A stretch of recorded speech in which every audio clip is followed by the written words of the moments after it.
Jakob Masterson sat in the wilderness, listening for the small, quiet voice of his God. For 3 days, he had knelt, a Bible clasped in his right hand, his pistols piled up before him. He was close to the edge now, his body a dried-out husk, yet still he would not drink. If this was his time, then he would die here, waiting for the word. Another day and night passed, and still he would not move, even when the storm hit, and wind walked and talked all about him like a living thing. Why was he here? Was it a penance for Gerecke? Was it the voice of God he was waiting for, or that of the devil? Finally, with a groan, he slumped over before falling on his back, his hazy blue eyes blinded by the desert sun. "North," the wind whispered. "Go north. Thy will shall be done," Jakob groaned as he crawled like a broken snake towards his waiting supplies. God was wrathful, and all atoned in the end. "Gerecke," Jakob whispered as the cold water burned his lips. "Damn it, Gerecke." 3 days before, Jakob had stood upon a hill looking down at a small cattle town. The sun at his back, and his poor, tired horse beneath him. He had ridden the mare hard for a full day and night. Now he was here, looking for a man. Not just any man, but a killer. A murderer of innocent women and children. That's what Jakob did. That's how he served God. He hunted down the evil of this world and brought it to justice. Sometimes it was men. Sometimes more than men. Long ago, he had been a preacher, and in some ways, he still was. His chapel was the desert and lonely places. The coyotes and wolves, his flock. He dwelt in the badlands and border towns, listening, always listening for the word. Sometimes it came on the winds, sometimes in his fevered dreams, but it always came. And Jakob followed. "Get on," Jakob urged the mare forward, not liking the look of this place. One half the town was in complete darkness, the other lit up like a Christmas tree. It was quiet, too. No cows snorted or stamped their feet, not a single cricket chirped with the setting sun, and most unnerving of all, not a single sound of human habitation could be heard. No raised voices or bawdy singing coming from the local saloon, no laughing children or giggling wives.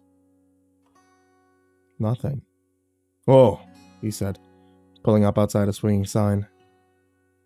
"Gerecke," the sign read. "Check your guns at the city limit."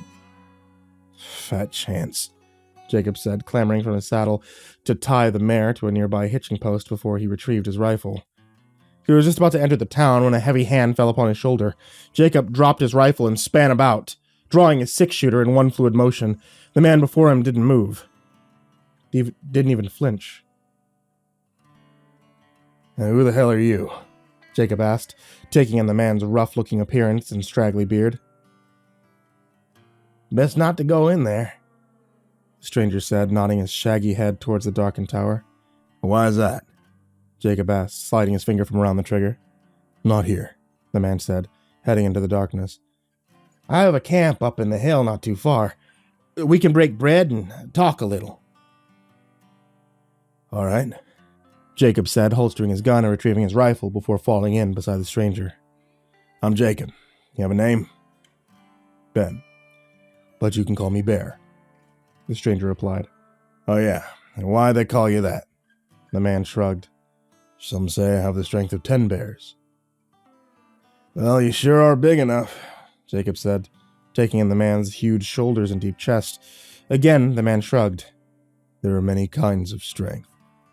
"Yeah," Jakob replied, glancing over his shoulder at the receding town. "Yeah, there are." 20 minutes later, the two men were sat in a smoke-filled tent, a roaring fire between them. The nights were getting colder now, and Jakob was happy for the fire's warmth. "I'm looking for a man," Jakob began. But the stranger waved that away and handed Jakob a slab of bread and some dried meat. "It is customary to eat first before discussing matters of a serious nature." Jakob nodded and accepted the offered food before bowing his head and saying grace. Ben also took up the prayer, his deep voice making it sound almost musical. When the prayer was finished, Jakob raised his head. "You a Christian?"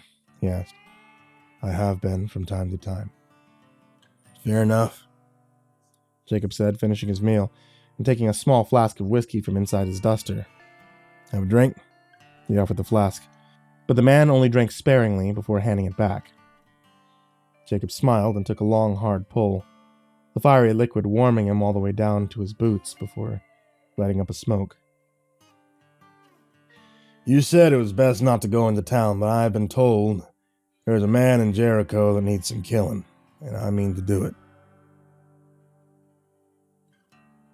"If the man you seek is in Gerecke, then that man is dead, or worse."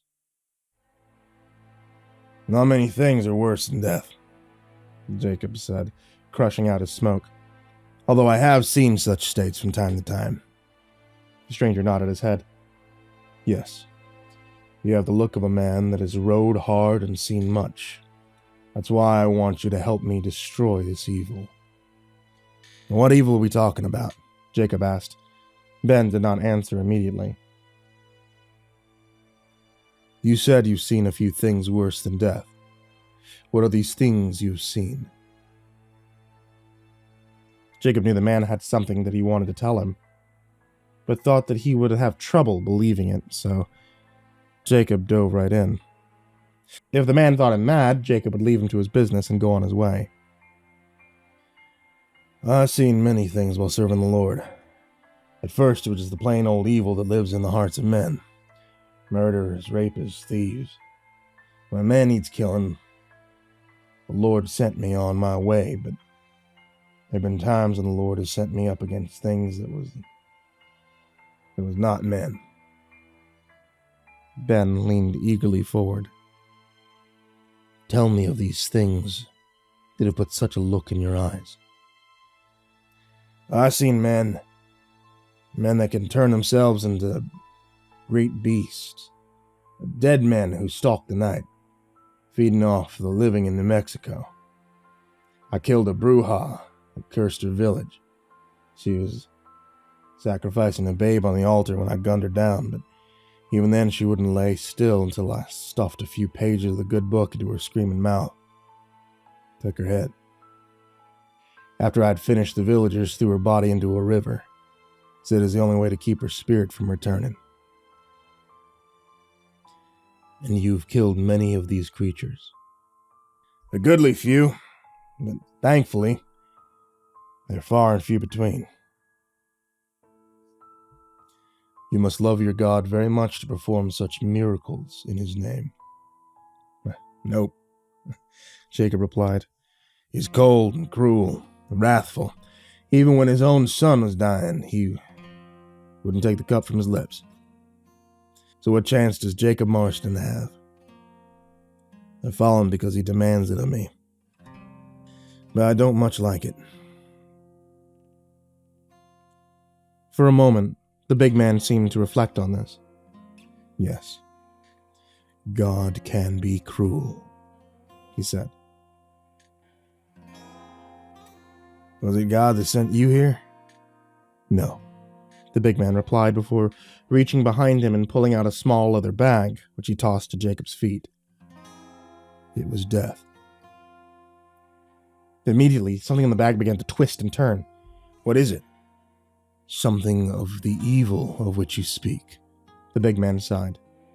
Jakob eyed the bag wryly before quickly scooping it up. Instantly, a feeling of revulsion like nothing he had ever felt before shot through his body, and with a cry, he threw it down, emptying the contents onto the hard-packed floor. It was a hand, but not like anything Jakob had ever seen before. He was huge, spade-like, covered in black scales. the multi-jointed fingers tipped with razor-like claws. "What is it?" Jakob asked, never taking his eyes from the now crawling monstrosity. "I am not sure. It shifts and changes," Ben replied, grabbing up the claw, which convulsed, grasping at his wrist. With a curse, he wrenched it free and stuffed it back into the sack. "See how it twists and turns. It knows its master is near. I used it to track the beast here to this place. I believe it is some kind of shapeshifter." "And what happened to you?" Jakob asked, crushing out his smoke. "You were attacked, weren't you? By this beast, the shapeshifter. How did you survive?" "I fled," Ben said, looking Jakob straight in the eye. "My courage gave out and I ran like a coward into the forest, while that thing attacked our camp. There were maybe 30 of us. A small logging camp, to be sure, a few strong men, their families, desperate to make a few dollars off the land. But then this stranger arrived. We took him in, and he repaid us with murder and madness." "So you fled. And then how is it you possess this creature's hand?" "I returned, of course," Ben replied, straightening his shoulders. "I prayed all through the long night. The screams of the dying and the creature's terrible laughter and howling echoed through the dark. That's when I heard a voice telling me to return to end this madness, and so I did. How to describe the things I saw that night as I emerged from the forest? The whole camp was ablaze, lighting up the night sky. There were pots and pans strewn about the blood-soaked earth.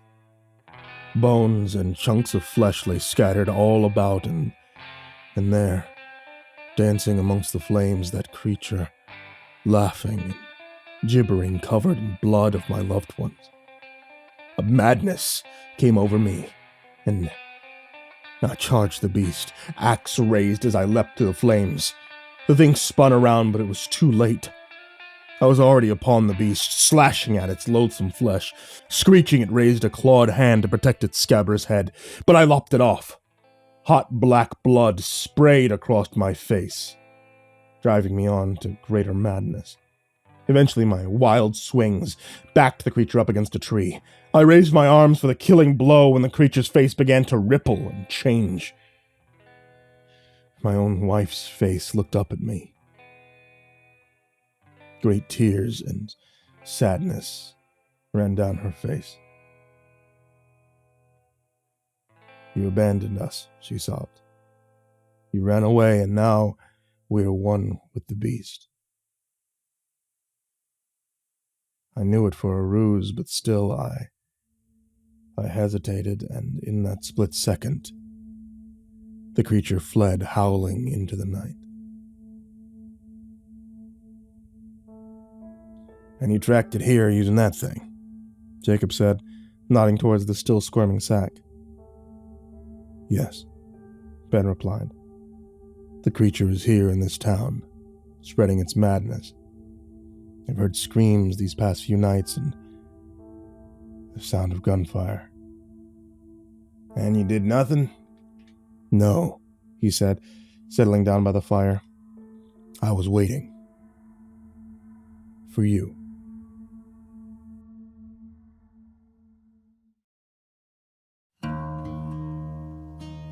The next morning, the two men set out.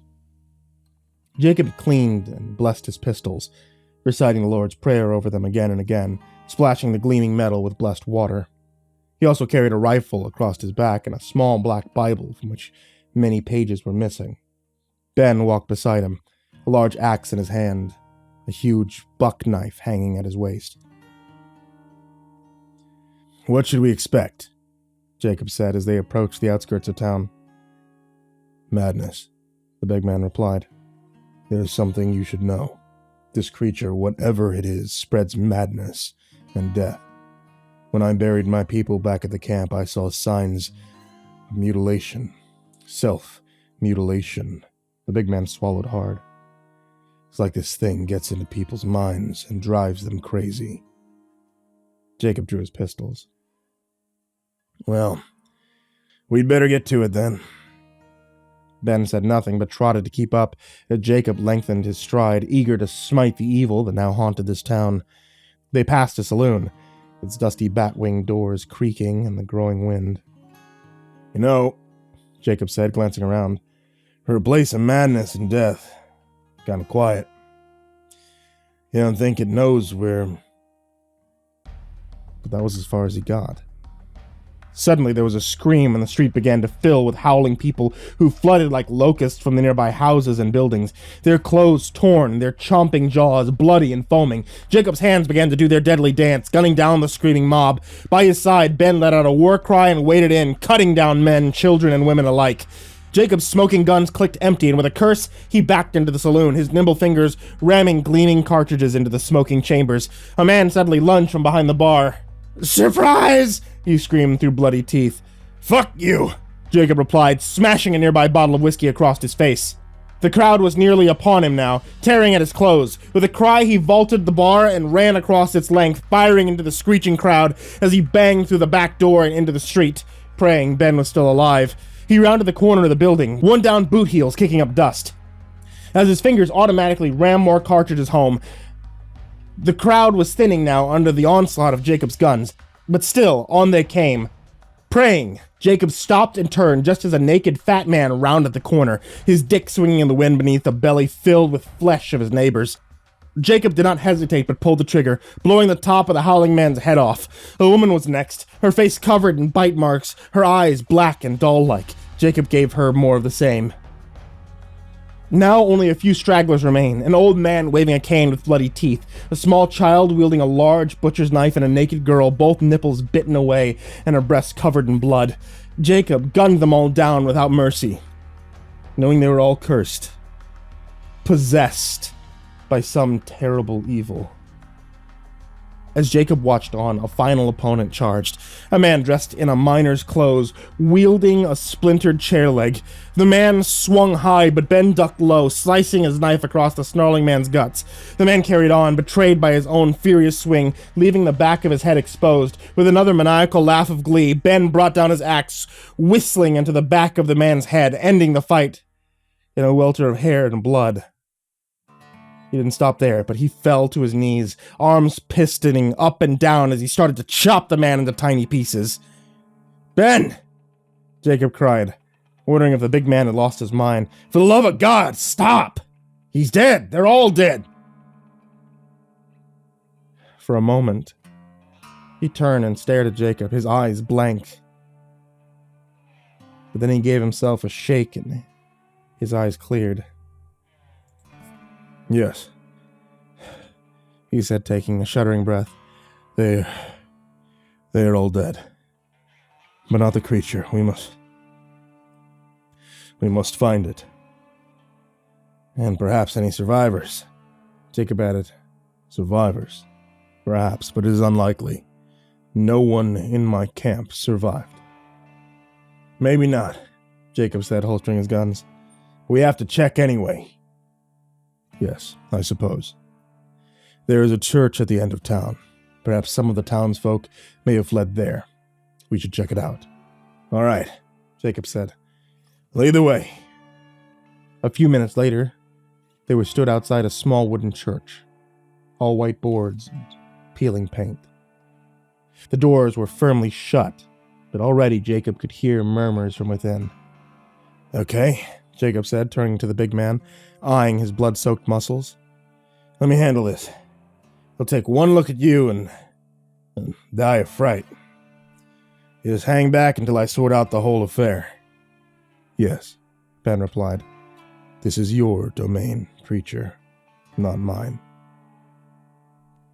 Jakob ignored that and hurried up the stairs before banging on the door noisily. "Hello inside! Open up! It's safe now." "Go away, creature!"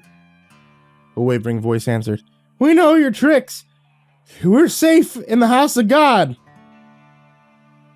"It must have been here," Jakob whispered, but the big man was not listening. He only stared up at the cloud-covered sky as if wishing he was somewhere else. My name is Jakob Marston. I'm a preacher. I've been sent here to help you. Go away, creature, another voice spoke up. You cannot enter the house of God. God damn it, Jakob hissed to himself. You're too goddamn scared to listen to reason. Looks like the hard way then. Drawing his pistols, he unloaded them into the door. From inside came the screams of women and frightened children as he brought a booted foot down onto the now busted lock and kicked the door wide open. A gunshot rang out and something plucked at his sleeve. But Jakob ignored it and walked inside, ignoring the milling people in the room. He dipped his fingers into a nearby font and made the sign of the cross. He turned back to them, eyeing a man half hidden behind a pew, a shaking rifle in his hand, a dirty Roman collar around his neck. You must be the preacher, I reckon, Jakob said, watching the man carefully. Like I said, I am here to help you. You're not that thing, the man replied, lowering his rifle. It can't come in here. It's tried to lure us outside before with empty promises, even mimicking the voices of loved ones, but we all knew it for a lie. Parishioners, yeah. He looked desperately at his parishioners, who nodded their support. How many are you? Just what you see here. Just me, my wife, and Jenny and Joseph from a little ways down the street, and their two boys, Michael and David. The rest of the town went insane, attacking each other, biting and tearing. We all fled into the church and locked ourselves in. And that same night, that thing turned up at the door. At first it threatened us, and then it started to offer us things. I sent the others away so they wouldn't be tempted. What did it offer you? Jakob asked, but the priest only shook his head, his cheeks flushed. It's no matter. We didn't heed the voice of the devil. That's good. You can't stay here. We need to get you and the children to safety. We can't leave here, the preacher said, shaking his head violently. The townspeople are all dead. My friend and I took care of them. What friend? The priest asked, trying to look around Jakob. Ben, come in here for a moment, Jakob yelled.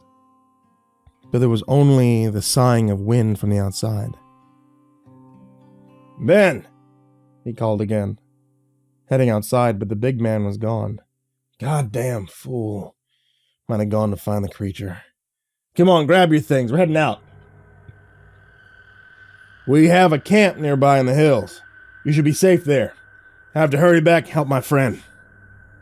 For a moment, the priest seemed torn, but the look on Jakob's face took no argument, and he gathered his people together and hurried outside. As soon as the last person stepped outside, there was a resounding crash as the church doors were slammed shut. Jakob turned on his heels, hand dropping towards the butt of his gun, but hesitating when he saw Ben, who stood on the steps, beaming down at him. Ah, Jakob, the big man grinned.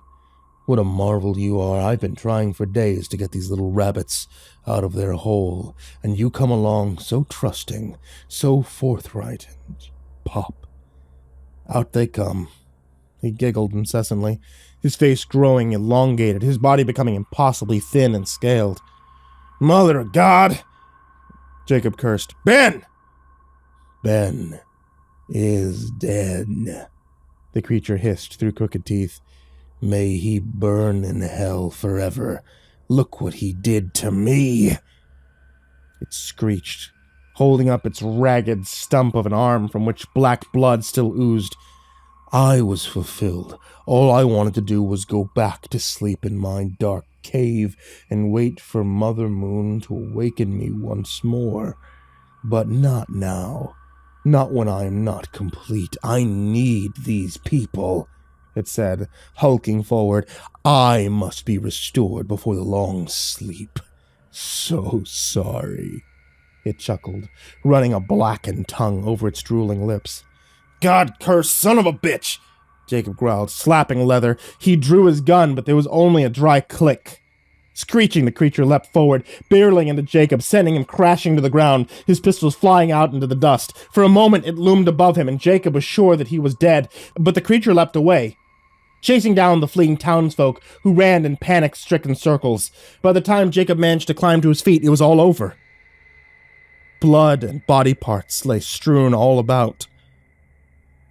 Only the beast remained, whole and intact once more. "Children always taste the best," it said, sucking on its bloody claws. "So young, so tender." But Jakob wasn't listening. He was already running, full tilt, back towards the church, his arms pumping, duster coat flapping out behind him. The creature gave a cheating howl and lunged after him. Jakob was almost at the steps when the creature leapt for his unprotected back. Lightning fast, he spun about and dropped on his back, pistoning his legs upward. He caught the creature high in the midriff and, using its own momentum, catapulted it up and forward, straight through the church doors. Instantly, the creature began to scream and wither, thrashing on the floor, smoke streaming from its burning back. Jakob jumped onto his feet and, smiling, paced into the church, his grimy fists clenching and unclenching. "Rejoice," he intoned. "Rejoice in the Lord, O you righteous. Praise befits the upright." Reaching down, he grabbed the screaming creature by the back of its neck, avoiding its swiping claws and dragging it toward a nearby font. "I will instruct you and teach you in the ways you should go. I'll counsel you with my eyes upon you," he quoted, smashing the creature's face into the font, submerging its scabrous head into the blessed waters, which instantly began to bubble and steam. The creature went wild with its thrashing. With a curse, Jakob pulled a silvered knife from his belt. It stabbed the creature's side over and over again, drenching himself in its vile blood, its body twisting and turning, but Jakob bared down, pinning the thing in place until at last, bloody and defeated, it lay still. Jakob released the creature, letting the remains fall to the floor. "Requiem aeternam dom est Domine et lux perpetua leteo est," he intoned, making the sign of the cross over the smoking remains before stepping outside into the blazing sunlight. He stayed in Gerecke for another 2 weeks, burying the dead where he could find them, before venturing into the desert. Many had died by his hand, innocent and cursed alike. Now was a time for reflection and atonement. Now that time had finished. He had come out of the desert, weak but cleansed, the voice of God ringing in his ears. "North. Go. North." And so he had, following the Santa Fe Trail from New Mexico deep into Comanche territory and beyond. At first, he slept rough, the smoke from his small campfire bringing on haunting dreams. His days nodding on his saddle, and for a time, he stayed with a wagon train, trading the protection of his guns for food. Another time, he stayed with a group of prospectors who were heading north, the smell of gold dust filling their minds with a strange kind of fever.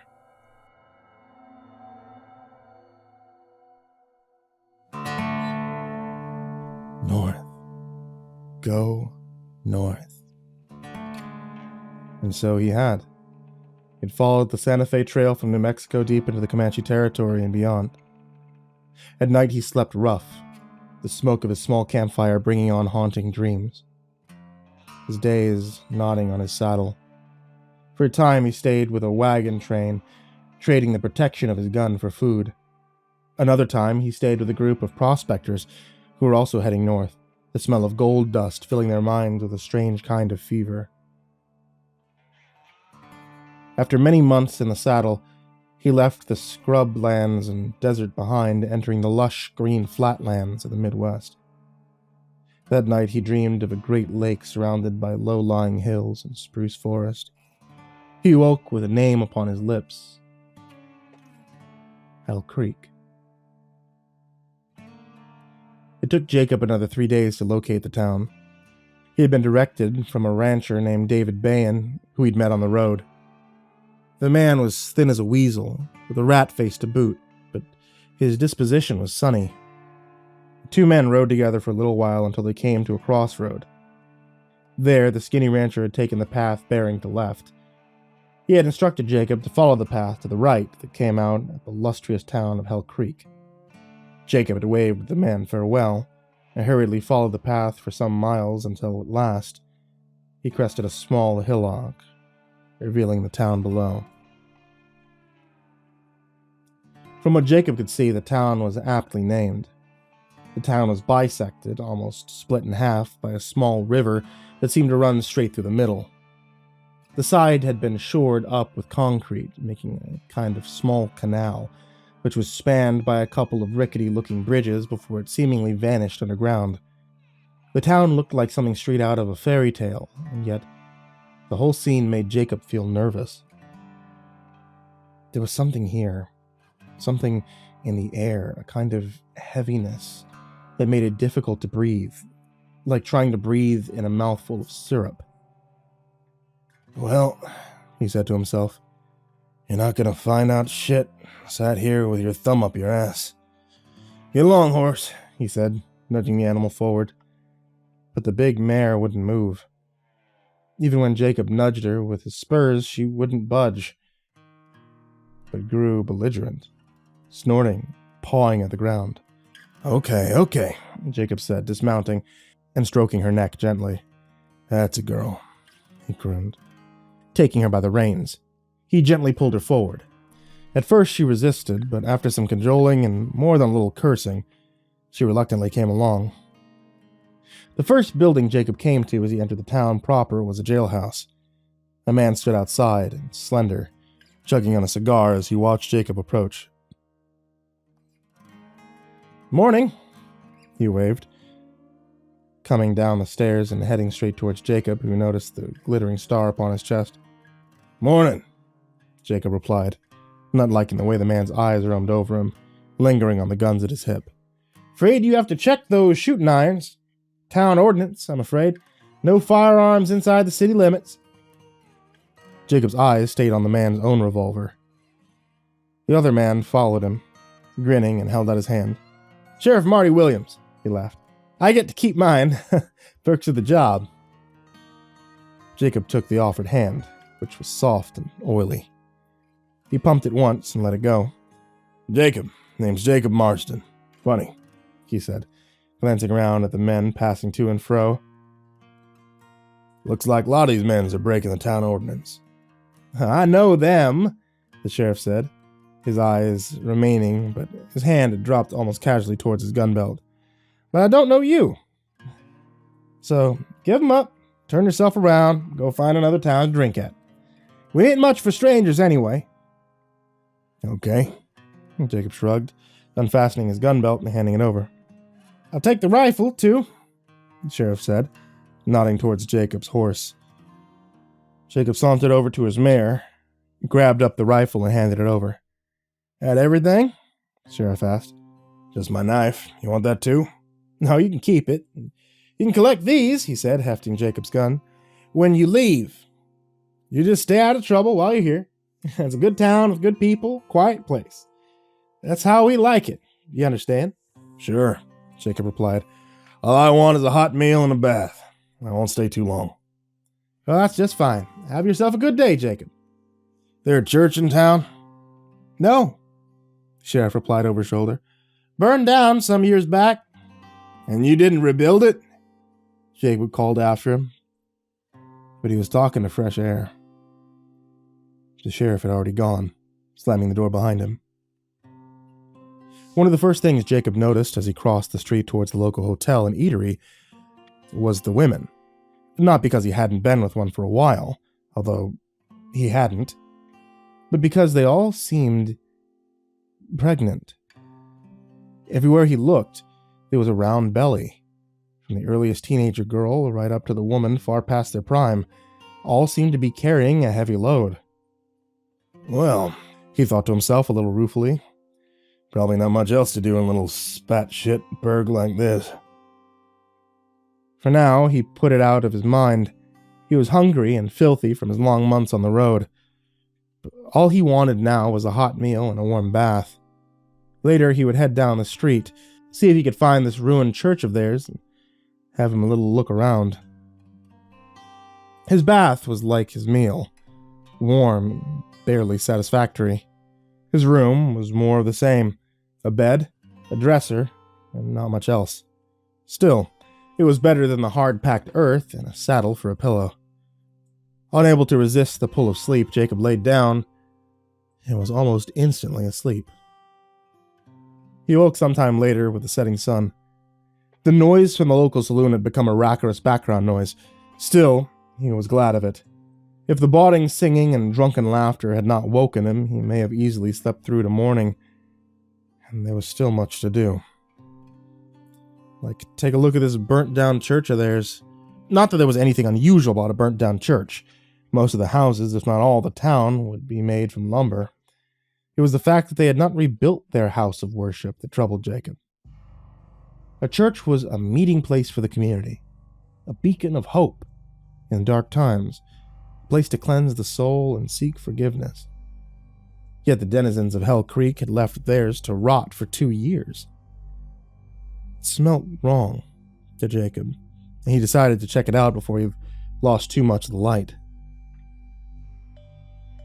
Hurrying down the stairs, he headed into the street and across a small wooden bridge to the local saloon. Whiskey had a way of loosening the tongues, and Jakob had many questions. Pushing through the batwing doors, Jakob felt the atmosphere thick with cigar smoke, and the smell of cheap whiskey perfumed the air. For a moment, conversation faltered, and Jakob could feel many eyes upon him as he sauntered across the room to the beer-soaked bar. "Coffee," he said to the mustachioed man behind the bar. We don't sell coffee, stranger," the fat man sneered, wiping his hand on a filthy apron. "Only beer or whiskey. We may have a soda pop round here somewhere if you fancy it." That drew a few laughs from the group of nearby men at the bar, but Jakob ignored them. "Whiskey, then," Jakob said, his blue eyes drilling into the barman's face. "And be quick about it." The barman's smile wilted under the icy gaze, and he hurriedly poured Jacob's drink, sloshing a goodish amount on the bar before quickly scurrying away. Jakob turned and faced the room, but nobody met his gaze, and soon the piano player struck up another tune, breaking the ominous silence. Slowly, conversation started back up, and the denizens of the town went back to their drinking and debauchery, leaving Jakob alone to scan the room. He was on his second drink when he noticed the girl in the corner. She was dressed gaily, all feathers and tight corsets, and Jakob guessed correctly that she was one of the whores that worked the establishment. But unlike the other girls who flitted from customer to customer, trying hard to ply their trade, this girl sat alone, looking sullenly like a half-empty glass of beer. Jakob could clearly see the reason why. The girl was pretty, and had one hell of a scar running from her right eye across the bridge of her nose, petering off down the side of her left cheek. Someone did quite the number on her, Jakob thought, as he approached, trying not to draw too much unwanted attention. "Hi," he said, taking a seat beside her in a quiet corner. "Name's Jakob." "Annabelle," she said, smiling thinly. "You too broke to pay for a good whore? Wondering if you can get a discount for this one?" she said, gesturing to her face. "You do." "I don't mind paying the full price," Jakob smiled. "I have more than a few scars of my own, and they bother me none." The girl smiled to think on this for a while before taking his hand and leading him upstairs to her room. They had barely got through the door when the girl started to strip.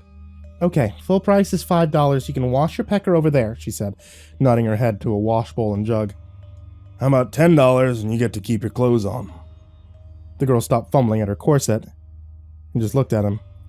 "Lord God, what now? What kind of crazy shit you into, mister?" Jakob laughed at this and sat down on the bed, hat in hand. "No crazy shit. Just a little information's all." The girl laughed, harsh and unpleasant. "Damn, mister, I don't know nothing about nothing around here." The simple thing. I just want to know where the local church is, that's all. You're going to pay me $10 and get directions to an old burnt-down church? Yep, Jakob replied. That and your silence. I don't want anyone to know that I'm looking into things. What things? The girl asked nervously, her eyes shifting around the room. There's nothing to look into. Mayhaps there is. Mayhaps there isn't, Jakob said, standing up. But I intend to take me a look anyways. You're an outsider here, like I am. You don't need no scar across your face to tell me that. I haven't been here long. I came looking for my sister. We worked in a cattle town about 30 miles from here. Well, that was before this happened. She gestured to her face. She said I was bringing her down, and so she left heading for Hell's Creek and new clientele. She didn't invite me to come along, so I stayed here in Stetson for a while. I missed her, so I took a stagecoach to town, but by the time I got here, she was already gone. At least that's what the sheriff said. I was convinced to stay in the end, she said, looking at the floor. Nobody ever leaves here. Not really. What do you mean? What's going on in this place? Keep your $10, the girl said, suddenly standing. St. Mark's, or what's left of it anyway, is at the west end of town, about 3 streets over, right on the outskirts. You may find somebody there who can help you. I'll keep your secret, but you should leave this town, Jakob. Just as soon as you can. No good can ever come from this place. And just like that, she was gone. Only the smell of her cheap perfume marked her passing.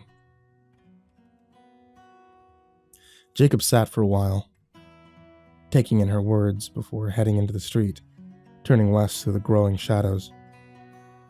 20 minutes later, he stood before the ruin of St. Mark's, which slumped in the darkness underfoot at Jacob's approach, as with a sigh he took in the devastation. Someone did quite the job, he whispered to himself, crumbling a piece of burnt charcoal under his nose, not surprised by the smell of gasoline he found there. A tittering cackle came from the shadows, and Jacob's hand flew to his waist. Finding nothing there, he drew his knife from the back of his jeans. "Who's there?" he called into the darkness. Put up your pig sticker, preacher man. Old Marjorie won't hurt you. "Come out where I can see you," Jakob said, his eyes searching the darkness. The knife, the voice replied. Put it up, preacher, and come inside. Jakob took a deep breath, sheathed his knife, but kept his hand near as he entered the ruin. A light flared and grew brighter as an oil lamp was lit, driving back some of the gloom. Jakob squinted through the darkness, making out a hunched figure wrapped in tatty old blankets in one ruined corner. As he drew nearer, he saw that it was a woman, filth streaked with matted white hair. "Who are you?" he asked, stopping only a few steps away. "How'd you know I was a preacher?" The voice of the dead. I hear 'em, you see. Cries of all those poor dead children. What dead children? What happened in this place? Seen you, the woman sighed, a shudder racking her scrawny frame. A pale horse, rider in the wilderness. A man driven mad by God. I seen you wash in flames, preacher. Marjorie knows. Marjorie has the sight. You're mad. Mad? She hissed, thrusting her face into the light, revealing gaping sockets where her eyes should have been. Jakob swallowed hard, but said nothing. Aye, she said, retreating back into the shadows. Driven mad by the followers. What followers? Make sense, woman. Cathon! The woman screamed. They took me down into the darkness. Look! She said, leaping to her feet, throwing off her lice-ridden blanket, revealing her nakedness beneath. There was a flash of steel, and the woman thrust a rusty-looking blade deep into her abdomen, drawing it across, disemboweling herself. Look! She cried, thrusting her filthy hand inside her ruined stomach, blood pouring from her mouth, cascading down her legs like a waterfall. Empty! So empty! There was a sudden loud boom, and a smoking hole appeared in the dying woman's forehead. Jacob spun about with a cry and looked straight into the barrel of the sheriff's revolver. "Take him," the sheriff said. The two burly-looking men who came on grinning as Jacob backed up, drawing his knife. "Tut, tut!" the sheriff laughed. "Never bring a knife to a gunfight, boy. Now put it down, or I'll shoot your legs out from under you." For a moment, Jacob was tempted to fight. But with a curse, he threw his knife into the dust. "Tie him up, hands behind his back, nice and tight. Tonight he shall witness the glory of Cathot before I offer him up as a sacrifice to the Old One." "The hell are you talking about?" Jacob cursed as the two men roughly tied his hands behind his back, the rough hemp rope digging rudely into his flesh. "Who is that?" "You'll see," the sheriff sneered. "You'll see much and know an agony of delicious pain before this night is through, so I promise you. That I promise you." "Bring him," he said to the two men. "Congregation awaits." The town was all but deserted, as Jacob was half marched, half dragged through the night. Even the bawdy saloon was dark, silent, and not a person moved through the streets. Eventually they arrived at the steep-sided canal, where a small barge lit only by a burning oil lamp awaited them. "Get in," the sheriff said, pushing Jacob hard over the edge. With a grunt, Jacob landed hard, groaning.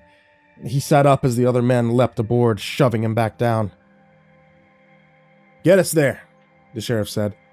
The other two men hurriedly took up the oars and began to row through the brackish waters. Soon the stars appeared and were replaced by slime-covered bricks, as the small boat entered a shadowy tunnel leading beneath the silent town. "What is this place?" Jacob said, straining at his bonds, but the question was answered by a booted foot. "Open your mouth again." "I'll cut out your tongue," the sheriff said, grinning at him ghoulishly. "Your heretic voice will not desecrate these sacred caverns." After what seemed like an eternity to Jacob's tired mind, the small boat came to a swaying halt. He was dragged out and thrust onto the stone-cold floor. Cursing, the two men dragged him back to his feet. What he saw then took his breath away. They were in a large, vaulted cavern. Stalagmites grew all about, and strange black crystal formations lay dotted here and about, twisted into tortured forms. But it was not this that instilled such a deep-seated fear in Jacob. At the far end of the room, lit by flickering torches, was a great temple, built into the very bedrock itself. Huge spiral pillars rearing into the darkness, highly decorated with twisted, tortured symbols that hurt Jacob's mind just to look at. "Welcome to the Temple of Cathot," the sheriff whispered into his ear. "The Old One awaits inside. It's harvest time, time of reaping and gathering. He grows hungry, and his hunger must be sated." Jacob said nothing as he was led inside. Down a dark tunnel, his eyes were moving constantly, yet he kept his demeanor soft, all slumped shoulders and shuffling feet. A broken man was not so closely guarded and could make good use of an opportunity that should happen to arise. The tunnel suddenly ended, and the sheriff threw open a large wooden door, blackened with age. "Behold," he screamed, "the Temple of Cathot." Light flooded the tunnel, followed by a hellish chanting, like some terrible drum, charging the air with electricity, making it hard to breathe, causing Jacob's skin to tighten and crawl as he was pushed inside. Everywhere, there were people dressed in flowing red robes, their faces covered in white masks, making them look corpse-like in the flickering light of 1,000 torches. At the end of the room was a large stone altar. Behind it, a massive stone well loomed above a screaming woman who sweated, writhed, and twisted. As Jacob was dragged closer, he saw, to his horror, that the woman was in the deep throes of labor. Stood beside her was the high priest, his robes black as midnight, his mask carved with a single terrible glaring eye. "The sacrifice approaches," the priest screamed above the thunderous chanting. Reaching between the woman's quivering legs, he tore the newborn child from her, cutting the birthing cord with a small, glittering knife. At the sound of the child's first hitching breaths, the whole ground began to shake, and the terrible chanting turned into a screaming deluge as the great jet of filthy water gushed from the slime-encrusted well, rearing like a column into the fetid night air. Before Jacob's terrified eyes, the churning water began to take on shape, to transform until a great and terrible worm reared above him. Along its segmented body, 1,000 blind eyes twitched and turned. "Behold," the priest said, turning to his congregation, "the Great One, Chethat! We bring you sacrifice, great Lord," he said, raising the bawling child above his head. The creature let out a bellow of triumph, turning its swaying head from which glared a single crimson eye towards the now chanting priest. Its fanged mouth opened, revealing row after row of jagged teeth. It lunged forward, snatching the screaming infant up and down its throat, silencing its pathetic screams forever. "Now," the sheriff said, dragging Jacob forward, "you'll make a sacrifice unto him. He'll devour you, heart and soul, and you will live in him forever." "What is this?" The high priest glared down at Jacob. "Another sacrifice, Lord," the sheriff fawned, "for the old one is forever hungry." "So be it. Bring him to me. Let the old one be fulfilled." Jacob still did not struggle as he was dragged on, but his eyes searched frantically for a way out. "Chethat!" the old priest boomed, turning back towards the swaying worm. "Take this one onto yourself. Show him the fate of all heretics." Again, the worm let out a terrible bellow and began his downward strike, just as Jacob's eyes opened to a nearby oil lamp. With a cry, he pistoned out his leg and shattered the burning lamp against the altar. Immediately, his booted foot and dusty jacket were set ablaze.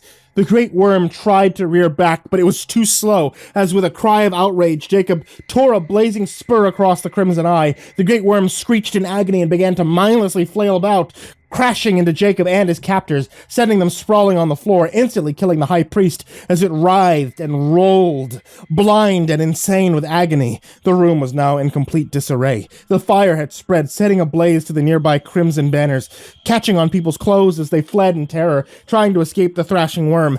Jacob felt the flames burning his back, but did not run, but embraced them, thrusting his bound hands into the flames, ignoring the pain till at last his bounds parted.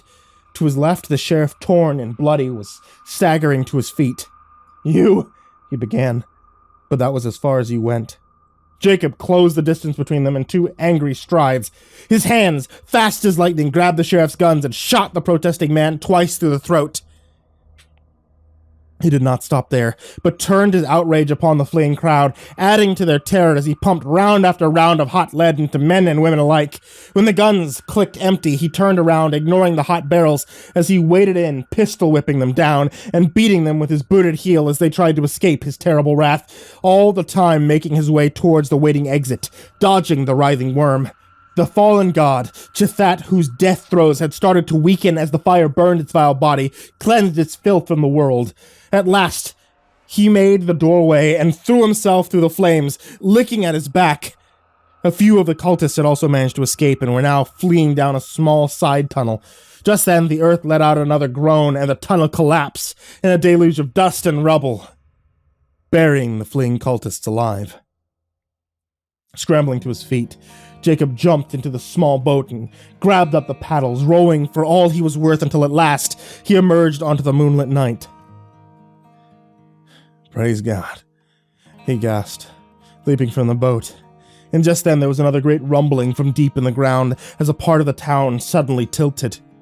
Then, with a resounding crash and a roar of flames, it fell into the earth. By the flickering flame light, something seemed to move in the murky waters, something long and worm-like gliding through the depths. Jacob blinked his eyes. And it was gone. Enough, he gasped, staggering away.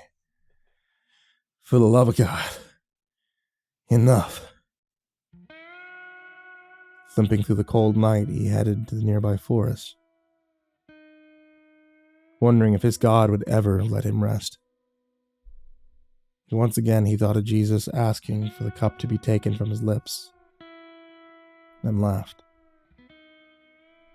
The Lord's far from the wicked, he whispered, but hears the prayers of the righteous. The words were taken by the wind and smothered in the darkness. Behind him, Hell's Creek burned through the long night. The evil of Jethat consecrated by righteous flames.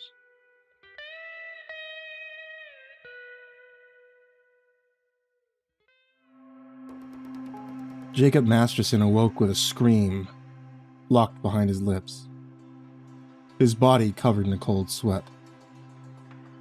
Hell's Creek, he mumbled, throwing off his rough blanket before hunkering down by the dying firelight. Overhead there was a sullen rumble of thunder as the storm approached. Jacob looked up into the cold night sky, his nostrils flaring as he smelt the first whiff of ozone. Standing, he stripped off his soiled clothes and knelt. A few moments later, the skies erupted, and the deluge of rain hit, pounding Jacob's scarred, battered body, washing away the filth of Hell's Creek. For hours he knelt, his muscles cramping, his body tensed, steel, shaking with cold.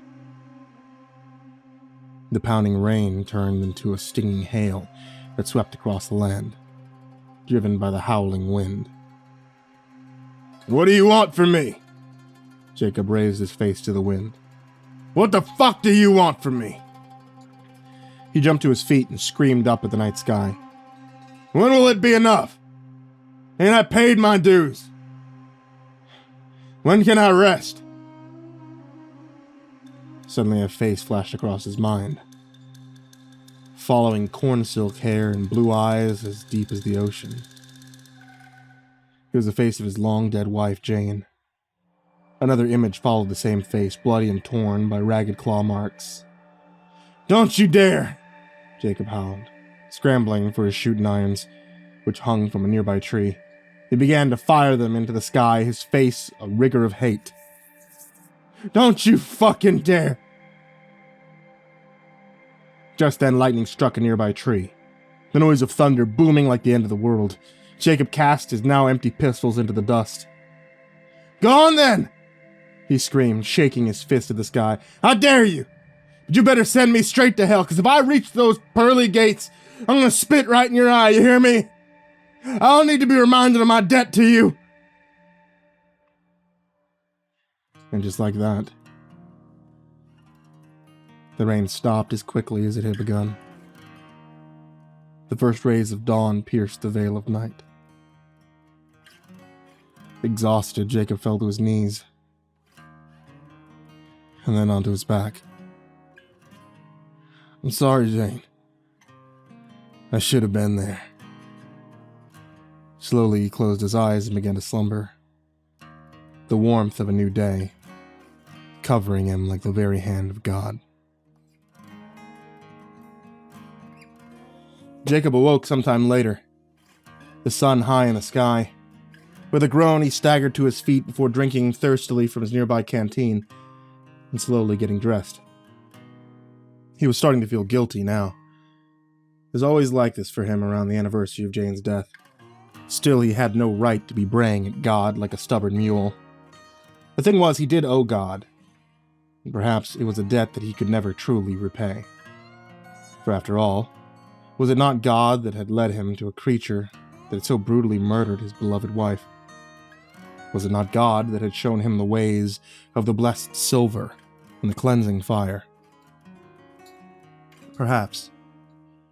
If Jakob had known he'd be signing such a contract with the creature's blood. But Jakob pushed that away. He was no liar, especially to himself. He would have done it all exactly the same. Hell, he would have hunted that vile creature to the ends of the earth and beyond to avenge Jane's death. And if he died and ended up in hell, he would hunt that son of a bitch through the flames of eternal damnation forever. Sighing, he lit up a smoke. Pushing such heavy thoughts away, he saddled up his horse, climbing aboard with a creak of leather. "Go on, get," he said, nudging the big mare forward. But she wouldn't budge. "Come on now, girl," he said, nudging her again with a slight hint of spur, but still she wouldn't move. Okay, Jakob said, a small smile playing across his rugged features. "Reckon you've been having some dreams of your own. Lead the way." He slackened the reins, and immediately she turned in the opposite direction Jakob had been facing and began to amble along. Jakob began to laugh.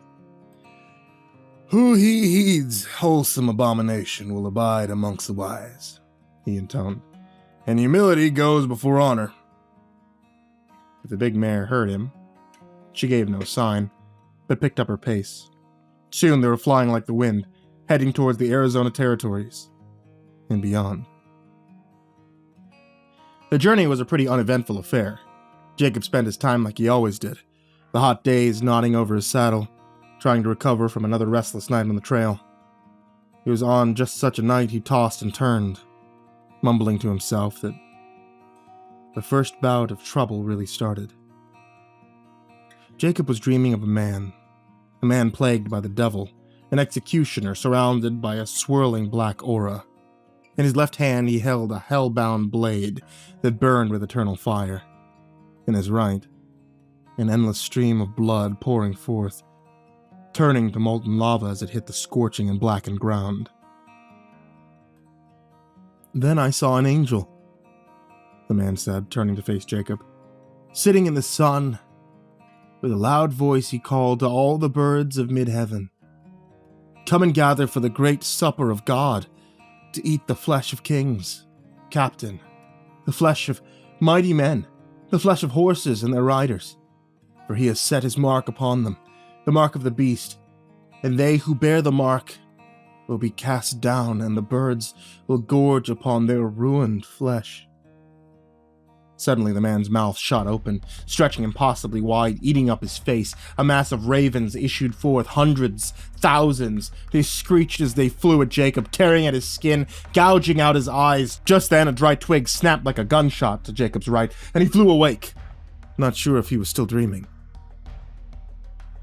A man stepped from behind the nearby cactus. His pistol was aimed at Jacob's chest as he entered the firelight's flickering glow. "I got him!" the man cried over his shoulder excitedly. "I got him dead to rights, Henry!"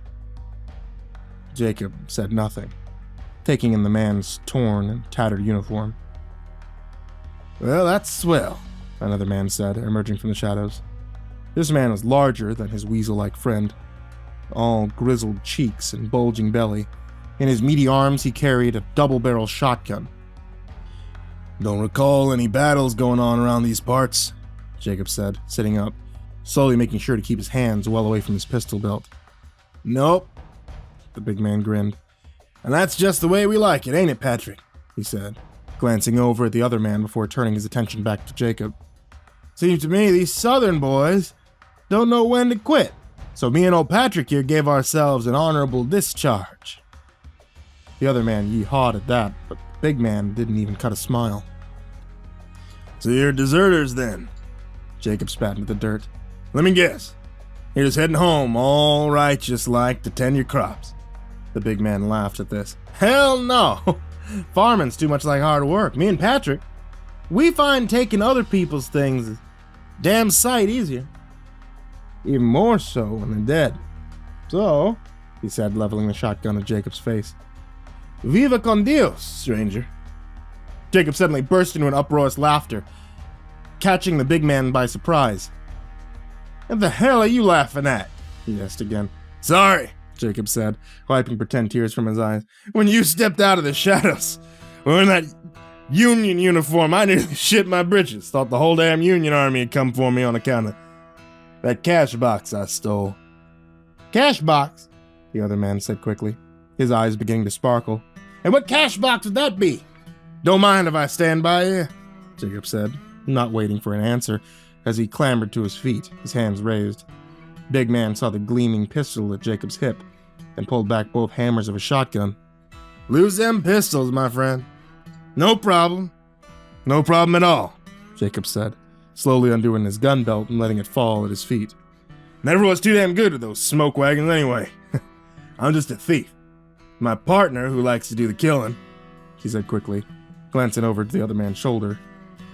With a hiss, the big man turned, but only for a second before seeing the ruse for what it was. A simple distraction. But a second was all the time that Jacob needed. With a cry, he threw himself down, drawing his pistols as he landed in the hard dirt. The weasel-looking fella, the one the big man had called Patrick, cried out a warning, firing into the dust all around Jacob, but Jacob ignored him. The other man was now swiveling back around, his face contorted with cheated rage. Jacob took careful aim, bullets flying all around him, and squeezed off a single shot, blowing the top of the man's head off in a welter of blood, brains, and bone. The skinny man's pistols now clicked empty, and with a cry, he cast them down and took off running in great clumsy strides. Cursing, Jacob rolled to his feet, his eyes narrowing at the figure merged with the darkness. Oh, no, you don't, friend, he said, leveling his pistol, which barked off a single shot. There was a cry of pain and a heavy thud as Jacob's shot found its target. Then there came a loud wailing from the shadows. Shit, Jacob cursed, snatching up a burning brand from the fire, before stalking into the darkness. He found the weasel-faced man crawling on his belly, leaving a thick trail of blood in the sand. At the sound of Jacob's approach, he flopped over on his back, his hands desperately trying to hold on to his steaming guts. Please, mister, he sobbed, blood frothing on his lips. Please don't kill me. Jacob took a look at the grisly wound. I reckon I already killed you, partner. Best to ease you off on your way. Wait, the man screamed. I gotta get right with God first. All right, friend, Jacob said sourly. Make it quick. I haven't got all night. The man closed his eyes and began to mumble a quick prayer. Then, when he hit Amen, Jacob pulled the trigger and walked away. A few minutes later, he was sound asleep. In the distance, a coyote howled, and cold stars shone down with an idiot indifference. Apart from that brief interlude, the rest of the journey was blessedly free of trouble. Jacob spent the day reading from his Bible and letting his God-struck horse lead the way. It was on the fourth day, just as they crested a large hill, that Jacob heard the sound of voices raised in anger. Stowing his Bible, he urged the big mare forward until he could see more clearly into the valley below. There was a town nestled in the valley, one of those border towns, all squat white buildings and straw-covered streets. But it was not the town that drew Jacob's attention. There was a small cemetery and the men arguing just outside its leaning gates. Get on, he said, nudging his horse forward. Let's go see what the commotion's all about. Just as Jacob drew closer, he saw that there were 5 people in it. 3 men stood stoically outside the cemetery. The one in the middle seemed to be some kind of preacher, the 2 by his side, burly-looking cowpokes, both heavily armed. You ain't burying your bastard in here, the preacher cursed at the 2 others. A man and a woman, both shabbily dressed. The woman held a small bundle clasped tightly in her chest, and was openly weeping, great tears running tracks down her grimy face. The man with her was tall, with jet-black hair tightly braided down his back. He wore a buckskin jacket, which hung loosely on his skinny frame. Morning, Jacob said, reining in his horse before him. What seems to be the problem? Be about your business, the preacher hissed at him. I reckon not, Jacob said, easing himself off his saddle. You heard the Reverend, one of the other men said, cocking his rifle. Be on your way, stranger. Jacob ignored him, his eyes drifting into the Reverend. The silence drew out until at last, with an irritable sigh, the Reverend spoke up. "These two," he said, nodding towards the now silent couple, "want to bury their bastard child in the town cemetery, and I ain't having it." "Oh," Jakob said. "And why is that?" "Are you goddamn blind?" the Reverend cursed. "Look at him. He's a heathen savage if ever I saw one. She is an inbred hillbilly child from the mountains. Their bastard wasn't even baptized. No way they're burying their offspring with the rest of these good Christian folks." "And what do you have to say about all this?" Jakob said, turning towards the tall, swarthy-looking man. "These lands once belonged to my people," he replied in a deep, rumbling voice. "That was before the white man stole it from us. The ground here is sacred. My ancestors still walk in these places, and I would rest my boy amongst them." Jakob nodded and turned to the girl. "That your boy, ma'am?" he said, nodding at the small bundle she held tight to her chest. "Yes," she said, her voice hitching. "His name is Solomon." Gently, she removed the burial shroud from the boy's face, revealing the delicate features within. "Good-looking boy, ma'am," Jakob said, tipping his hat solemnly. "Looks like you both done yourselves proud." The girl smiled at that and covered the boy back up, rocking him gently back and forth. Sighing, Jakob turned back to the enraged Reverend and threw back his dusty coat, revealing the gleaming pistols beneath. "Let him pass," he said, spitting into the dirt by the Reverend's feet. "Looks like they got themselves some burying to do." "Oh, screw this," the man to Jacob's right growled, raising his rifle. Jakob drew his gun in almost supernatural speed. A shot rang out and the man screamed, dropping his rifle, 2 of his 5 fingers missing. The other man to Jacob's left let out a cry and fumbled for his gun, but Jakob closed the distance between them in 2 angry strides. The smoking barrel pressed hard against the other man's forehead. "I set the mark of Cain upon you," he said, grinding the hot barrel against the man's flesh. "Now take your partner, get your faces into the wind." He drew the hammer back. "I don't tell you twice." With a cry, the man turned and fled, grabbing up his bleeding partner as they headed back towards town. You can't do that," the shocked Reverend blustered, but Jakob had already seized the man by the collar. "These folks are burying their boy in this here boneyard." "But they ain't no Christians." "It's rich coming from you," Jakob grated, pulling the man forward until their noses were almost touching. "Now you listen good. That boy is being buried here, now, today. I don't give a monkey's fuck if they ain't Christians. Hell, I don't care if the devil shot them both out of his asshole. The boy is being buried, and you're gonna help." He pushed him roughly away. "Call it a penance. Now grab yourself a shovel, Reverend. If you ain't back here in less than a minute, I'll hunt you down and shoot you for the mangy dog you are."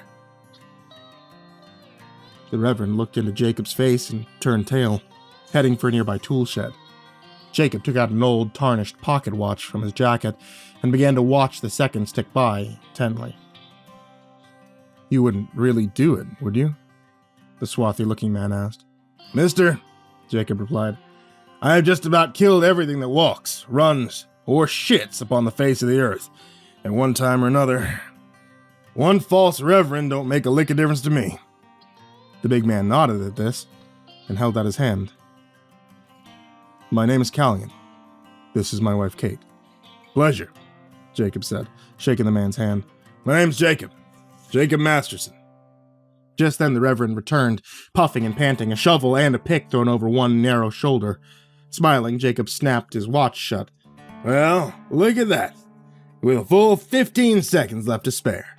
Now," he said, rapping the barrel of his gun none too gently against the Reverend's ear, "let's find a place to bury this boy." The place ended up being a weed-strewn corner of the cemetery, next to a crumbling wall, far away from the rest of the leaning markers. "This the best you can do, is it?" Jakob asked, eyeing the squirming Reverend angrily. "It is of no matter," Callion interrupted. "The ground here is sacred, and my boy will walk with those who have gone before him." "Okay," Jakob replied. Looks like you have yourself some digging to do, Reverend. No, Callian said quickly, snatching up the spade. It is I who must dig his grave and place the stones upon it. Okay, Jakob said, but the good Reverend here is eager to help. Now go find these folks a goodish pile of rocks and be goddamn quick about it. The whole thing took just over 2 hours. When the last stone was laid, Callian sang songs and muttered prayers in musical language Jakob couldn't understand, his silent wife by his side. When he had finished, they both thanked Jakob profusely for his help, then walked away, leaving only Jakob and the Reverend behind. Let's take a walk, Jakob said, heading for his horse, before mounting up and looking down at the other man. Now listen good, Reverend. The God I believe in don't give no mind to the color of a man's skin, nor does he care what name a people care to give him. That's what's in a man's heart that matters, and your heart filled with hate. Hell, that savage, as you called him, makes 10 of you false priests. I'm leaving now. I may have cause to come back this way, maybe a week from now, maybe a month, even a year. I promise you this, if that boy's grave has been disturbed in any way, if I find a rock is out of place, I'll plant you in the ground right beside him. Tell me you're hearing me. Yes, the Reverend stammered. No one will touch it. I give you my word. Your word ain't worth a fart in the wind, Jakob said, nudging the mare forward. But I'll take it anyway. That said, he rode away, heading towards town. Jakob, however, didn't get very far. He rode through town, right to the very outskirts, lost in his own thoughts when his horse suddenly stopped dead, almost throwing him from the saddle. What in God's name are you doing? Jakob asked the now silent horse. Come on, get where we're going, he said, pulling on the reins. But the horse only tossed her head, pawing at the ground. Now there was a growing dread swirling in the pit of Jacob's stomach. Here? He said, exasperated. This is the place you've been taking me all along? This place where we're already made such good friends? Oh, shit, he said, clambering from his saddle. Could have warned me. Jakob grabbed up his rifle, strapping it across his back before lighting up a smoke as he really looked down at the town for the first time. The place was like any other border town he'd frequented before, all small, flaking white buildings with timber roofs. The road was nothing more than hand-packed sand, and the people, for the most part, were a mix of Mexicans and white Europeans. From across the dust-covered road came the ragtag sound of a piano, the deep roar of brutish male laughter, and the high-pitched giggle of easy women. Jakob smiled, heading for the bat-wing doors of the saloon, wanting nothing more than a cold beer and some goddamn shade, when a booming voice stopped him in his tracks. You there, stranger, a voice said, drawing closer. Jakob turned in its direction, seeing a large man step down from the porch of an office building with a gaudy sign reading Stapleton & Sons Railway. Behind him were 3 other men coming on fast. Shit, Jakob mumbled, recognizing one of the men from his confrontation back at the cemetery. Maxwell, the big man said, holding out his hand as he approached, looking hot and uncomfortable in his ill-fitting suit. Jonas Maxwell, I believe you and I have some business, stranger. That's so, Jakob said, ignoring the offered hand. And what business would that be? Assault? And intended murder for a start, the man called Jonah said with a large, shit-eating grin, revealing more than a few golden teeth. You assaulted one of my men. In fact, you assaulted 2 of them. Good old Carrion is with the dock right now, but luckily, if that silly old fool can save his hand, and if he picks up some kind of infection, then I guess you're going to hang, partner. That's right, Jakob said, crushing his smoke underfoot. You going to be the one to try and put a rope around my neck, mister? Not me, Jonah laughed. I am more the management game, and unfortunately the sheriff passed away not long ago. Things are real tense around here at the moment. Don't reckon it would take me much time to whip up a hanging party. 2 more men had now left the railway office and stood leaning casually against its timber frame, their hands suspiciously close to their guns, their eyes watchful. So what do you want from me? Jakob said, his eyes trying hard to watch everyone at once. What makes you think I want anything? Jakob replied, his grin growing wider. Let's cut the bullshit, friend, Jakob said, his eyes stopping their endless roaming and fixating on Jonah's face. There was a coldness in him now. It seemed to flow from his heart, covering his entire body. His heart slowed and his hands became rock steady, and it seemed that the whole world took on a bright clarity. If Jakob was going to die today, he was going to take more than one of these fellows to hell with him. What did you say?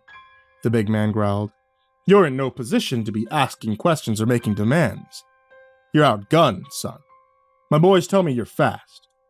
Carrion said he ain't ever seen anything like it, but that boy's prone to exaggeration and nerves.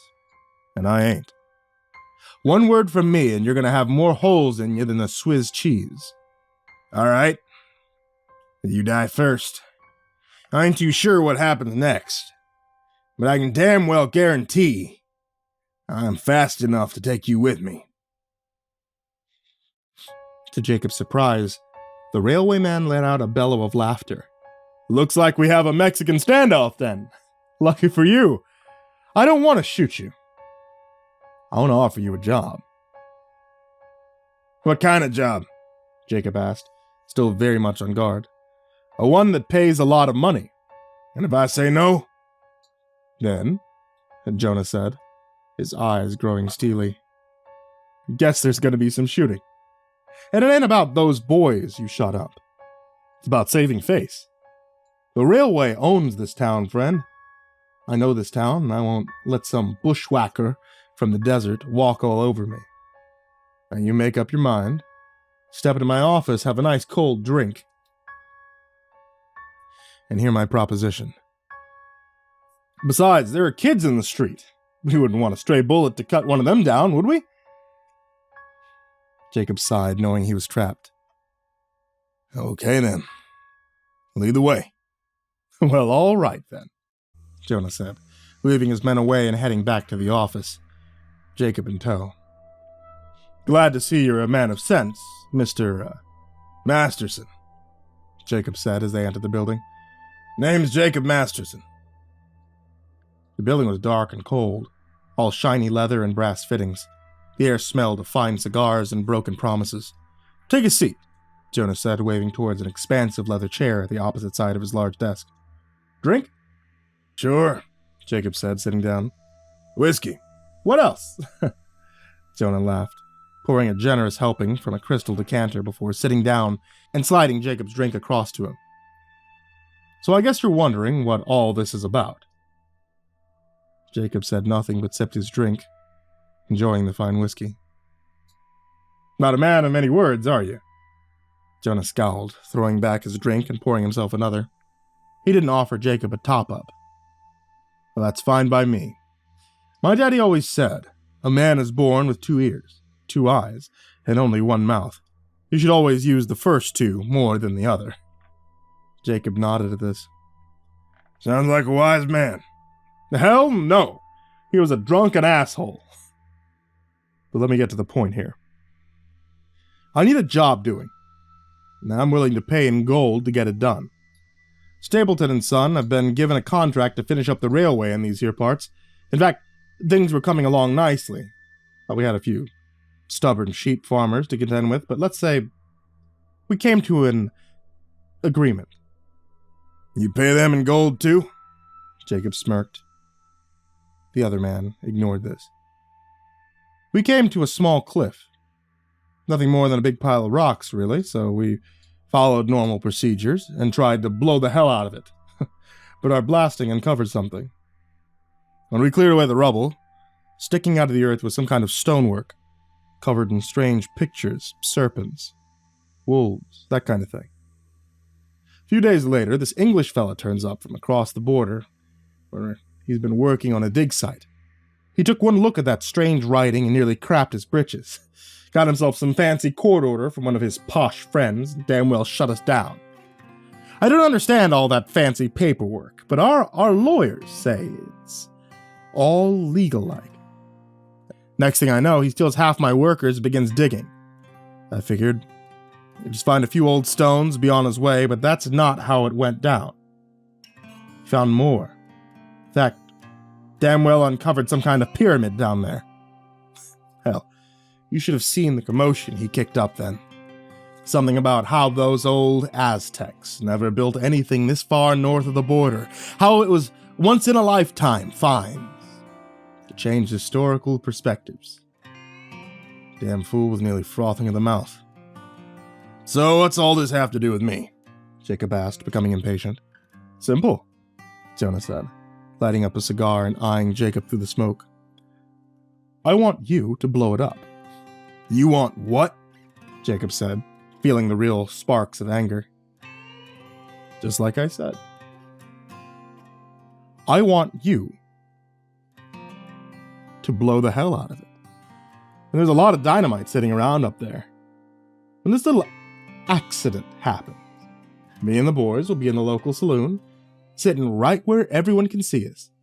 Nothing more than an accident. Boom goes the ruins, and on goes the railroad. Of course, you can't do it right away. A few people saw you come in here. Let's give it a week. You can stay at the local boarding house. Till then, I'll even pay for your room and board, he said, tossing Jakob a large purse. That asshole Englishman is living there at the moment, although they say he has come down with some kind of illness. Save us all a lot of trouble if he up and dies. So, what do you say, Mr. Masterson? Are you in? Sure, Jakob said, scooping up the cash. But I hope we're talking a lot of gold for such a big job. You'll be taken care of just fine. The other man grinned as Jakob stood. I'll send a message to you the night that we want it done. Till then, eat, sleep, and be merry. The local saloon has a few whores. They're ugly as sin and twice as old, but they'll do in a pinch. So long, Jakob, he said, dragging some papers across his desk. Jakob knew a dismissal when he saw one, and up and left, squinting at the bright sunshine as he went down the steps and into the street.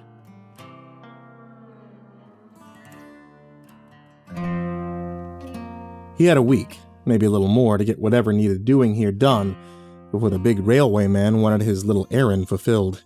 Jakob, of course, had no intention of doing a damn thing that happy asshole wanted. He had agreed and took the man's money only to prevent more bloodshed. And now he was up against the clock, a week to serve God's will and ride out of town. You must be bored, he said, looking up at the sky. When he got no reply, he headed up the street towards the waiting boarding house. The boarding house was a dusty two-story affair with a cantina on the ground floor. As Jakob entered, the smell of hot cooking chili assaulted his senses, making his stomach growl noisily. At the end of the room stood a sawdust plank bar. Behind it, a woman worked busily, stirring a huge pot on a nearby blackened stove. Jakob walked across the room, not minding the few other patrons, but plonking himself down on a nearby stool and coughing politely. The woman turned to face him and smiled warily, the dark smudges under her eyes evident of more than one restless night.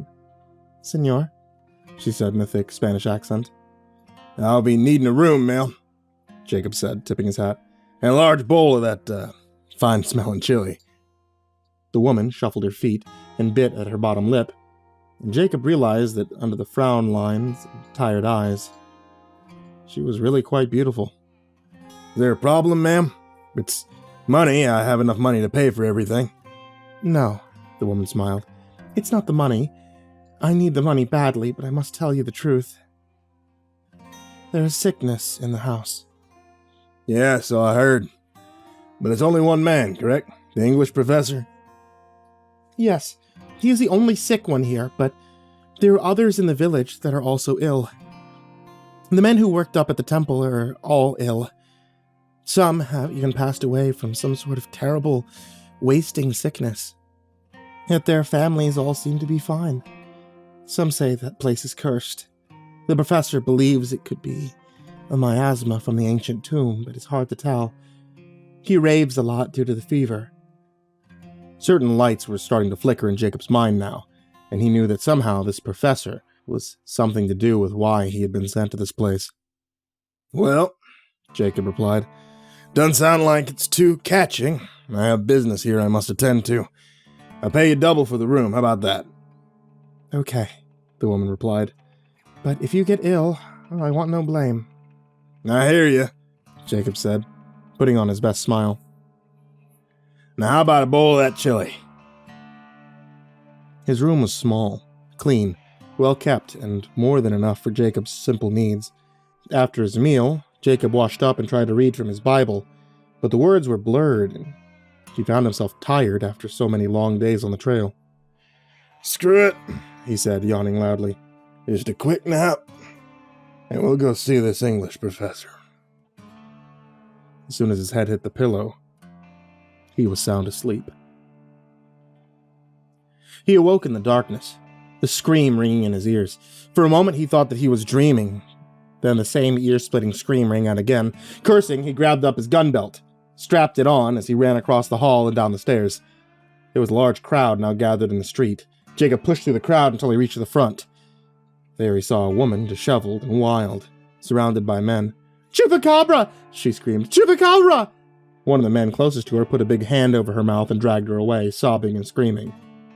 Jakob was about to go after them when a hand fell on his shoulder. He turned around ready to be angry, but it was his landlady from the cantina. He searched for name. Anita," he said, drawing her to one side. "What was the name she was screaming?" The woman shook her head sadly.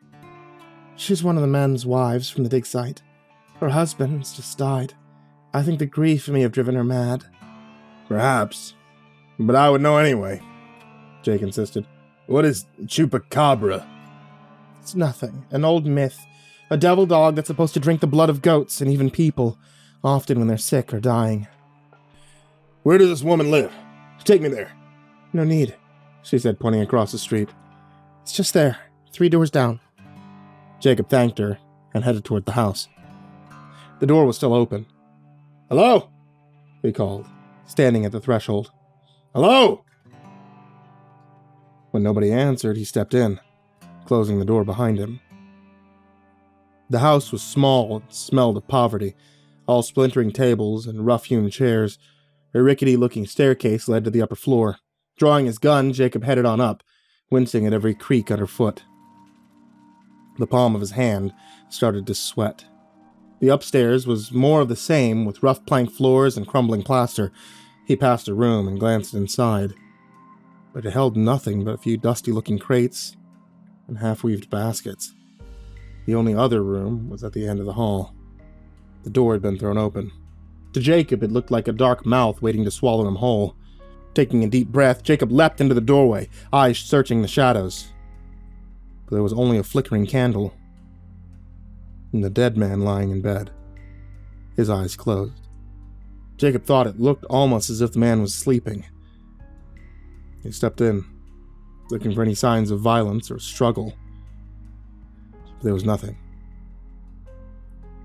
Approaching the bed, he sat down. That's when he saw the blood. A single drop marred the white sheets.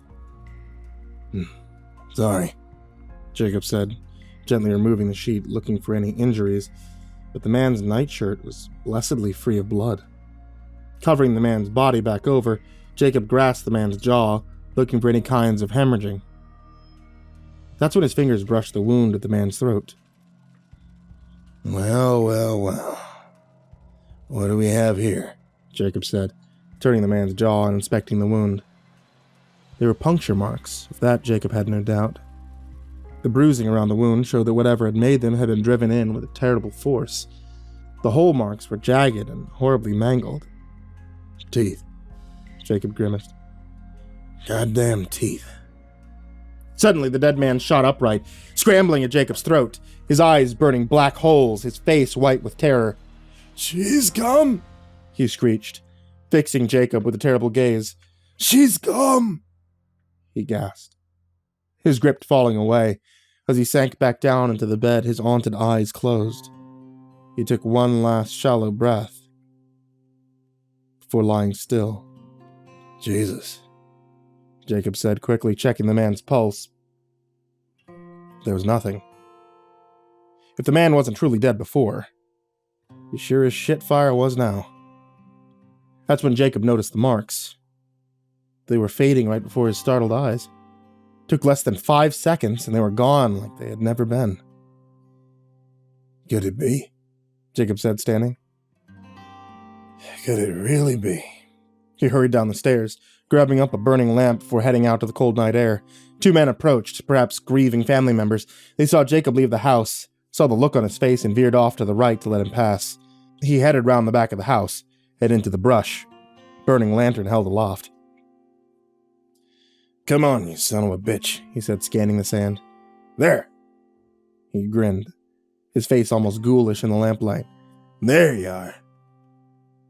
He looked at the large tracks that led away from the building. He followed them for some time, watching as the tracks warped and changed with almost every step. Now they were wolf-like. Then they began to thin out and grow longer. As he entered a small grove of sun-blasted trees, the tracks suddenly stopped. Jakob traced his finger around the tracks, now completely human and small, almost like those of a young girl or a petite woman. Standing, he scanned the brush and the tops of the swaying trees, but there was nothing. Only the sighing of the wind, chilling his flesh and whispering like an omen of death in his ear. Jakob awoke the next day, well past noon.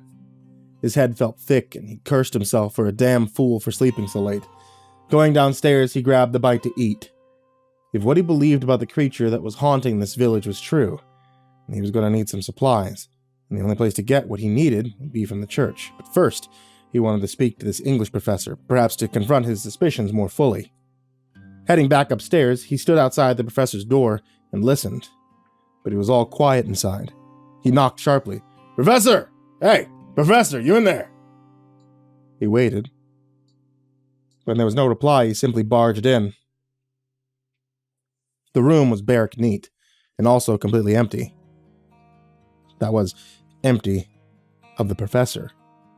All his things remained, including a large money clip and a gold watch on the bedside table. The only movement was the blowing curtains as the afternoon wound down towards the evening. Strolling to the window, Jakob looked outside. Seeing nothing, he slammed it shut and looked around for something, anything, that could help him. Some notes or a journal, perhaps. But there was only a few piles of dirty clothes and some mud-stained boots. Heading back outside, he gently closed the door and hurried downstairs. He found Anita there, her hips swaying mesmerizingly as she prepared the evening meal. Anita, who'd you say that professor's name was again? He said, leaning heavily against the bar. Engelbert, she said, slicing up an onion. Alfred Engelbert. When was the last time you saw him? Only this morning, she said, looking up a little more concerned now. Why do you ask? He's not in his room. What? She said, putting down her knife and wiping her hands on a nearby dish towel. How can that be? I saw him this morning. He was worse than ever, sweating and talking in riddles. What did he say, Anita? I don't know. I couldn't make out all that much. Something about a woman and eyes in the blackness. Jakob rode hard, heading for the nearby church. At the outskirts of town, he hadn't looked forward to seeing the Reverend again, but in times like this, any port in a storm. Still, by the time he arrived, the sun was starting to set in the west. Only the spire of the church remained in sunlight. Jumping from his horse, he stopped, taking in the atrocity that was spread across the church's front steps. It was the Reverend. What was left of him, anyway. The man had been disemboweled, his pipes and steaming organs spread all about. The air was thick with the smell of blood and shit. From around the corner, there came a strange chanting in a coarse, harsh language. Drawing his gun, he slid around the corner. Kneeling in the middle of the cemetery was what Jakob believed to be the missing professor. He was a small man, bald and bespectacled. He was reading from an ancient-looking parchment, glowing torches all around him. The blood on his hands looked almost black in the growing night. Professor, what the hell are you doing? The professor's head shot up, and he glared at Jakob. The ground must be made bitter so her followers may arise. She hears their screams from the ground and comes to free her children from the yoke of Christ God, for her gods were old when the world was still young." Now there was rumbling in the earth, as if the very ground writhed in agony. A nearby grave off to Jacob's left began to tremble and vibrate. Right in front of Jacob's startled eyes, the grave dirt began to flow and withdraw, birthing a flame-eyed monstrosity back into the world, and Jacob knew that he now stood on unhallowed ground. The professor howled in delight and began his vicious chant once again. Another grave began to tremble and churn. "No, you don't," Jacob growled, raising the pistol. He shot the mad professor between the eyes. The newly raised vampire hissed. "Metzitli will kill you slowly for this. Oh, so slowly. My mistress is the goddess of night."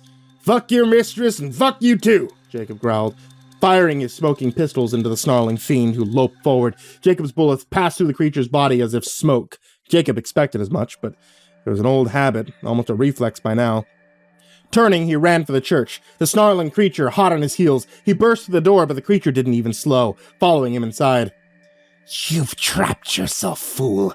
This place holds no power over us now. The ground here has been made unhallowed by the blood of that false priest." Turning, Jacob grabbed up the wooden cross from the altar as the creature approached. "Don't you listen?" The creature giggled obscenely. "Your god's been driven from this place. His symbol is no more than a wooden stick to me now." "Sometimes a stick's all you need," Jacob said, as the creature lunged forward. Quickly, he stepped to the left, and the creature's claws dragged into his arm as he brought the wooden cross down on top of its head, shattering it in two. The creature howled, its vile blood pouring down its face, blinding its eyes. Jacob tried to pull free, knowing the creature would drag him forward with its great strength. Using its own momentum against it, Jacob thrust the now splintered cross up into its ribcage, piercing the diseased heart beneath. The creature let out a single ear-piercing shriek, its fanged mouth tearing its foaming lips to shreds before falling into a bloody heap at Jacob's feet. "If we weren't in a church, I'd piss on your bones," Jacob spat into the dead creature's face. "But for now, that'll have to do." Jacob hurried out of the church and over to the professor's body. Leaning down, he grabbed up the ancient-looking parchment from which the professor had been reading. Not liking the feel of it in his hands, he cursed, throwing it back down, not understanding the strange symbols written there. Kneeling down, he frantically began rummaging through the dead man's pockets. Finally, he came up with a small, leather-bound book. He flipped it open and began to scan the written pages. The journal was well written, and for the first few pages in a good order, but turned into the ramblings of a madman as the writings progressed.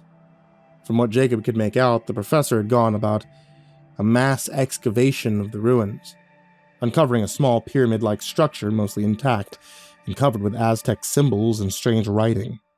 From what the professor could decipher, the ruin was some kind of temple, a place of sacrifice to the goddess of night and the bringer of death. The writing spoke of a curse within, but unperturbed, the professor cleared the entrance and with a small party ventured within.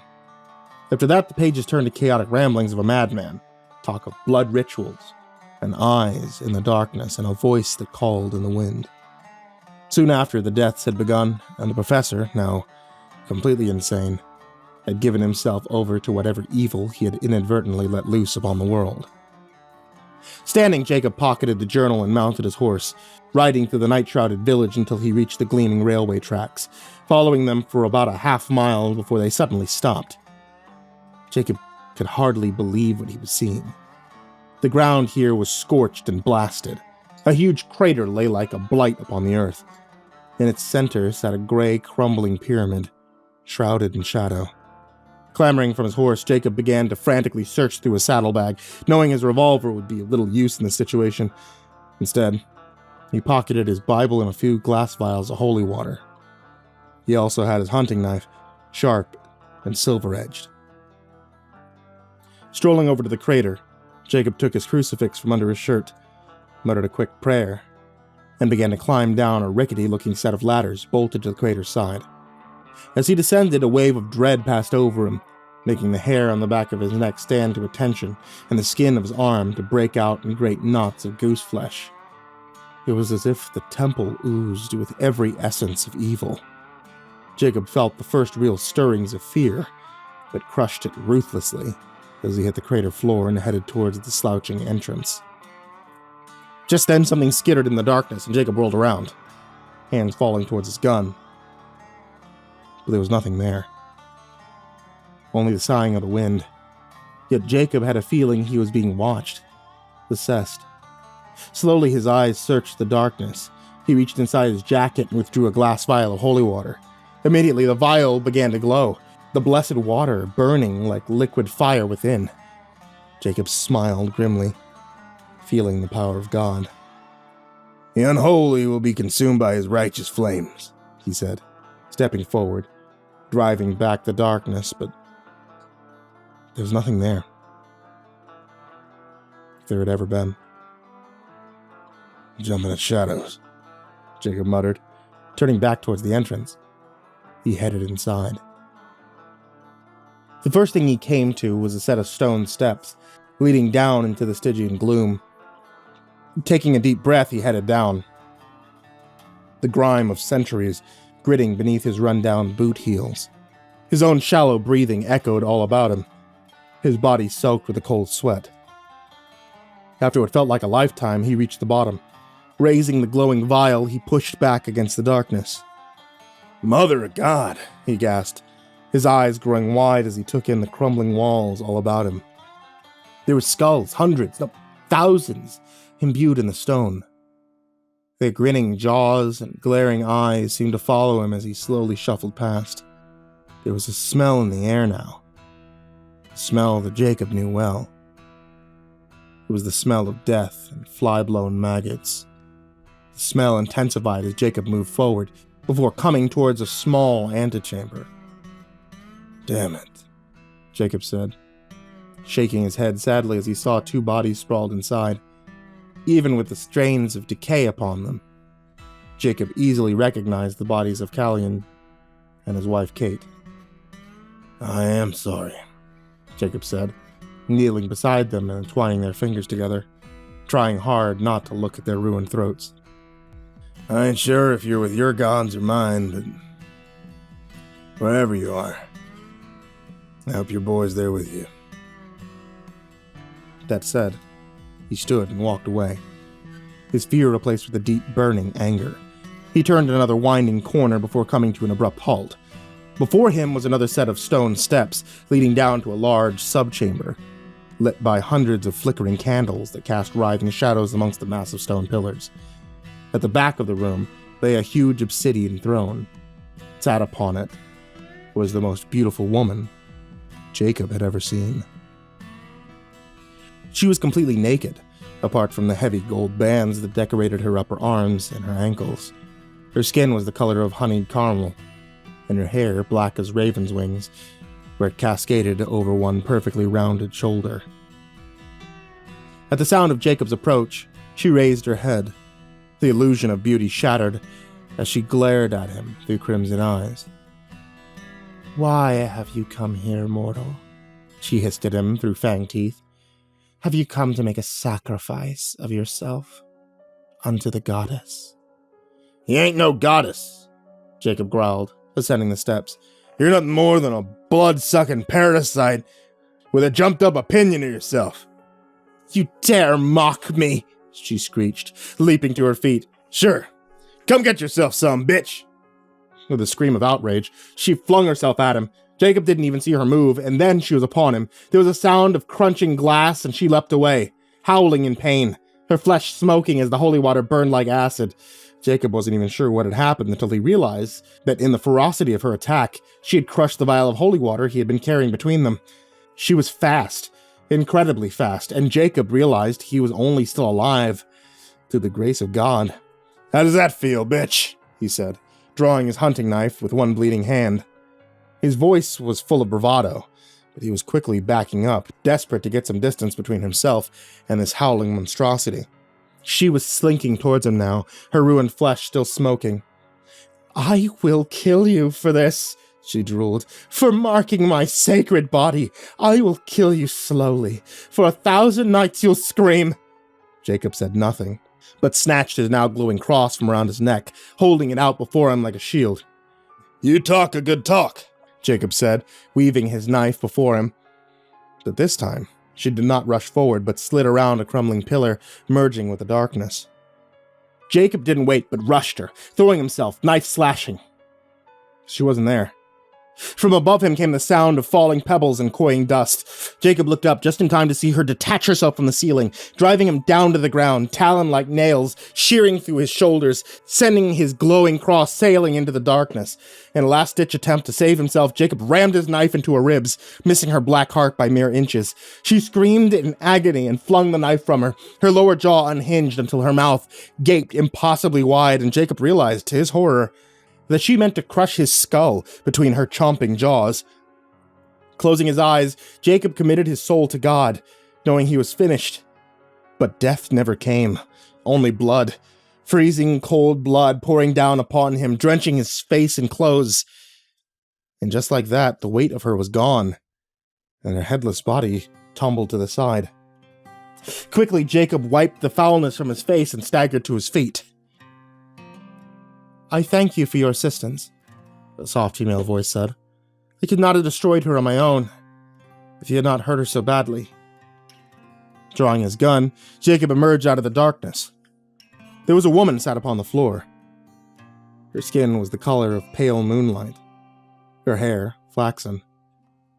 She wore a modern-day dress covered in blood, and she cradled the creature's decapitated head in her lap. Who the hell are you? Jakob said, scooping up his glowing cross and quickly putting it around his neck. My name is Babette, the woman said, wiping tears from her face.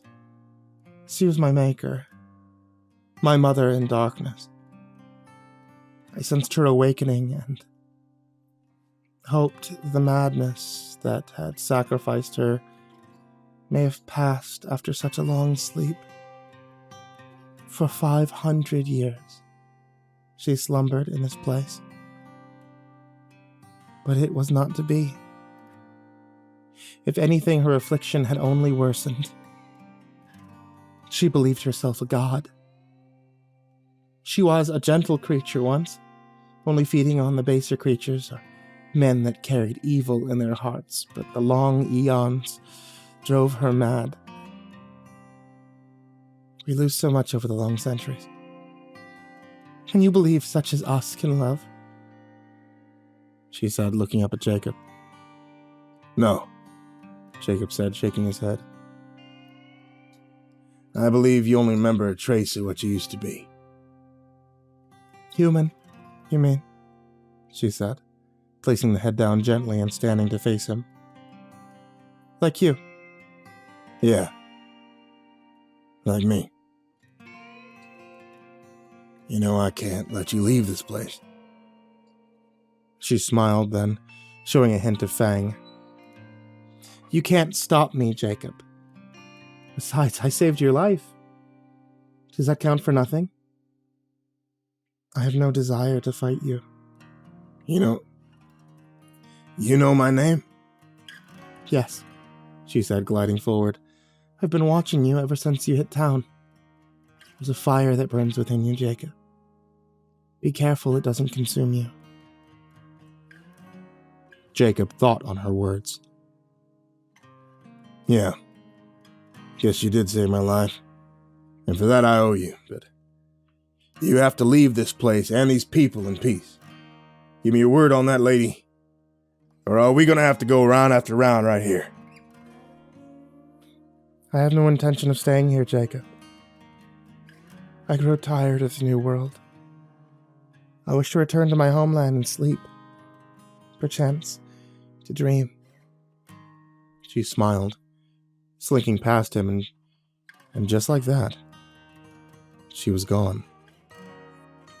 Jakob let out a breath he didn't even realize he had been holding, suddenly feeling his aches and pains as he staggered up the steps, through the winding tunnel, and at long last, into the fresh night air. By the time Jakob had finished his work, the sun was rising in the east. He stood on the ridge, detonator in hand, and gleaming railway tracks beneath his feet. And behold, a hand lay upon me, he anointed. and set me trembling on my hands and knees. And he said unto me, O Daniel, son of man, most greatly and beloved, give heed to the words that I speak to you, and stand upright. For I have taken heed to your prayers, and will exalt you before all the nations. That said, he pushed the plunger down, throwing up his arms as a great roar and deafening boom was washed out across the land, burying the ruined temple beneath the shattered earth forever. Jacob climbed up upon his horse and headed west, following the railway tracks. Progress was coming to the west, and Jacob wondered if there was any room left for a God-fearing man. He looked towards the heavens, but there was no reply. Only the blazing sun and the sweet smell of the desert. For now, that was enough. Jacob rode on, his shadow growing longer, a gray rider upon a pale horse.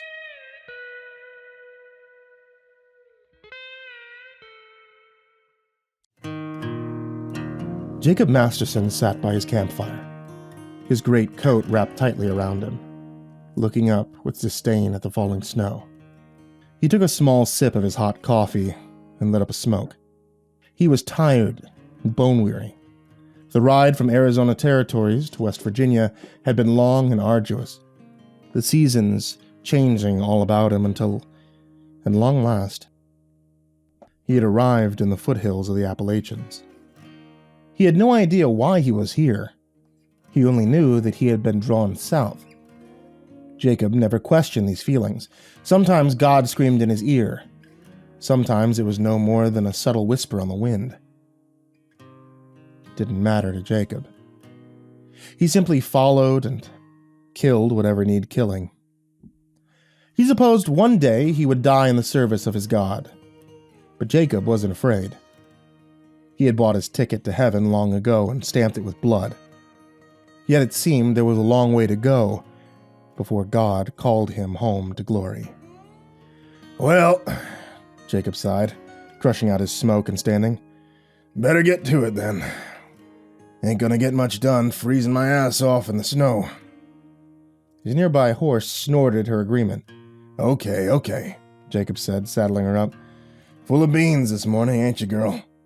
He smiled, stroking her silken neck fondly before kicking loose snow over the embers of his dying campfire and heading into the mountains.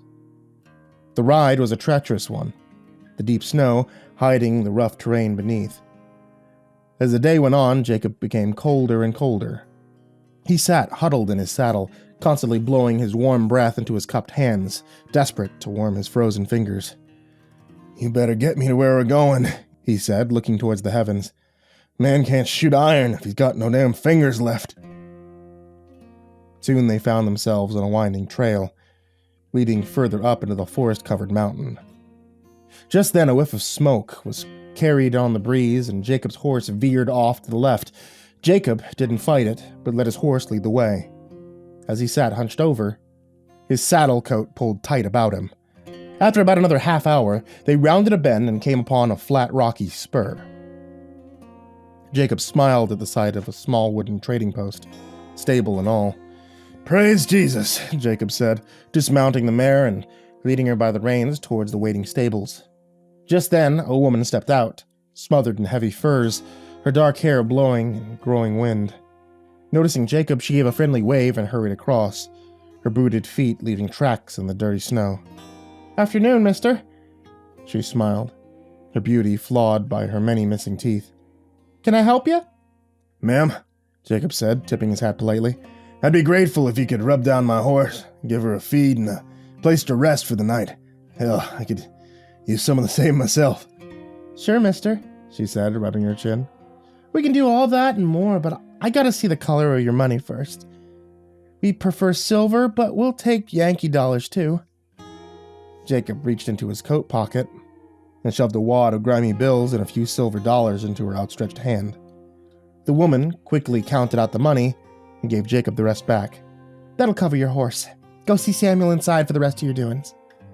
"Much obliged, ma'am," Jacob said, stuffing the remaining money back into his pocket and heading for the trading post door. "You take care of that horse," he called after her. "She's one of God's chosen." "Ain't we all?" the woman cackled, leading the big mare away. "Yeah, I ain't too sure of that," Jacob mumbled as he stepped inside, banging the snow from his wet boots. "Close the damn door," the fat man called across the room from where he sat huddled around the crackling fireplace. "Was you born in the barn?" Jacob did as he was bid, ignoring the other man as he strolled across the room, ducking to avoid the low-hanging beams from which hung dried meats and musky-smelling herbs. The man behind the counter was bald, weaselly thin and sickly-looking. Jacob nodded his approval as he noted the well-stocked shelves behind the smiling proprietor. "How can I help you, friend?" the man said, wiping his hands on a dirty-looking apron. "You Samuel?" Jacob said, drawing closer. "No," the fat man smirked from across the room, taking a long, hard pull on his whiskey bottle. "He's the president of these here United States." "Ignore him," the proprietor whispered, as if scared of being overheard. "He's drunk is all." "I need a hot meal and a room for the night," Jacob continued. "Think you can manage that?" "I couldn't manage a fucking brothel." "I'm getting tired of your mouth, friend," Jacob said, rounding on the other man. "Ain't your friend," the man replied, sitting up straighter. "Then why are you running your mouth in my direction?" Jacob said, crossing the room and looming over the other man. "I'll say whatever I damn please," the big man said, jumping to his feet, his face flushed with liquor and rage. "Mister," Jacob said, looking up at the big man, "I've been in a real bad mood for about the past 10 years now, so open your mouth just once, just one more goddamn time, see what happens." The big man went to do just that, but before the words could pass his lips, Jacob rammed a gnarled fist into his face. There was an explosion of blood and teeth, and the big man sat down hard, completely unconscious. "Now what did I tell you?" Jacob said, flexing his knuckles gingerly. "Some folks are always pissing in the wind. You there," he called to the skinny man behind the counter, who was wringing his hands together nervously. "Grab a hold of his happy asshole's legs." "What are you going to do with him, mister?" he said, hurrying over. "Reckon I already did it," Jacob replied, hooking his hands onto the big guy's arms. "Now catch a hold. This fool is stinking up the place." "You can't mean to put him outside," the skinny man protested as he grabbed up the man's legs. "He'll freeze to death out there." "Oh, like I give a tinder's fuck," Jacob said, lifting the snoring man. "Please, mister. John Patrick came from real bad folks. I don't want no blood feud with them." Okay then. We dump him in the barn. Goddamn nervous Nelly," Jacob said, heading for the door. "Let's get it done." Both men were back inside in just a few minutes, the door firmly closed against the approaching storm. "Now," Jacob continued, leaning against the heavy barn. "About that room?" "Oh, sure," Samuel grinned, pouring them both a shot of whiskey. "I got 3 of them out back. Good job you came along when you did. They were all full until just a couple of days ago." "Oh, now who in their right mind would be up here in this god-awful weather? Other than a fool like me?" Jacob asked, throwing back his whiskey, glad for its glowing warmth. "Germans. We got Germans staying here." "Germans?" Jacob repeated, cocking one bushy eyebrow. "What in the hell would Germans want around these parts?" "Treasure hunting," Sam said, tapping the side of his nose before pouring them both another shot. "Looking for Swift's mine, I reckon." "Never heard of it." "You ain't?" Sam asked, looking genuinely surprised. "It's a local legend around here. In fact, I'd say people have heard of Swift's mine all over the South and beyond." "Never heard of it," Jacob said stubbornly. Sure you have," the other man went on, now caught up in his own story. "John Swift was an English fella. Sometime around the early 1700s, he was up in the mountains when he came across a dying bear. Tracked it all the way to an old cave." "Thought you said it was a mine." "Well, it was. Well, anyway," the man ignored him, his eyes far away. "They say that John found a streak of silver ore there, a mile long, maybe some kind of treasure. There were reports of old John bringing whole bars of silver and minted coins down off the mountain. Sounds like hogwash to me, Jakob replied, crushing out his smoke. Well, them German fellas didn't seem to think so. They stopped here to rest up for the night before carrying on their way. Had a whole mule team with them, laden down with all manner of equipment.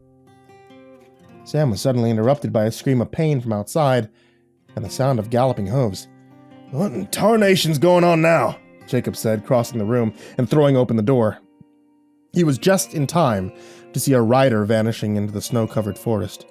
Mary!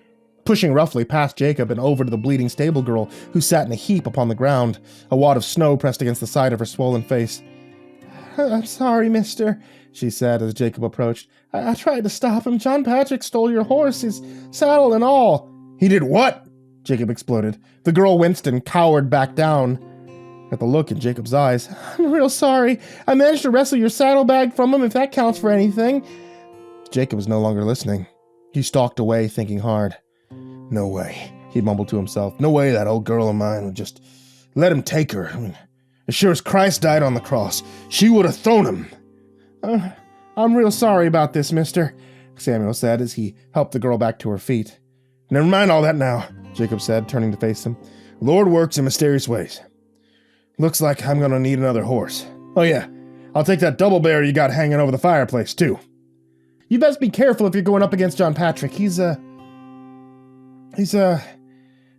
real bad man. Oh yeah? Jakob smiled. I'm a real bad man, too. Samuel wilted under that smile and hurried away, wishing to God that he'd never laid eyes on Jakob Masterson. Less than 20 minutes later, Jakob was heading through the forest. Samuel didn't have a horse, only an old, stubborn mule which Jakob now sat astride, cursing, as his booted feet dragged through the snow. He knew exactly where he was going. Samuel had given him very clear instructions. I swear to God, Jakob growled, trying hard to control the stubborn mule. I'm gonna shoot that hillbilly fool right in the asshole. Boy's gonna be shitting buckshot for the rest of his days. Be careful, Samuel had called after him as he had ridden away. There's a whole village of those crazies up there. They ain't fond of strangers. Now from atop a rocky outcrop, Jakob looked down on that very same village. If that's what you wanted to call it. The place was nothing more than a collection of rough-looking huts, from which dirty smoke billowed up into the graying sky, and the street nothing more than muddy sludge. Nice place, Jakob said, tying the mule to a nearby tree and grabbing up his shotgun before heading down the hill and standing at the entrance of the village. There he threw back his coat, revealing his gleaming revolvers, before firing both barrels of the shotgun into the air and quickly reloading. You people better get your asses out here. Reckon we have some business needs to be attended to. The first into the street was John Patrick, a large, shit-eating grin on his face, as the rest of his clan swarmed out behind him. You shouldn't have come here, mister, he grinned through rotting teeth. You's a dead man now. Jakob ignored it. This fool got any kinfolk here? He yelled into the crowd. I's John Kin. A man in filth-covered overalls pushed his way to the front of the crowd. We is cousins, he said, raising a wicked-looking machete. You shouldn't have come here, mister. Now let me get this straight, Jakob said, addressing the other man. If I was to kill old John Patrick here, that would mean a blood feud between you and me. That's right, the man grinned. Figured as much. John sighed, dropping his shotgun into the dirt. He drew his pistol in one fluid motion and shot both men through the face. The crowd let out a startled cry, quickly tossing an assortment of rusty weapons into the mud. Now, John said, casting a baleful eye over the white-faced crowd. Anybody else claiming to be kinfolk of those two happy assholes? The remaining member of the crowd shook their heads so fast, anyone would think their asses were on fire and their hair was catching. That's just fine then, Jakob said, reaching down and scooping up his shotgun. Now somebody better go get me my horse. And I swear by Judas's stretched neck, if there's so much as a tick on that girl's hide, I'm gonna start burning stuff. A man quickly ran down the side of one of the houses as the rest of the murmuring crowd dispersed. He was back less than a minute later, leading Jacob's horse by the reins. "She's just fine, mister," he said with an egg-sucking grin. Jakob ignored the man, looking him up and down. "Where'd you get that fancy coat?" he said, fingers running through the fine fur trim. "And those climbing boots you're wearing?" "I didn't steal them," the man swallowed hard. "That fellow's already dead, or close to it anyway." "What fella?" Jakob said, suddenly realizing this was part of why he had been brought here. "He came down from the mountain," the other man said, cringing from the fire that burned in Jacob's eyes. "He's a foreigner, talks some strange language, his face was all torn up, his throat bit. He didn't last too long." "Yeah, I bet he didn't," Jakob growled. "Which direction did he come?" "North," the other man replied quickly. "Probably looking for silver up in them old caves." But there he suddenly stopped, his eyes growing wide, knowing he had said too much. "Cave?" Jakob seized upon it. "You mean mine? Swift's mine?" "Ain't no mine," the other man sighed defeatedly. "It's a cave, a whole system of caves, further up the mountain, but you don't want to go to that place, mister. The place is cursed. People go missing all the time, usually fools looking for treasure, even a few trappers, mountain men. It's real bad if you don't go anywhere near it, sir. No, sir." "But you know where it is?" Jakob asked. "Yeah, sure. But you can't stay away from a place if you don't know where it is." "Good point. Get yourself on that mule. Looks like you're playing guide today." No, not me. Not me, sir. I ain't going anywhere near that hellhole." "What's your name, boy?" Jakob said, turning the shotgun towards him. Isaac," the man said, suddenly freezing in place. "Okay, Isaac. I'm gonna give you to the count of 3 to get your fool self on that mule, or you're gonna be sporting 2 assholes for the rest of your days. 1. The man was on the mule before Jakob could even hit 2. "All right, then," he said, climbing aboard the big mare and patting her neck fondly. "Lead the way." It was late afternoon when they crested another small hillock, and the entrance of the cave finally came into sight. Both men were shaking in their saddles, their breath pluming in the frozen air. It was here that the man called Isaac pulled up his mule, causing the startled creature to paw angrily at the ground. This is as far as I go, mister," he said, his voice trembling. "You can shoot me if you like, but I ain't going no further than this. Even the Cherokee don't go near that place. And they's braver men than I." "All right," Jakob sighed. "You don't have to get any closer, but on one condition. You have to take that mule back to Samuel the trading post." Sure. Do whatever you want," he said, quickly turning around and heading for the bush. Jakob watched him go until he was out of sight, then turned back towards the waiting cave. "So," he said, looking towards the heavens. "Mind giving me a clue?" But there was only the whispering of the wind and the cold snow upon his face. "Useful," he said, clambering down from his horse. "It's real useful. I'm gonna be pissed if you sent me all this way for a rabid bear." He grumbled, stalking towards the cave's entrance. He'd only taken a few steps when he came to a sudden stop. There was blood here. A lot of it. Soaked into the snow. As Jakob looked on in horror, he started to see bones gnawed clean amongst the scraps of cloth, twine, and other leather. "This ain't no bear," he said, keeping a wide eye on the cave's entrance, as with trembling fingers, he reached down and grabbed up a nearby bone. The bone had been completely stripped clean of flesh and cracked open to extract the precious marrow within. Triangle-like gouges ran down its length, leaving deep indents. "Oh, shit," Jakob said, throwing the bone back down. "Looks like somebody's got a serious set of gnashers on them. Suppose I better go introduce myself then," he said, heading back towards the cave's entrance. He could smell something now, carried on the wind. Not just the smell of carrion meat, but something else. Something wild and brutish that made the skin on the back of your neck tighten and your bowel feel hot and heavy. Jakob took a few deep breaths and stepped inside. The first thing he noticed was the rusting tools that lay scattered all about, and a few small drums simply labeled fuel. Jakob didn't like the look of those drums.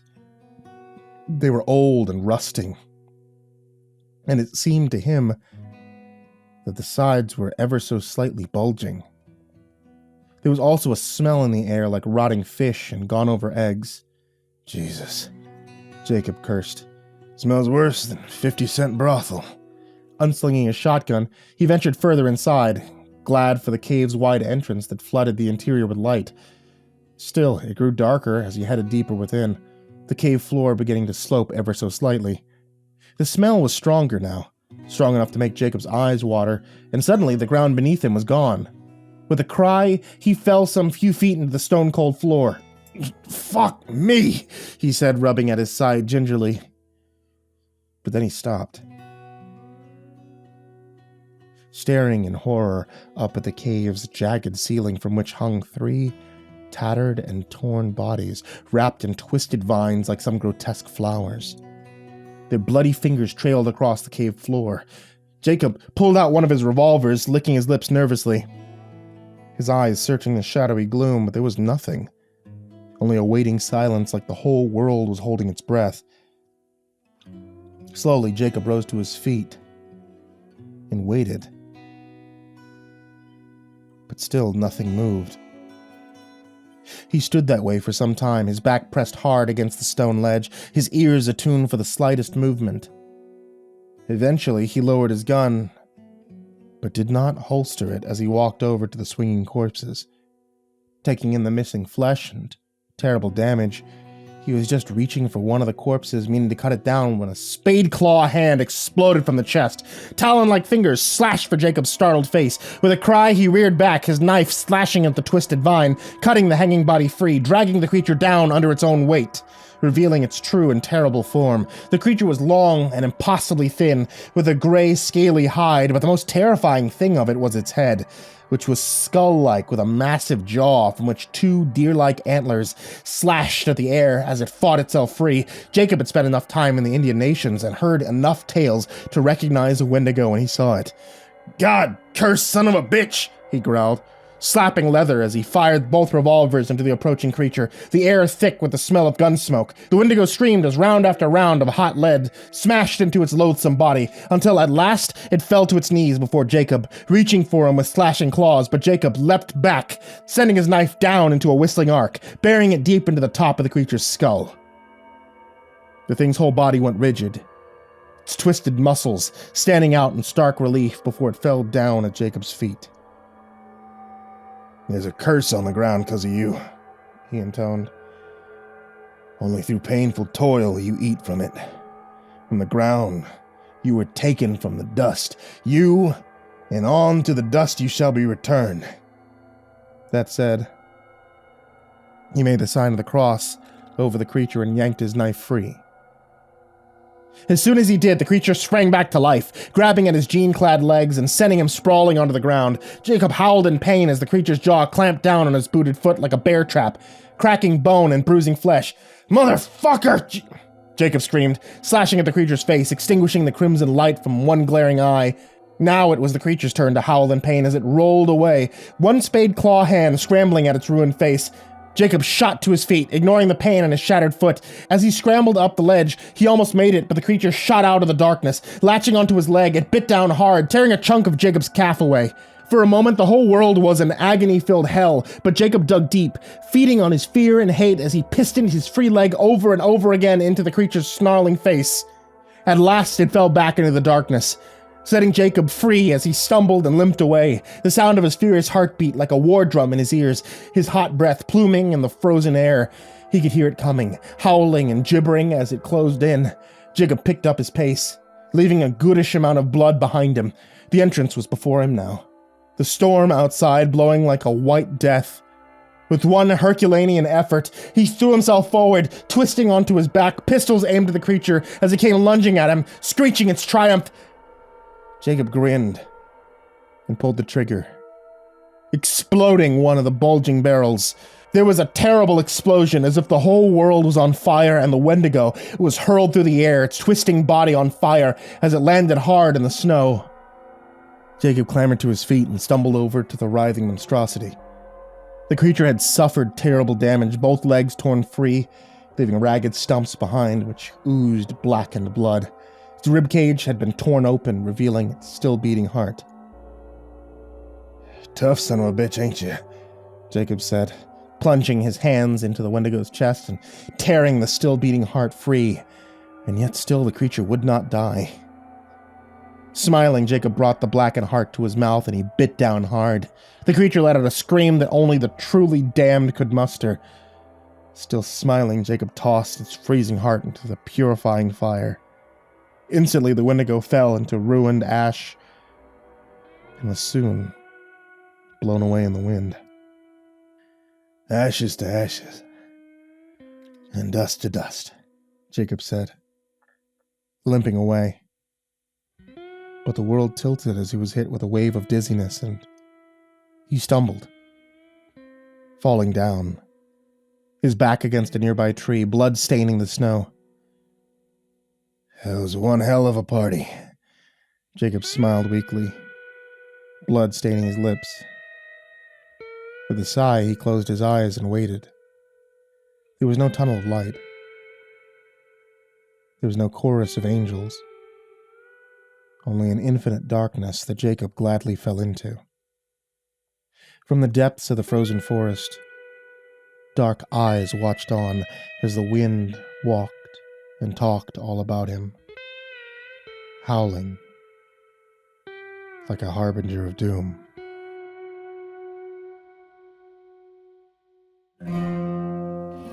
Jakob Masterson awoke with a start, his hand shooting out, grabbing the nearby man by the throat. The man let out a squawk of surprise, struggling to free himself from Jacob's iron grip. Jesus, ease up, Jakob. For Christ's sake, ease up. You're safe now. Slowly, Jakob released his grip before falling back exhausted, a fevered sweat running down his body. Where the hell am I? He croaked, his eyes swimming in and out of focus. You're back at the outpost, Samuel said, gingerly massaging his throat. Some old Cherokee brought you down from the mountain on a sled. Old fella stitched you up good and kept you from freezing. Reckon he's just about saved your life. And why would he do that? Jakob mumbled, fighting to stay awake. Some native superstition. Some nonsense about killing the monster, freeing the land. I mean, who believes in monsters? Yeah, Jakob sighed, slipping back into unconsciousness. Who does? Jakob stayed at the outpost for another 2 weeks. In that time, his fever rose and subsided, then rose again like a breaking tide. Samuel did his best to keep his temperature down, but as many a night he stood over Jacob's sweating form, Bible clutched in hand, ready to administer the last rites should it be needed. Never in his life had Samuel seen a man fight so hard against death until, at last, Jacob's fever broke, and he joined the land of the living once again. After that, his recovery was surprisingly swift, and only a few days later he was back on his feet, eating like a hog, doggedly determined to regain some of his former strength. He was outside practicing his draw as the spring thaw happened unnoticed all about him. He was on about his 100th draw, cursing his own clumsiness, when Samuel, who had been watching closely, burst into laughter. Jakob holstered his revolvers and turned a stern eye on him. "And what do you find so damn funny?" he growled. Samuel, unfazed by Jacob's anger, continued to grin. "Jakob," he laughed, "if you consider that slow, I would never want to see you fast." Jakob returned the grin. "I could still shoot the sleep from your eyes, boy. Don't you ever forget it." Laughing, both men stomped back inside, wiping the last remains of winter from their feet. That night, Jakob had a dream. He had had many dreams in his blood-fueled life, most of them tinged with regret, but nothing quite like this. In his dream, he was standing in a mist-shrouded graveyard, a skeletal tree growing from the blighted earth, which crawled with maggots and all manner of squirming things. Overhead, ravens circled, mocking him with their caw-like laughter. Jakob looked down at the open grave before him. The tombstone read, "Jane Mary Masterson, beloved wife of Jakob, gone into dark waters." A rotting hand caressed his shoulder. The smell of decay suffocating him. "Come home, my beloved," she whispered, her cold breath freezing his cheek. "Come home, Jacob, for the dead do not rest." Suddenly she pushed him, sending him crashing into the very grave that she had crawled her way out of. Dirt cascaded down into Jacob's screaming face as a multitude of rotting dead began to claw at the earth, burying him alive. "Jane!" Jacob woke with a start, a cold sweat running down his body, his heart thundering in his ears and his breath coming in sharp, shallow gasps. At last, he settled back down and lit up a smoke, his eyes searching the darkness. After a moment, he stood and began to dress. Jakob Masterson was going home. Early the next morning, laden with supplies, Jacob bid Samuel a fond farewell, thanking the man for all he had done, before he headed down the mountain and into the forest plains below. For a month he traveled with a small caravan heading north, trading the protection of his guns for a little food and safe place to sleep by the campfire. Still, he was haunted every night by the same terrible visions, and often disturbed the peace of the camp with his shouting and hollering, until his traveling companions became sullen, and he decided to leave, heading further east, towards New England and the coast. He was about 2 days into the New England forest, fighting his way through some particularly nasty underbrush, when he stumbled upon a large clearing. "Well, shit," he said, tipping back his hat and wiping his brow as he took in the small town that had suddenly appeared before him. "Where the hell do you come from?" The town was like something straight out of the past. The houses were mainly Dutch colonial in design, made from rough gray brick and slate. As Jacob entered further into the town, he noticed how the land at the back of these houses had been felled and turned into farmlands and fields for the planting of various crops, none of which looked too healthy. The streets themselves consisted mainly of straw, mud, and rough planking. A few chickens squawked and scattered as he passed, and somewhere a pig grunted sullenly. Apart from that, the streets were completely empty. Jacob carried on walking, his free hand close to his revolver. He could hear something now, a kind of low murmuring coming from the looming church up ahead. There was a sudden cracking noise like the snapping of a dead branch, followed by an agonizing scream of pain. The murmuring became louder. Jacob cursed, throwing down the reins and drawing his revolver as he came on the run, taking the stairs 2 at a time. He raised a dusty boot heel and kicked open the church door. The pews were full of people, but it was the bleeding man kneeling on the floor that drew Jacob's attention. Ignoring Jacob, the kneeling man raised the whip once again and brought it whistling down, tearing at his own bloody flesh. Wincing at the other man's pain, Jacob raised his revolver and fired a single shot into the air. "What in the seventh circle of hell is going on here?"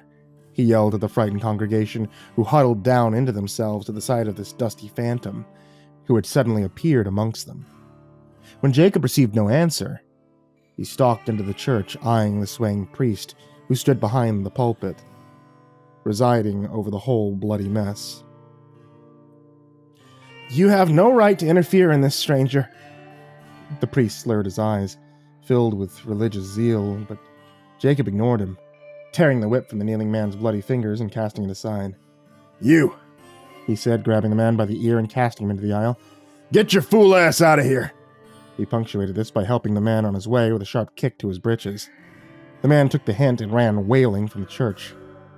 The drunken priest, outraged, stumbled down the stairs to face Jacob. "How dare you interfere with this?" he said, lurching forward, but Jacob turned on him and grabbed him by the throat. "You have one chance to explain this atrocity. Just one goddamn chance, or you're going to be shitting boot leather for just about the rest of your life." It was then that Jacob felt cold steel pressed against the back of his head, and the deafening sound of a pistol being cocked. "Boy," a deep voice said from behind him, "you put the Reverend down now, or the last thing you're gonna see is your own brains running down these here walls." "Bushwhacking son of a bitch," Jacob growled, casting the Reverend away. "Shoot him!" the priest gibbered. "Shoot the sinner!" "Shut your mouth. And the rest of you." he said, turning to the congregation, never taking the gun from the back of Jacob's head. Go home. This includes you too, Reverend.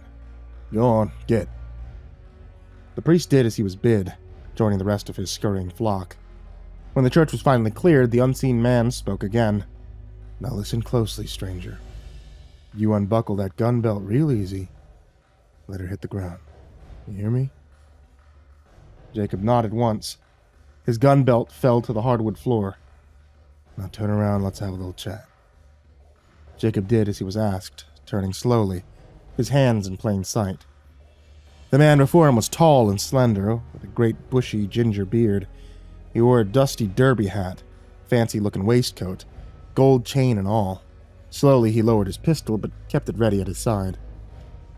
The name's Richard Delmore, he said, eyeing Jakob warily.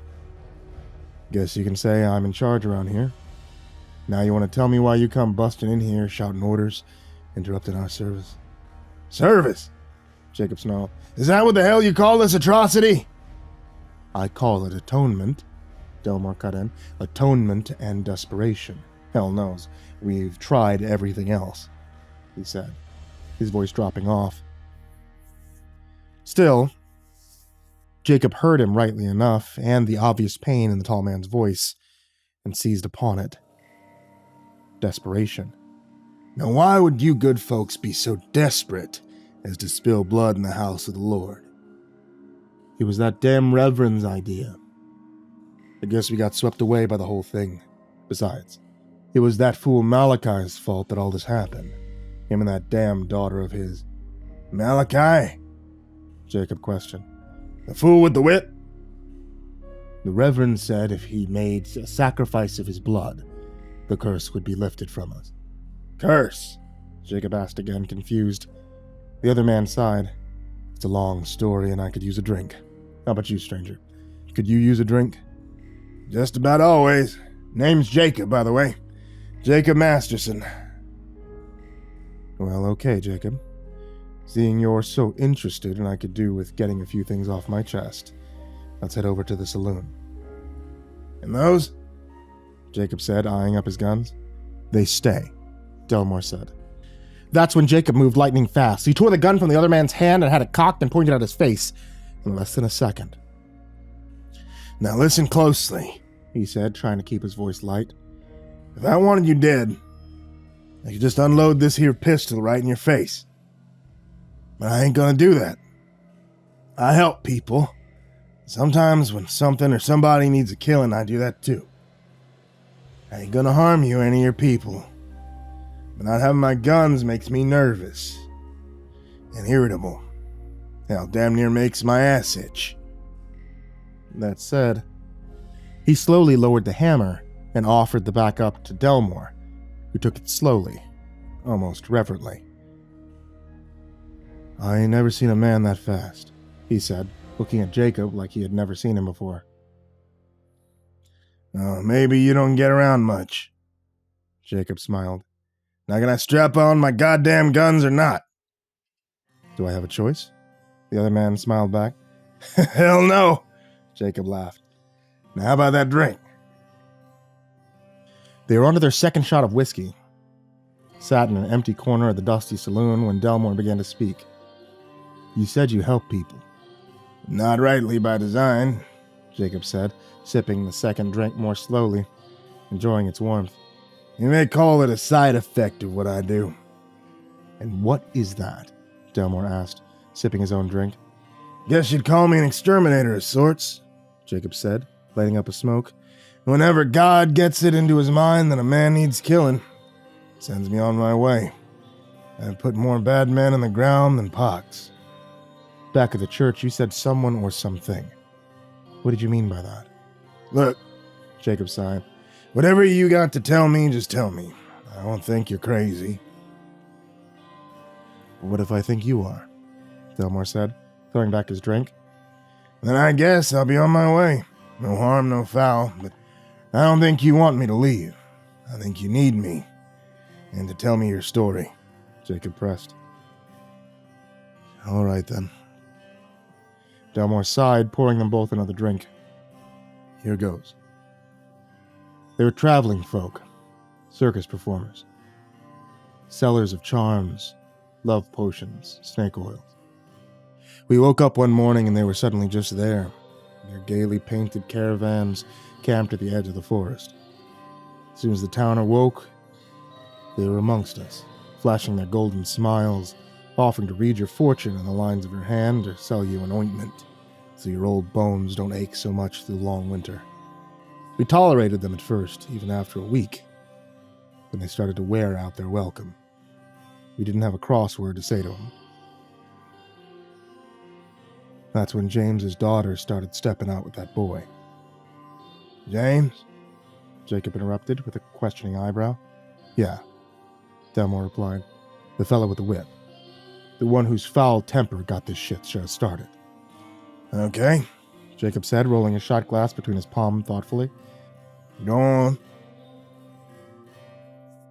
Like I was saying, James's daughter, Anne, took a shine to one of those traveling folks' boys. A tall, handsome youth who used to juggle apples and stand on his head for the amusement of the children. And it seems he took a shine to her right back. Before you know it, he was seen hanging around the small bakery where Anne worked, and she must have got her palm read a half dozen times in that first week. Well, James was no fool, and he didn't like what he was seeing. He stomped right up to their camp and told the old crone in charge to keep her people under control. But according to him, the old woman only smiled and told him her grandson was beyond reproach and minded his manners around the ladies. Well, James stomped off. To be honest, there wasn't much he could do about the situation. After all, Anne was a woman, full grown. Still, he kept a close eye on her, or at least he thought he did. That was until one night he'd caught her trying to steal back into the house. Her clothes all messed, dirt on her face, brambles in her hair. She took one look at her father's thunderous face and began to holler rape, only she was dragged into the woods against her will. I wouldn't say who, but James had a damn good idea. Throwing her into her room, he grabbed up his rifle. He went calling out for his neighbors and close friends. Soon they had themselves a pretty good hanging party, stormed the traveling folks' camp. Anyone who stood in their way was gunned down. They dragged that boy from his tent, screaming and hollering for his innocence. Now, he had done the deed, but she had been consenting and even sought him out. But no one paid him any heed, so they strung him up and watched him kick, watched him dance and soil himself until at last he stopped bucking and heaving and lay still. It was only then that Anne came shrieking out of the darkness like some wailing banshee, clinging at the boy's legs. That's when it occurred to the townsfolk, whose blood had now started to cool. They may have acted a little hastily. There was more to this story than first met the eye. Still, it was done, and no going back now. Those folks were told to be gone by morning, or they'd be wiped out of town. And where were you in all this? Home. Asleep, Delmore replied, but his eyes never quite met Jacob's. And were they? Were they what? Delmore asked, pouring himself another stiff drink. Jacob noticed his hands were none too steady, but didn't remark on it. Gone, Jacob said impatiently. Were they gone? We thought they were. We woke in the morning and their camp was gone, vanished just as quickly as it appeared, with hardly a trace. That wasn't until later that day. She came with the setting sun. Almost seemed like the whole town was milling about as if we knew that she would return. That old crone hobbling into town just as naked as the day she was born, her flesh gray and sagging with age. Her sneering face was covered in fresh blood from the great glaring eye that had been carved into her forehead. In her right hand she held a great bloody knife. In her left dangled some kind of ancient-looking amulet. One man tried to get a hold of her, but she spat at him, and he began to scream, his flesh smoking as he ran in terror. Now all eyes were upon her, and that's when she began to speak. My grandson was a great boy led astray by a willful slut of this town. She was openly weeping, her tears cutting clean streaks down her bloody face. You hung him like a pig to the slaughter, but you won't get away with it. In my blood runs the blood of the Van Dravens. I've always been cursed, and now so are you. Still laughing her insane laughter, she had gobbled up the ancient-looking amulet, cramming it into her toothless maw before raising the bloody dagger and slashing her own throat. Nobody made any move to stop her. It all seemed to happen so fast. We buried her out in the woods, next to her grandson, and went about our lives thinking it was all over. It wasn't until 2 nights later, when Anne was found in her room, her body all torn up and bloody. The night after, James heard her voice calling to him from the forest, beckoning him to come to her. Luckily, some of his neighbors heard this phantom voice too and managed to restrain him. After that, the people started to randomly go missing. Some were found in the forest, torn to shreds, others simply vanished into the night, even from locked rooms. It was as if the very devil himself was spiriting them away. So what have you done about any of this? Jakob asked. He was in 2 minds about the whole affair. The townsfolk had done a terrible thing, but the vengeance being taken, especially against the woman and children who had played no part in this whole damnable affair, was simply too much for Jakob to ignore. Done? The other man laughed, a hint of hysteria tainting his voice. What could I do? I imposed a curfew. I put those living alone up with whatever good folk would take them. That, and I prayed. I prayed long and loud. Well, Jakob said, climbing to his feet. Maybe God heard your prayers after all. Now how about we go take a look at that old witch's body? But Delmore wouldn't. The sun was starting to set in the sky, and he had blatantly refused to be caught up after dark. Without a guide, there wasn't much Jakob could do, so he opted to stay in one of the rooms above the saloon. Delmore had protested, offering to take Jakob in for the night, but Jakob had sent him on his way. God protects his own, he said, grabbing up a dusty bottle of whiskey from behind the bar and heading upstairs.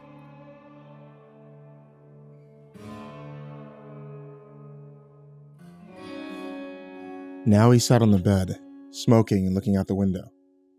His shooting irons close by on the dresser, his torn and battered Bible resting on his lap. He was just starting to nod off when the mist came creeping into town. Tendrils receding, probing the darkness. And the word of God did spread across the land, Jakob muttered. But some did not heed the word, and fell like chaff beneath the wind. There was something on the stairs now. Jakob could feel it. Something that had come with the mist. The air all about him felt charged with its presence, making the air feel heavy and hard to breathe. Jakob turned towards the door, not bothering to stand or reach for his revolvers. He just sat there, a light sweat misting his brow. The thing was on the landing now, the floorboards creaking beneath its heavy tread. Come on, you son of a bitch, Jakob hissed. Come get yourself some. As if hearing his voice, something heavy threw itself against the door. There came a sudden blue flash, and the thing howled in pain. The air thick with ozone as it fled screaming into the night. Jakob smiled, watching as the mist slowly retreated. Still smiling, he fell into bed, and was soon sound asleep. He was awoken that morning by a loud banging upon his door. Jakob, are you there? Sure I am. Stop your goddamn banging and hollering and come inside. Ain't locked. Not a morning person, are you? Delmore said, pushing open the door, but stopped at the threshold, noticing the burnt and crumpled pieces of paper he had dislodged from beneath the door. What's this? He said, reaching down and gingerly picking one up. That, Jakob replied, is the very word of God, given form. Now, how about we go take a look at those bodies? The glade the travelers had made their camp in was nothing more than a leafy hollow at the edge of the forest, surrounded by looming trees. Most of the undergrowth had been flattened, but was now springing back to life. That was except for the 2 graves. Their muddy mounds standing out in stark contrast to the rest of the surroundings. It was here that Jakob stood, Delmore by his side. "Hello!" a voice called out to them. A man was coming on the run, a shovel in each hand as the man drew closer. Jakob noticed that it was the man from the church, the one Delmore had called James.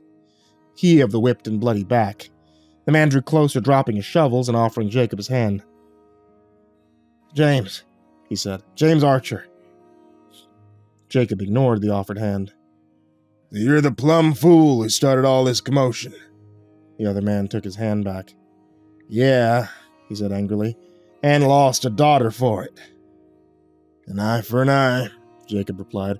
"And if that old coot was happy with that," he said, kicking at the graves, "I'd probably saddle up and ride away.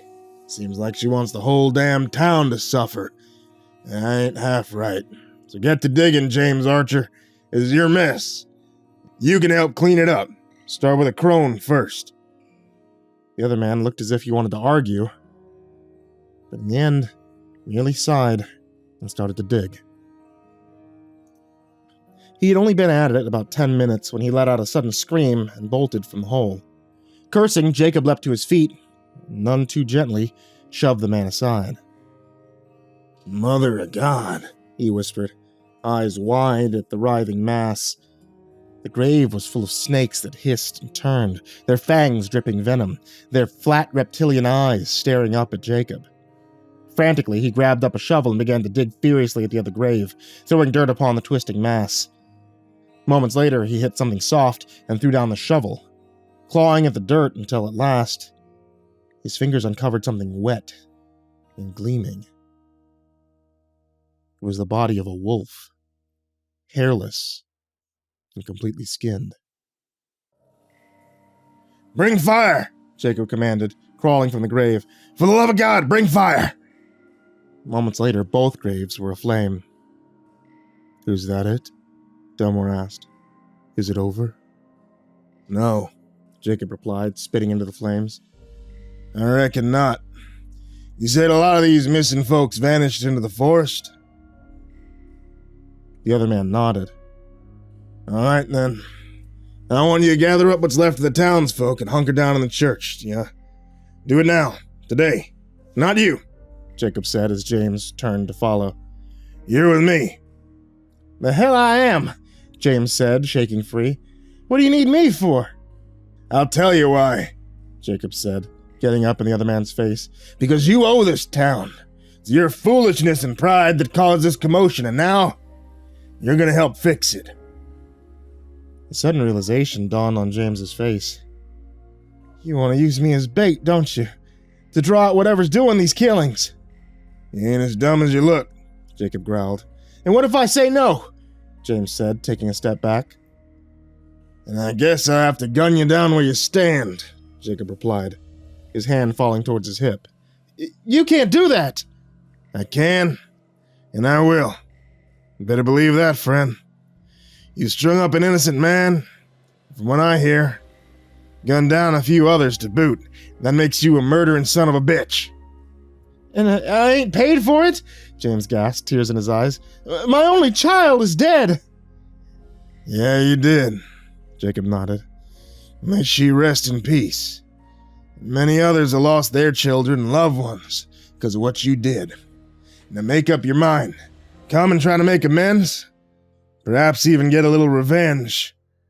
But you can face my justice right here, and right now."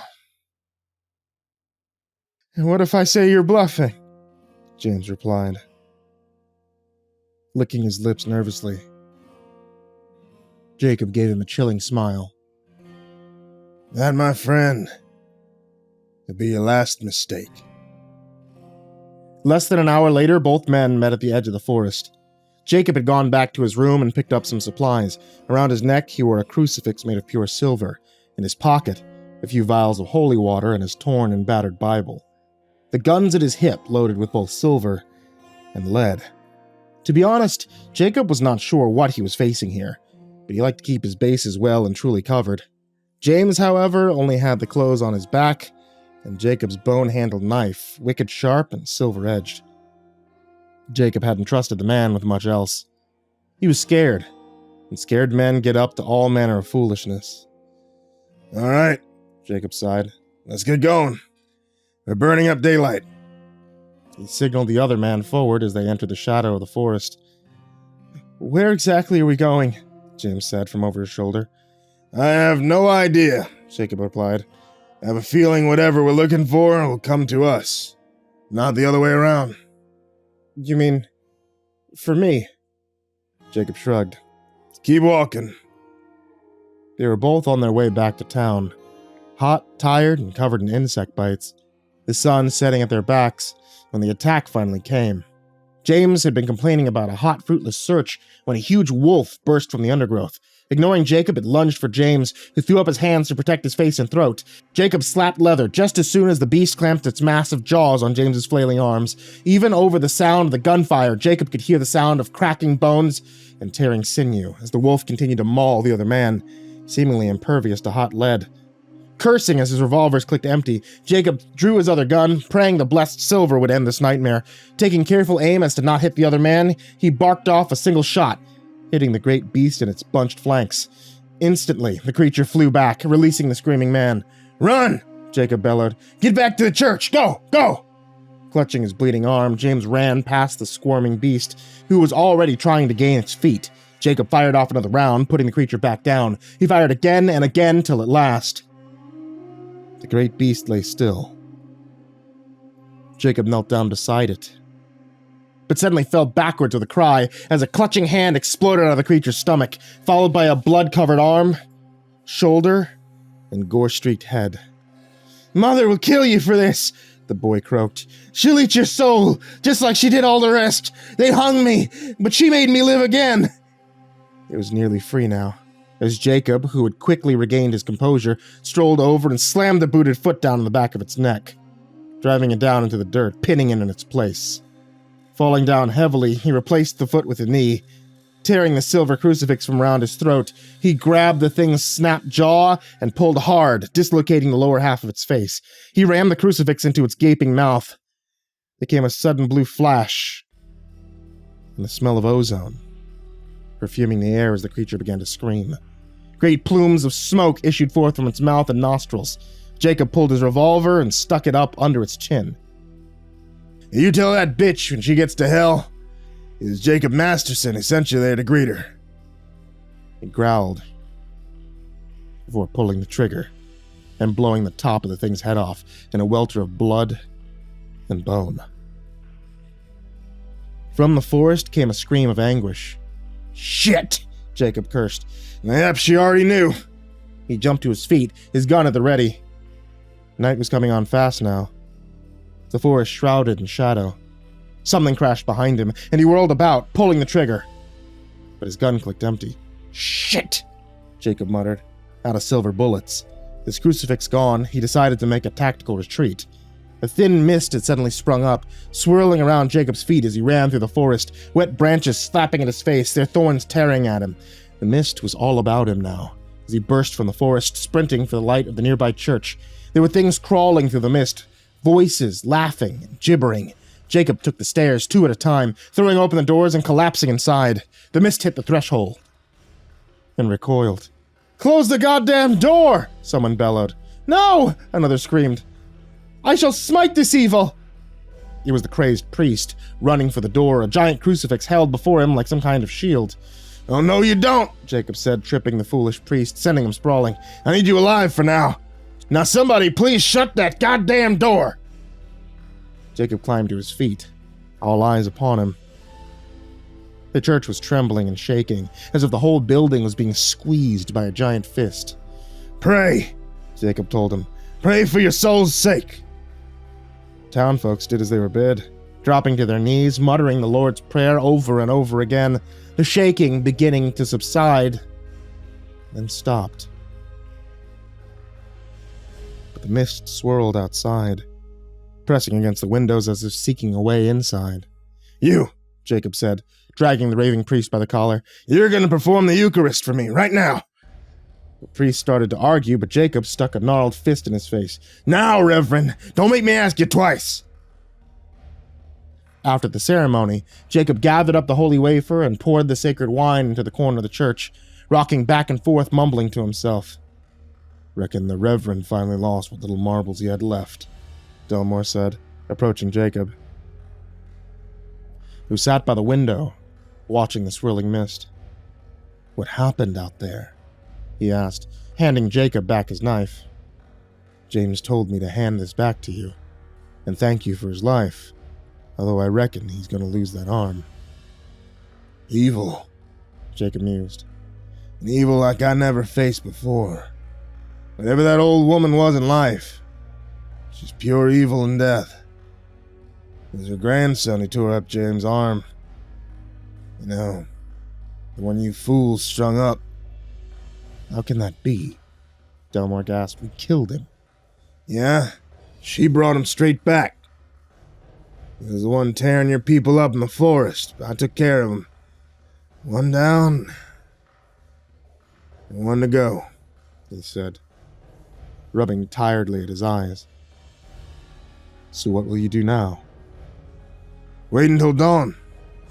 Whatever evil she's made to deal with is tied to her darkness. You think she's out there, don't you? In the mist? Well, I ain't too sure about you folk anymore.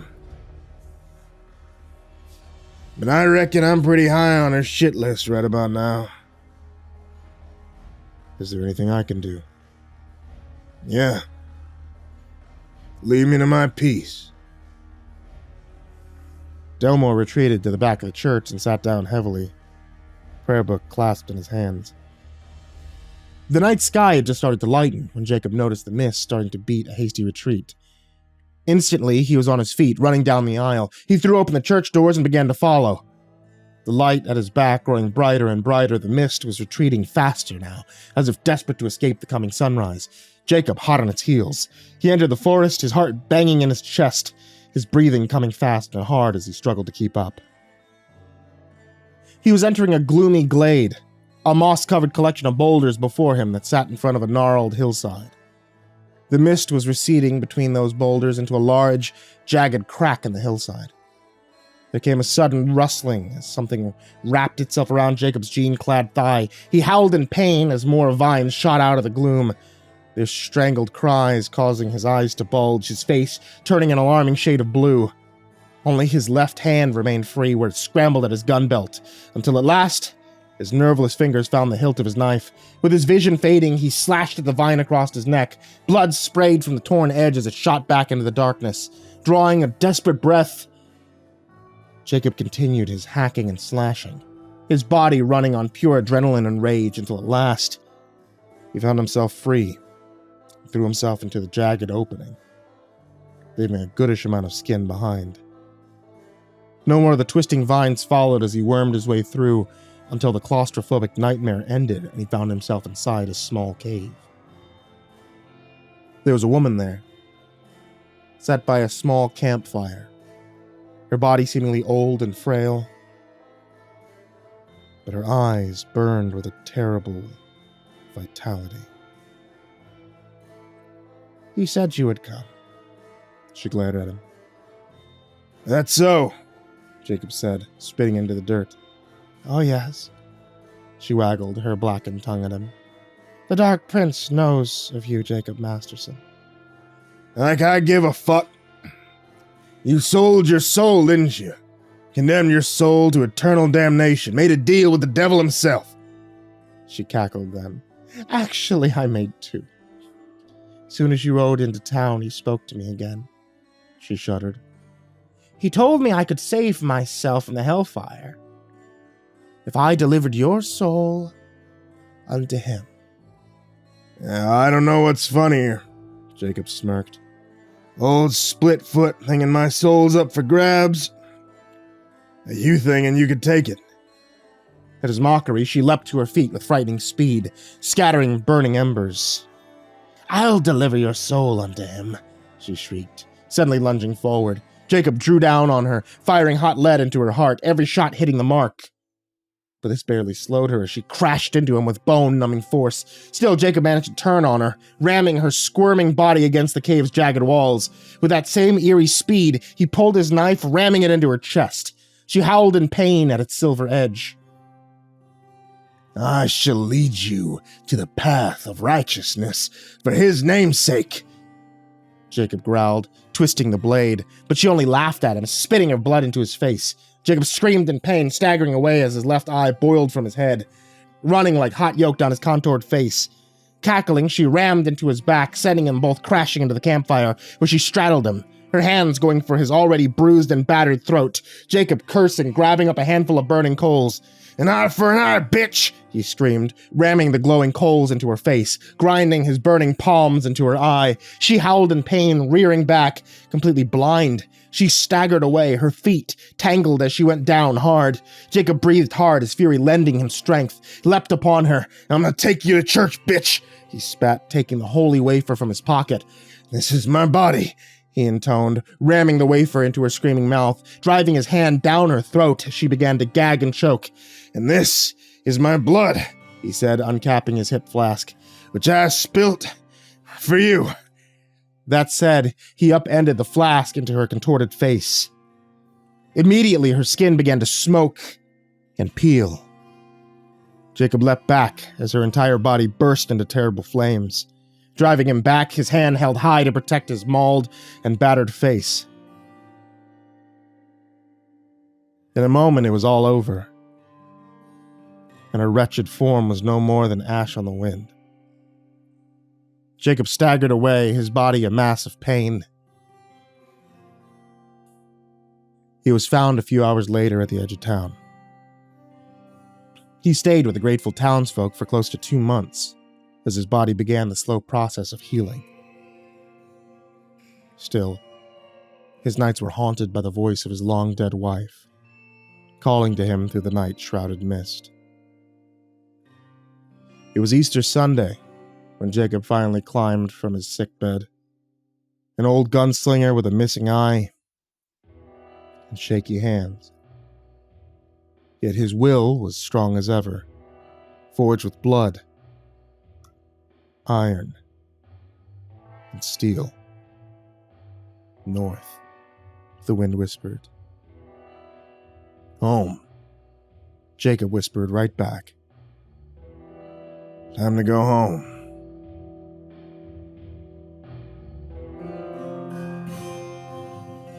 Jakob Masterson was dreaming of a man, an executioner plagued by the devil. In his left hand, he held a hell-bound blade that burned with eternal fire. In his right, an endless stream of blood poured forth, turning into molten lava as it hit the scorched and blackened earth. Then I saw an angel, he said, turning to face Jakob, sitting in the sun with a loud voice. He called to all the birds of mid-heaven, "Come and gather for the great supper of God, to eat the flesh of kings and captains, the flesh of mighty men, the flesh of horses and their riders. For he has set his mark upon them, the mark of the beast. And they who bear the mark shall cast down, and the birds will gorge upon their ruined flesh." Suddenly the man's mouth shot open, stretching impossibly wide, eating up his face as a mass of ravens issued forth, hundreds, thousands. They screeched as they flew at Jakob, tearing at his face, gouging out his eyes. Jakob stirred in his sleep as one dream gave way to another. Now he was standing in a mist-shrouded graveyard, a skeletal tree growing from the blasted earth, crawling with maggots and all manner of squirming things. Overhead, ravens circled, mocking him with their caw-like laughter. Jakob looked down at the open grave before him. The tombstone read, "Jane Mary Masterson, beloved wife of Jakob, gone down into dark waters." A rotting hand caressed his shoulder, the smell of decay suffocating him. "Come home, my beloved," she crooned, her cold breath caressing his cheek. "Come home, Jakob, for the dead do not rest." Suddenly, she pushed him into the very grave she had crawled out of. He began to scream, dirt filling his mouth as he was buried alive by an army of dead. With a cry, Jakob awoke, his feet thrashing in the dirt as he scrambled away from the remains of his dying campfire, breathing hard, his hand hovering close to his revolver. Taking a long, shuddering breath, he looked out at the sky with one good eye before leaning heavily against a nearby rock, the sound of the ocean calming his torn and battered nerves.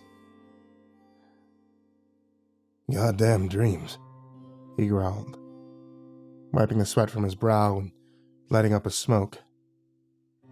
It would be light soon, and he could continue the last leg of his journey, back to Shoresvale, finally back home, after all these years.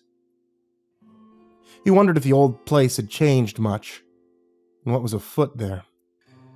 Jakob had been having the same dream on and off for more than a month now, his long-dead wife calling to him from the cold iron earth. Jane, he whispered her name, conjuring up a vision of her. That flowing corn silk hair and eyes as blue and deep as the ocean. Even after all these years, he could still recall the sound of her laughter and the way her lips tilted when she smiled at him.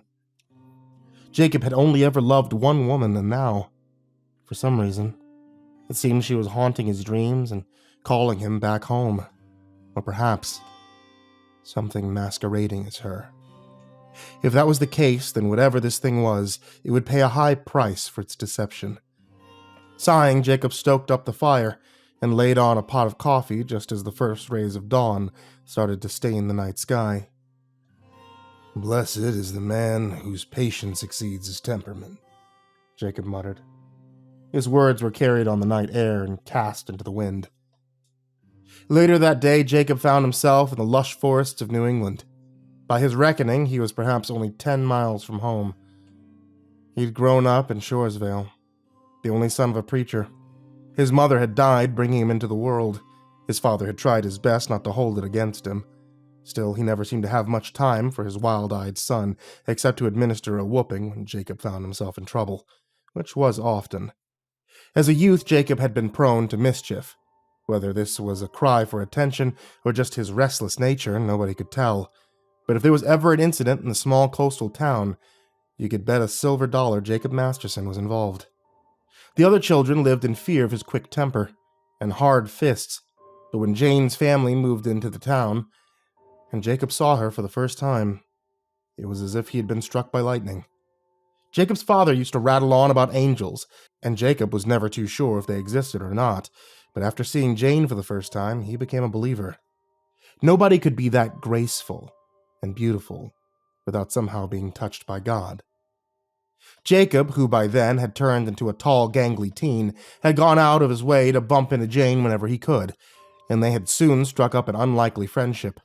The townsfolk had looked on with awe as Jacob's temper first cooled, then evaporated, as if Jane was a damp cloth upon a fevered brow.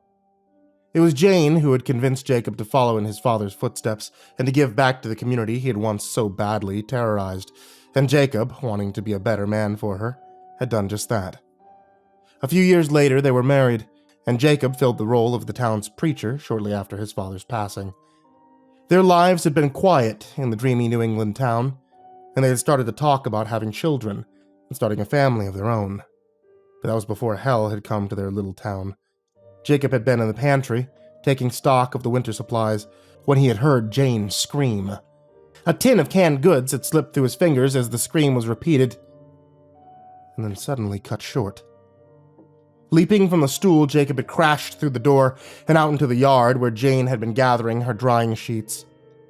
It was almost full dark, but Jakob easily picked out Jane's crumpled form.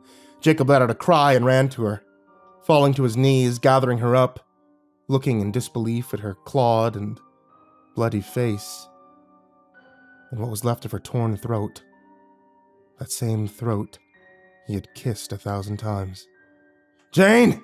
he cried, shaking her roughly, already knowing she was dead but unable or unwilling to accept it. "For the love of God, Jane, please, please wake up!" But she only lay there, her glassy eyes reflecting the emerging moon. They found him there the next day. silent tears streaming down his face, clutching her poor broken body tightly. They had tried to take her from him, but he had fought them like a wild man until at last the sheriff had bushwhacked him from behind with the butt of his revolver. He had awoken in a cell ranting and raving. There he stayed for the next 10 days until a kind of icy calmness fell over him, and he convinced them that his fit of madness had passed. He was released with their verdict of an animal attack ringing in his ears. Although what kind of animal it was, no one could say. Jakob had gone back to his church and fallen before the altar, praying furiously for some kind of answer and a way to make sense of it all. But when no answers had been forthcoming, he had flown into a rage, tearing at the altar, sending hot wax flying. He had grabbed up the large wooden cross, smashing it into so many kindling, before collapsing in a dead faint, his exhaustion and heartbreak overcoming him. It was in this moment of utmost despair that God had finally spoken to him, not with words, but with a multitude of images. The first thing he saw was Woodsville, an abandoned town a little way down the coast. The second was a graveyard, covered with the headstones of dead children. Something moved through the darkness, shrouded by a creeping mist that seems to crawl and undulate with a life of its own. It dwelled in the mist, a presence that gloated and fed on fear, pain, and blood. Jakob awoke in the ruins of his own sin and uttered a single word. Vampire. Jakob spent the rest of the night cleaning up the church, all the while begging God for forgiveness and his aid in the coming days. In the long years ahead, he would come to wonder if such an apology was warranted, and if God had sacrificed Jane to rouse Jacob's wrath and make him an instrument of his own vengeance. But such thoughts were way into the future, and, for now, there was no doubt in Jacob's mind, just a burning need for blood and retribution against the thing that had torn his life apart. When the daybreak finally came, Jakob was ready, filling an old water skin with holy water from the font, a silver crucifix about his neck. He saddled his horse and rode into town. Many people saw Jakob that day and gave him a wide berth as he strode up the stairs and into the gunsmith. The man behind the counter licked his lips nervously as Jakob approached. "Reverend," he stuttered, "I was mightily sorry to hear about your Jane." "Stop flapping your mouth," Jakob snarled, slamming a wad of full bills on the counter. "And I need some pistols. You mean the best ones you got?" Yes, sir." The other man jumped to it, quickly opening up the gun case before popping back up like a jack-in-the-box. "These are Colt Pattersons, Reverend. 36 caliber 5-shot. Even the Texas Rangers prefer this model. Many a Comanche have fallen by the wayside to a good Patterson." "And you think that's a good thing?" Jakob said, hefting the revolvers, liking the feel of them in his hands. The man didn't quite know how to answer that, so wisely kept his mouth shut. Jakob picked out a gun belt that hung low on his slender hip. "May as well give me the double barrel, too, and a whole mess of cartridges." "You plan on some kind of hunting trip, Reverend?"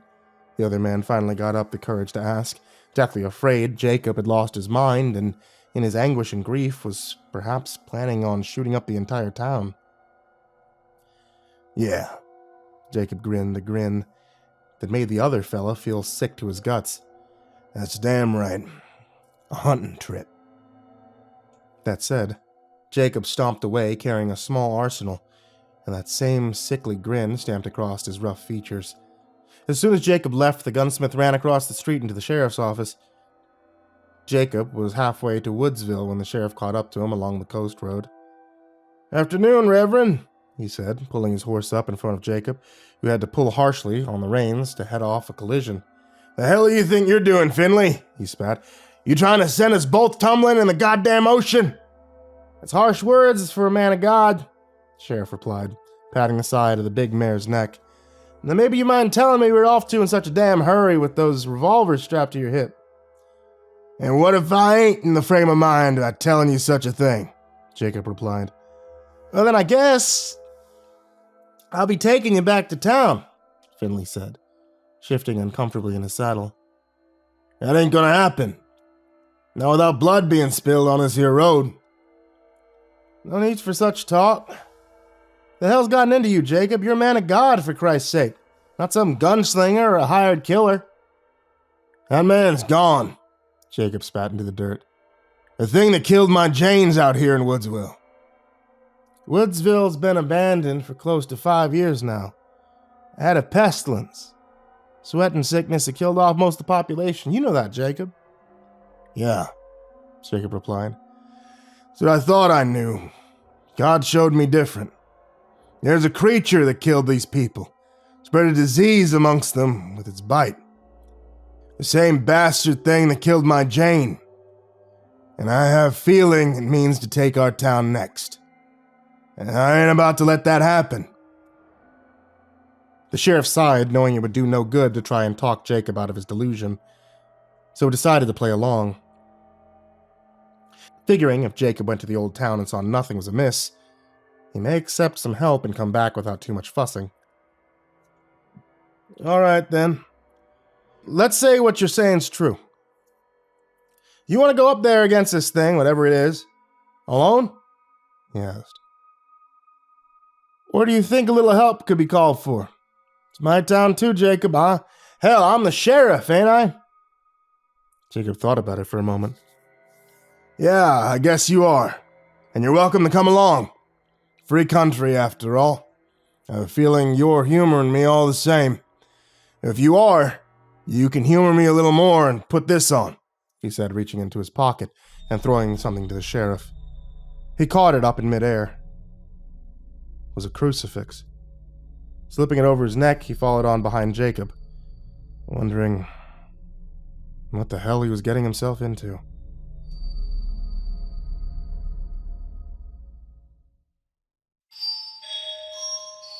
They were on the outskirts of town when the two men spoke again. So this thing, Finley said. This creature that God showed you, what is it exactly? Reckon some kind of vampire, Jacob replied. But not in those old books and fairy tales. This thing doesn't just drink blood, it also spreads fear and disease. And you think it was this thing that killed the townsfolk? The sheriff said, dismounting and tying up his horse close to Jacob's. Yeah, Jacob said, flinging his shotgun behind his back. I do. And how do we kill it? Jacob stood stock still, remembering the old folklore. Well, they say crosses and other holy objects will drive it off, burn its hide. With a stake through the heart or decapitation should finish it off. You can cut the head off anything and it'll lay still, I guess. Okay, then, Sheriff said, leading the way. If we see anyone up in that old place, you keep your guns holstered unless they make some kind of play, and let me do the talking. Sure, Jacob said, but his hands had already drifted down towards his guns. Woodsville itself had once been a thriving town situated on the coast. The people had made their living from the ocean by selling and salting fish, also from logging the nearby forest. Up until 5 years ago, the town had been flourishing and expanding, but that was before the pestilence had come, wiping out the entire colony and causing the survivors to flee to whatever nearby towns and villages would have them. There had been some talk of a flame-eyed monster that stalked the night, but the days of believing in such things were well behind the folks in New England, who viewed their ancestors as superstitious fools and religious zealots, who would cry witch at the drop of a hat. And so these stories were discarded and written off as grief and madness in the wake of such a terrible tragedy. But now, Jacob knew better. Hadn't God himself shown him the truth of things? Hadn't Jane paid the price of people's disbelief in the things that stayed hidden in the dark corners of the world and reveled in men's pain and misery? Sure is a hell of a spooky place, the sheriff said, taking in the deserted building all around them as they made their way up the main street. Look there, Jacob said, heading towards the general store. That bolt of cloth must be worth $20, he said, peering through the window before trying the door and pushing his way inside. Oh, would you look at that, the sheriff said, following on behind. Entire store's still stocked. Whoever left here, they left in a hurry. Jacob said nothing. taking in the canned goods that still stocked the dusty shelves before heading over to a pile of farming tools, grabbing up a wicked-looking sickle, pleased to see its dusty edge was still firm and sharp. Meanwhile, the sheriff headed over to the cobweb-strewn counter and rung up the till, which popped open, revealing a few silver dollars within. Can't believe this stuff hadn't been touched. Not many people willing to walk in a plague town, Jakob said, heading outside, glad for the fresh air. Wonder if the saloon's the same. Could use a stiff drink. Jakob didn't want to admit it, but the place had him on edge. There was a feeling in the air, a kind of anticipation of dreadful things still to come. If the sheriff felt the same, he didn't show it. Both men entered the saloon at the same time, pushing through the creaking batwing doors. If anything, the saloon was in even better condition. The bar was filled with dust-covered bottles. Even the piano was still intact where it sat in the corner like a forgotten relic. A hand of blackjack lay face up on a nearby table.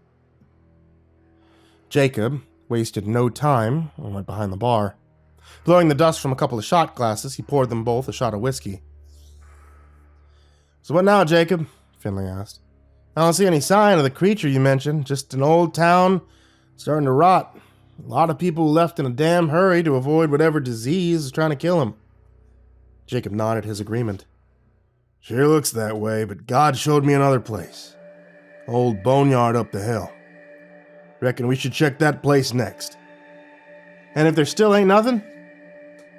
Finley asked, throwing back the dreg of his drink. Then I intend to wait around until nightfall and see what happens. You're welcome to leave at any time, Jakob said sourly.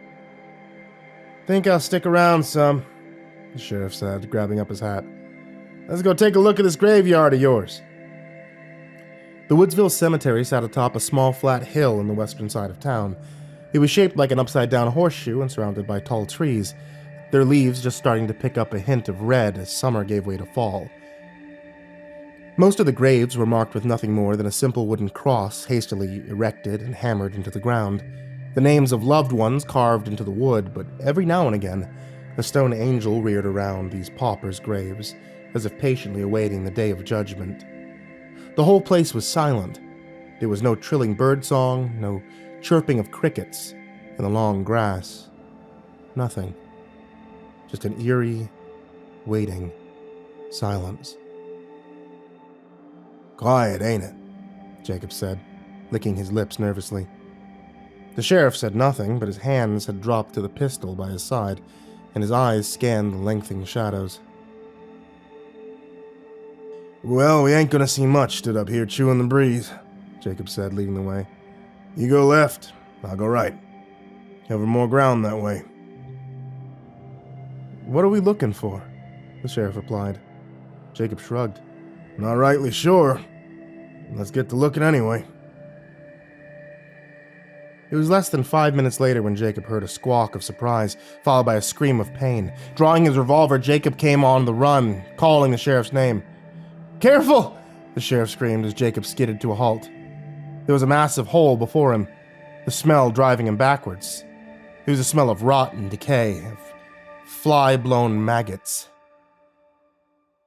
Jakob could almost feel it sliming the back of his throat. As he edged closer to the shallow grave, "Get me out, Jakob!"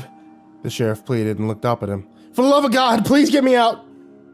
Jesus Christ, Jakob said, making the sign of the cross. The grave was filled with bodies of children in various states of decay. The whole thing seemed to be moving, undulating, and Jakob realized to his horror, the pit was filled with swarming maggots. "Please!" the sheriff begged, his hand stretched towards Jakob. "Get me out of this!" Jakob wasted no time and laid on his stomach, ignoring the smell as best he could. He grabbed hold of the sheriff's hand and hauled him out, both men collapsing in the dirt. Immediately, the sheriff shot to his feet and tore at his slime-covered clothes, vomiting and cursing until at last he stood there in his drawers. "Their hands are tied," he finally croaked. "Their hands and feet are tied, as if someone was scared they'd get back up. And why are they all together that way?" "Because someone dug them up and threw them there," Jakob replied, clambering to his feet. "I found disturbed and empty graves all over the place. Look," Jakob said, pointing a blunt finger to his left. "And there," he said, shifting to his right. All these graves have been disturbed in one fashion or another. This is a sacrilege, and them all being innocent children and all. Someone or something is spitting in the eye of God. But whatever it is, I ain't sticking around to find out, Finley said, gathering up his gun belt band and kicking at his clothes. I'm heading back to town, getting the hell out of here. Reckon you should do the same, Jacob. We can call the marshal's office when you get back and report this desecration. You go on, Jacob said, heading back down the hill, the sheriff limping by his side. I don't hold it against you. Besides, look like that fall busted you up some. Do me a favor before you go, he said, putting some distance between them. Get yourselves cleaned up. Find some goddamn clothes. You stink like a dead polecat. Well, excuse me, the sheriff huffed before storming away. Now Jacob sat alone in the saloon, his back against the wall, revolvers on the table before him. He checked his pocket watch. It was 1 a.m. in the morning. If whatever was haunting this town didn't come for him soon, he'd have to go out and search for the damn thing. The thought of walking around in this dead, haunted town gave him the shudders as he sat tight, smoking cigarette after cigarette, his lined face lit by the glow of a nearby oil lamp. He didn't have to wait long.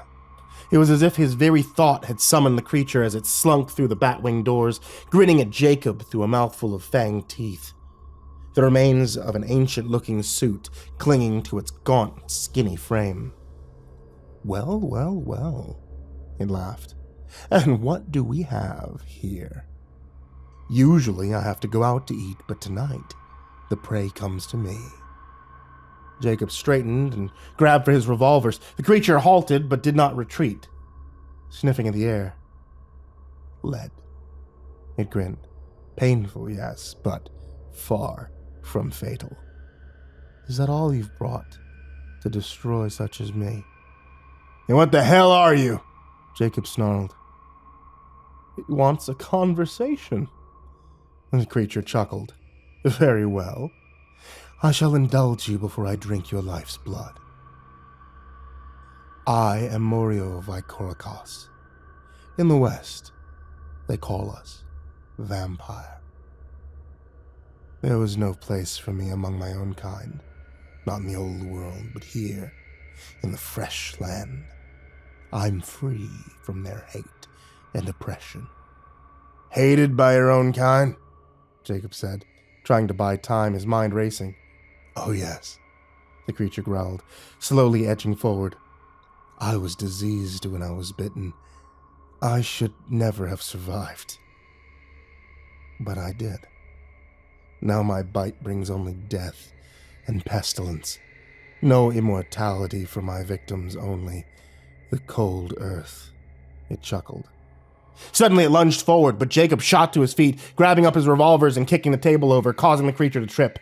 It howled in pain as Jacob unloaded into its back and head, but the thing almost instantaneously began to heal as it caught up to Jacob's foot and sent him crashing backwards. It was dragging itself up his body now, its shattered skull reforming at the touch of its vile cold flesh. Jacob began to shudder, but he lay still, his hands at his throat. The creature grinned, revealing teeth grown impossibly long. I'm going to drink you slow. For days you will last, it said, rearing above him, ready to strike. Jacob removed his hands as if accepting his fate, and the creature struck with blind hunger. Jacob waited until he felt its cold lips against his throat, then rammed the silver crucifix he had torn from his neck to the side of its face. There was a blue flash, and it reared back, howling in pain, the side of its face smoking.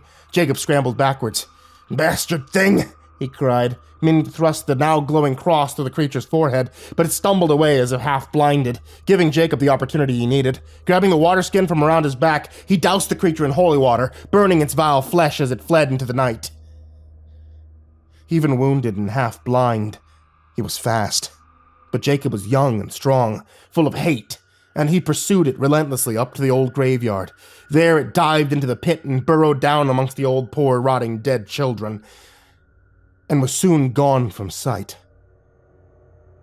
Jacob nodded knowingly and marched away. He spent the rest of what was left of the night gathering up every oil lamp he could find, knowing the creature was too badly injured to do him any more harm. With the rising sun, he stood above the grave, smashed and emptied oil lamps all around him.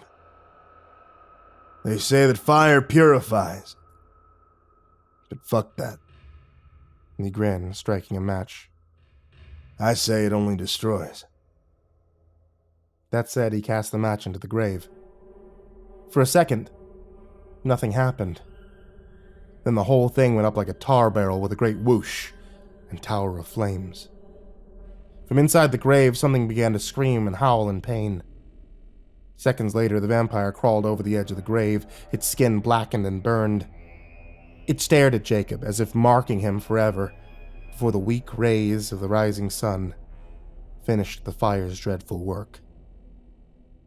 Jacob pulled out his maypole and pissed on the ashes before riding away. He never did return home.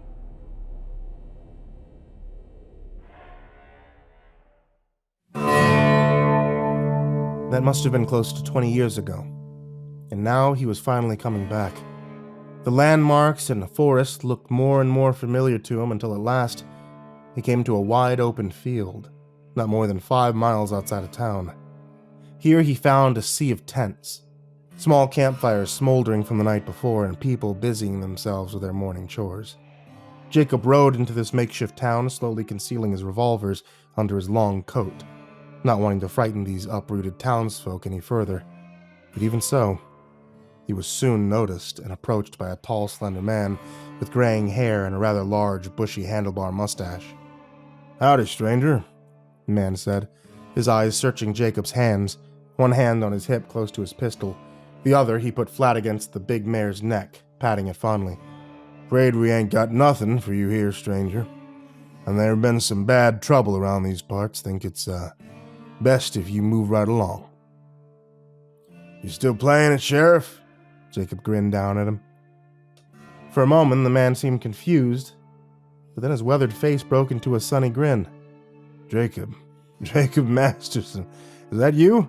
"Reckon so," Jacob grinned back, sliding off his horse. "We thought you dead. There was fire up the old town.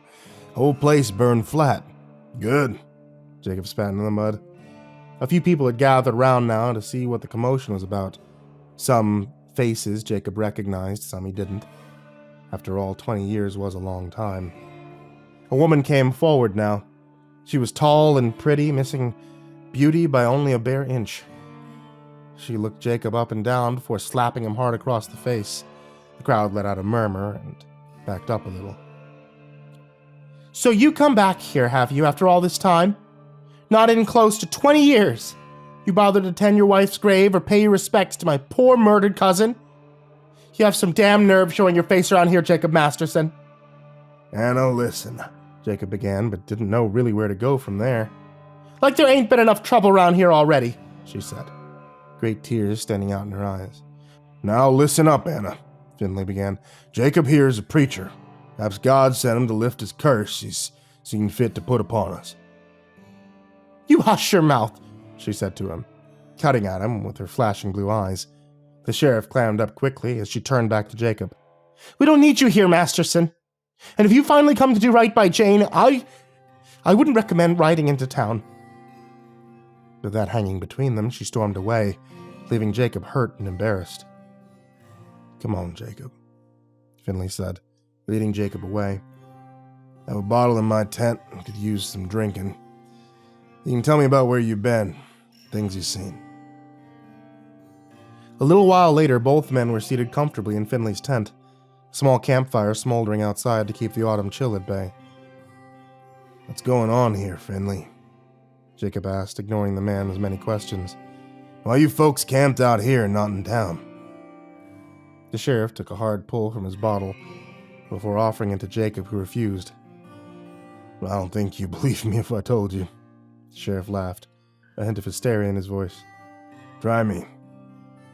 You'd be surprised by the things I've seen." Finley nodded, looking at Jacob's scarred and battered face. "Where'd you lose your eye?" he asked. "Why don't you stop avoiding the questions and start talking?" Jacob replied. The sheriff nodded, not sure if he liked this new version of the man he had once known.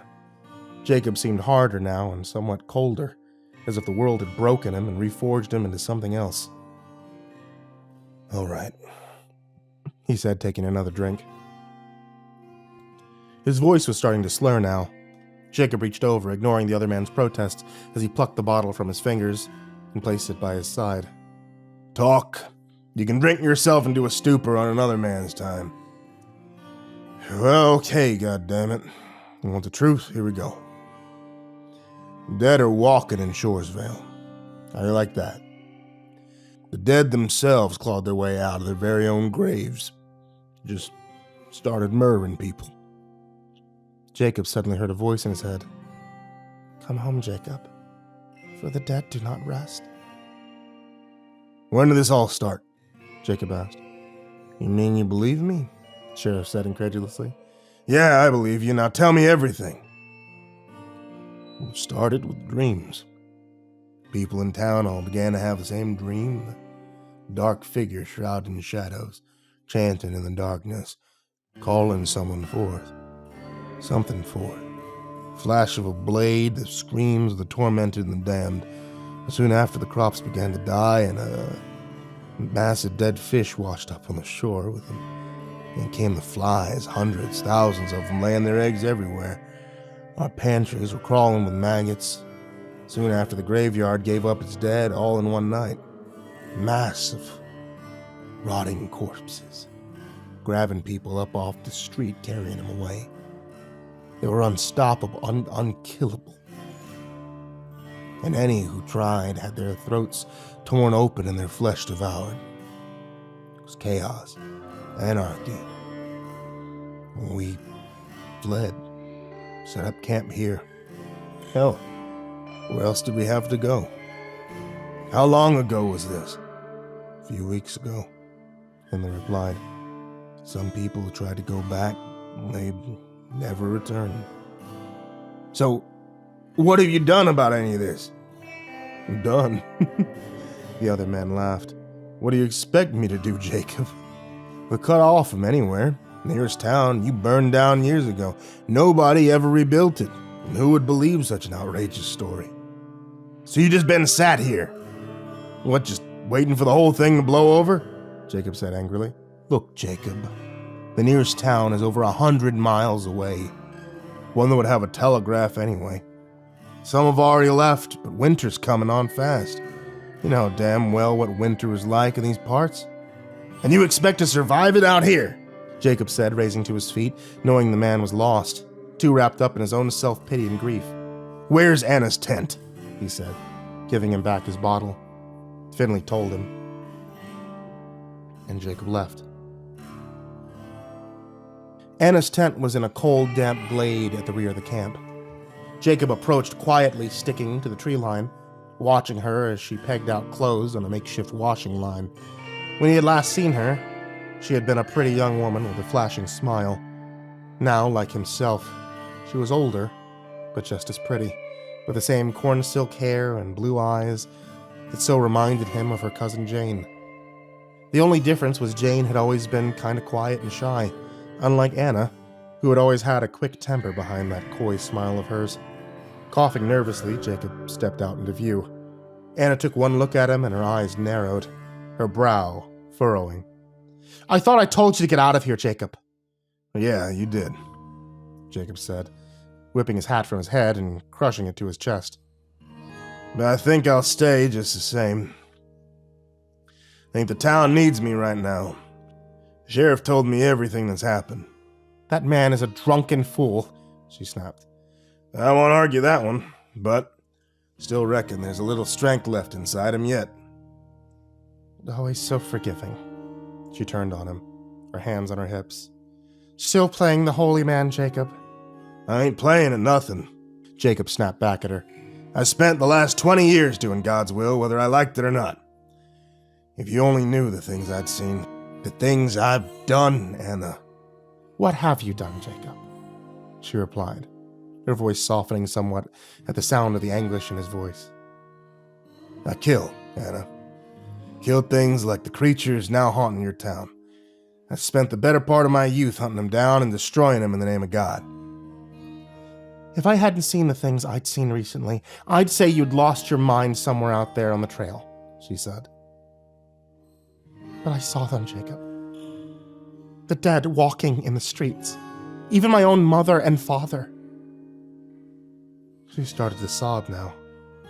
The last of her defiance breached as she fell to her knees, her skirt hiding her face. Jacob went to her, then fell before her, taking her in his embrace. At first she fought him, slapping at his face, but Jacob withstood it, until at last she sagged in his arms and wept hopelessly into his shoulder. All the time Jacob crooned at her softly and stroked her hair. After a little while, her sobbing turned to sniffling, and she gently pushed him away and climbed to her feet. "Well, I guess you can stay for supper, Jacob Masterson," she said haughtily before quickly turning away and heading for her tent. "That's some woman," Jacob grinned before following after her, careful to wipe the mud from his boots before he stepped inside. Supper consisted of a rabbit stew, heavy with vegetables and thick gravy. Jacob ate 2 bowls and nearly a full basket of biscuits. "Good to see a man with a good appetite," Anna laughed. Jacob burped guiltily and put down his spoon. "Been a long time since I ate a home-cooked meal. Mainly had tack and jerky on the range. And you're a damn fine cook, if I may say so." "You may," she smiled, happy with the compliment. "My husband Sam used to say so." But there she tapered off, looking down into her half-finished meal. "Your husband passed," Jacob said, lighting up a smoke. "Yes," she snapped at him. "And don't you be getting your cigarette ash on my good tablecloth." "Yes, ma'am," Jacob said, flicking his ash outside the tent's entrance. "Was it recent?" She nodded. "I saw it happen. He died fighting those things so I could get away. They tore him apart in the middle of the street." She wiped at her eyes irritably. "I'm sorry, Anna," Jacob said, reaching for her hand, but she withdrew, looking at him angrily. "So, what do you intend to do about all this, Jacob Masterson?" she asked. "You said that you have fought these kinds of things before, and I'm willing to take your word for it. You've always been many things, Jacob. Not all of them good. But you ain't never been no liar. Besides, I seen those scars you have on your body as you washed up for supper." "You spying on me?" Jacob joked gently. "Well, it's a small damn tent, ain't it?" she replied, her eyes flashing. Okay, settle down." Jacob tried not to grin. "You're right, of course. Something must be done." He told her then of the dream that he'd been having on and off over the past few weeks. She mulled over his words for quite some time before looking back at him. "Under normal circumstances, I would say it was your own guilty conscience plaguing you for deserting your flock and leaving poor Jane's grave so unattended. Although I visited often after you left. Now you say that she's called you back." Jacob nodded solemnly. "Then you better get back to town and see what's going on up there. You can spend the night here on the floor, mind you," she said quickly. "I got a spare blanket or 2, and in the morning, you can ride out." "Thank you, Anna," Jacob said. She waved that away. "Now go get some more water from the creek. There's an old wash tub at the back of the tent. You still smell like a mule, Jacob Masterson." Jacob got up, sighed, and went to fetch a bucket, not really minding at all.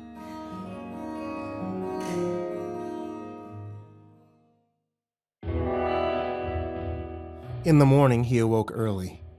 Anna made him some coffee and eggs, all cooked over the campfire. After they finished eating, Jacob helped her clean up, before wishing her a fond farewell and heading back towards the sheriff's tent. He only turned back once to find her still stood there watching him. She stood like that for some time, watching until he passed out of sight, before retreating back inside. Jacob had expected to find the sheriff in a drunken stupor, but the man was up and about, clean-shaven and dressed. "Are you ready?" he said, strapping on his guns. "Ready for what exactly?" Jacob said.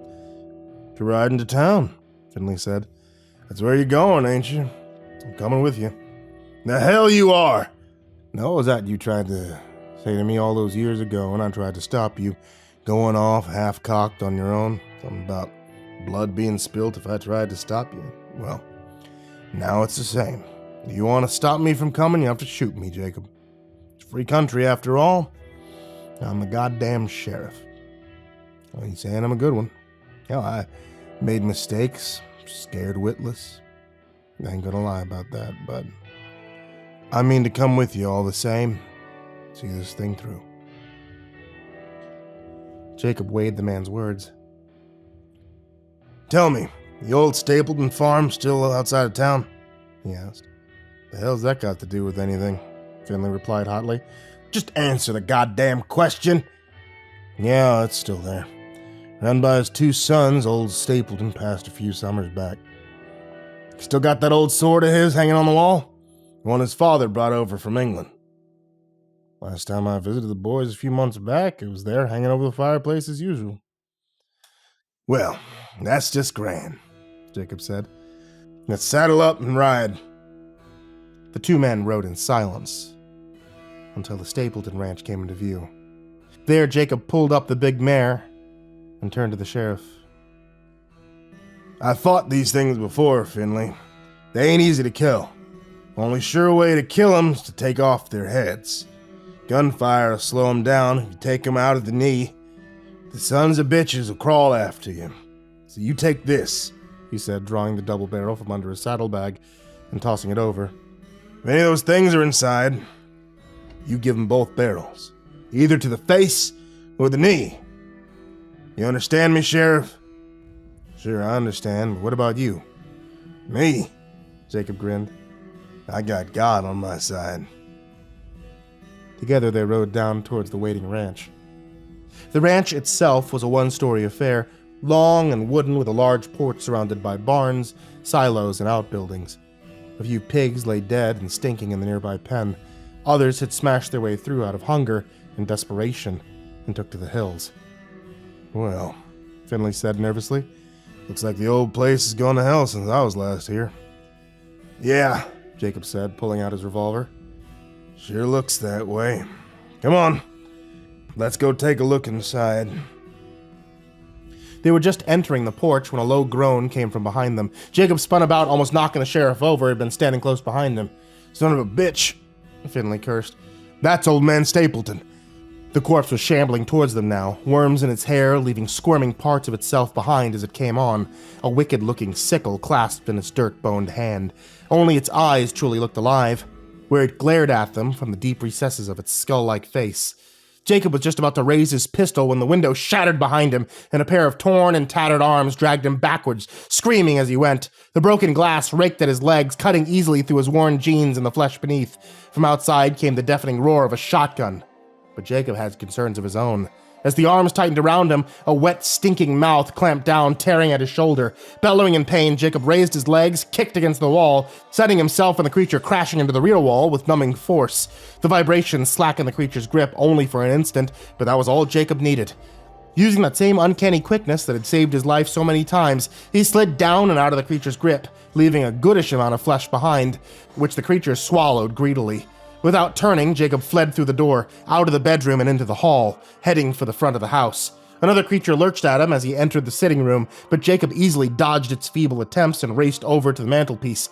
The sword was still there, ancient and slightly curved. He grabbed it up and tore it from the scabbard, just as the creature reached for him.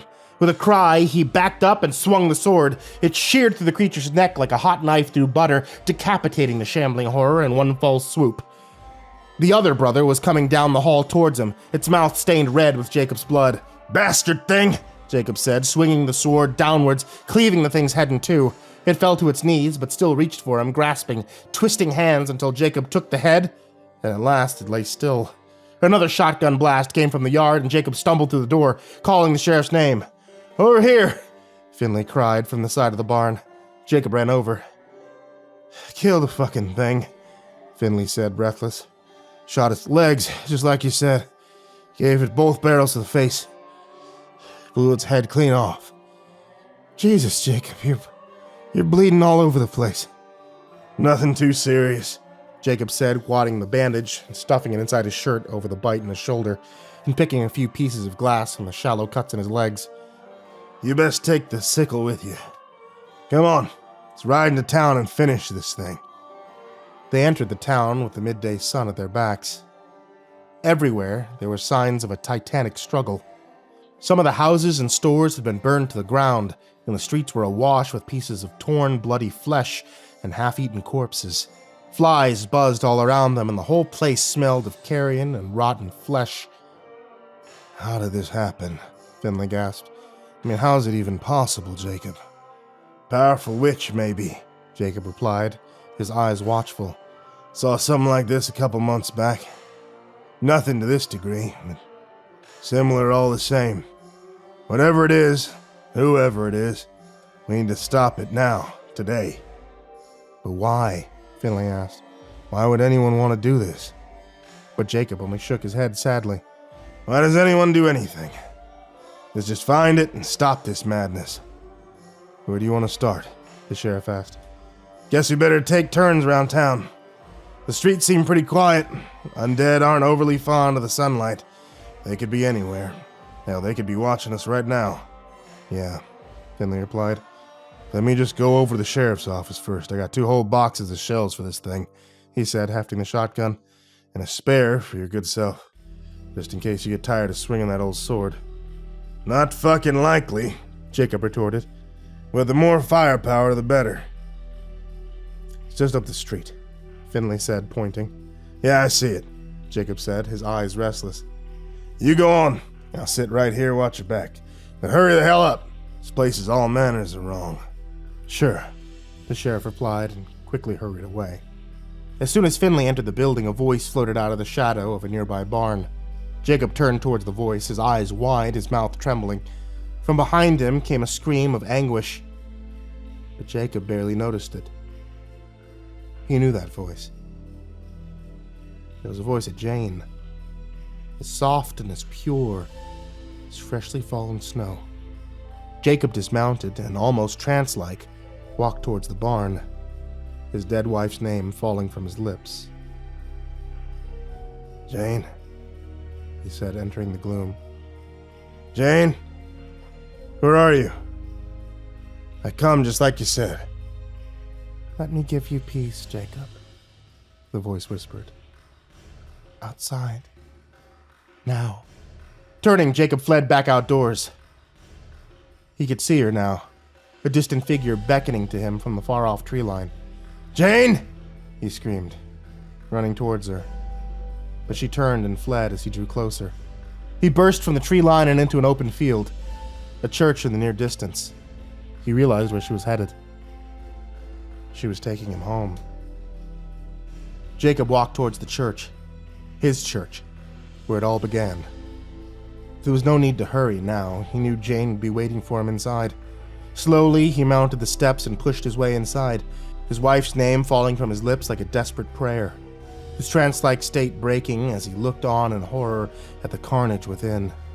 The church was full of dead, some still animated, but most truly dead.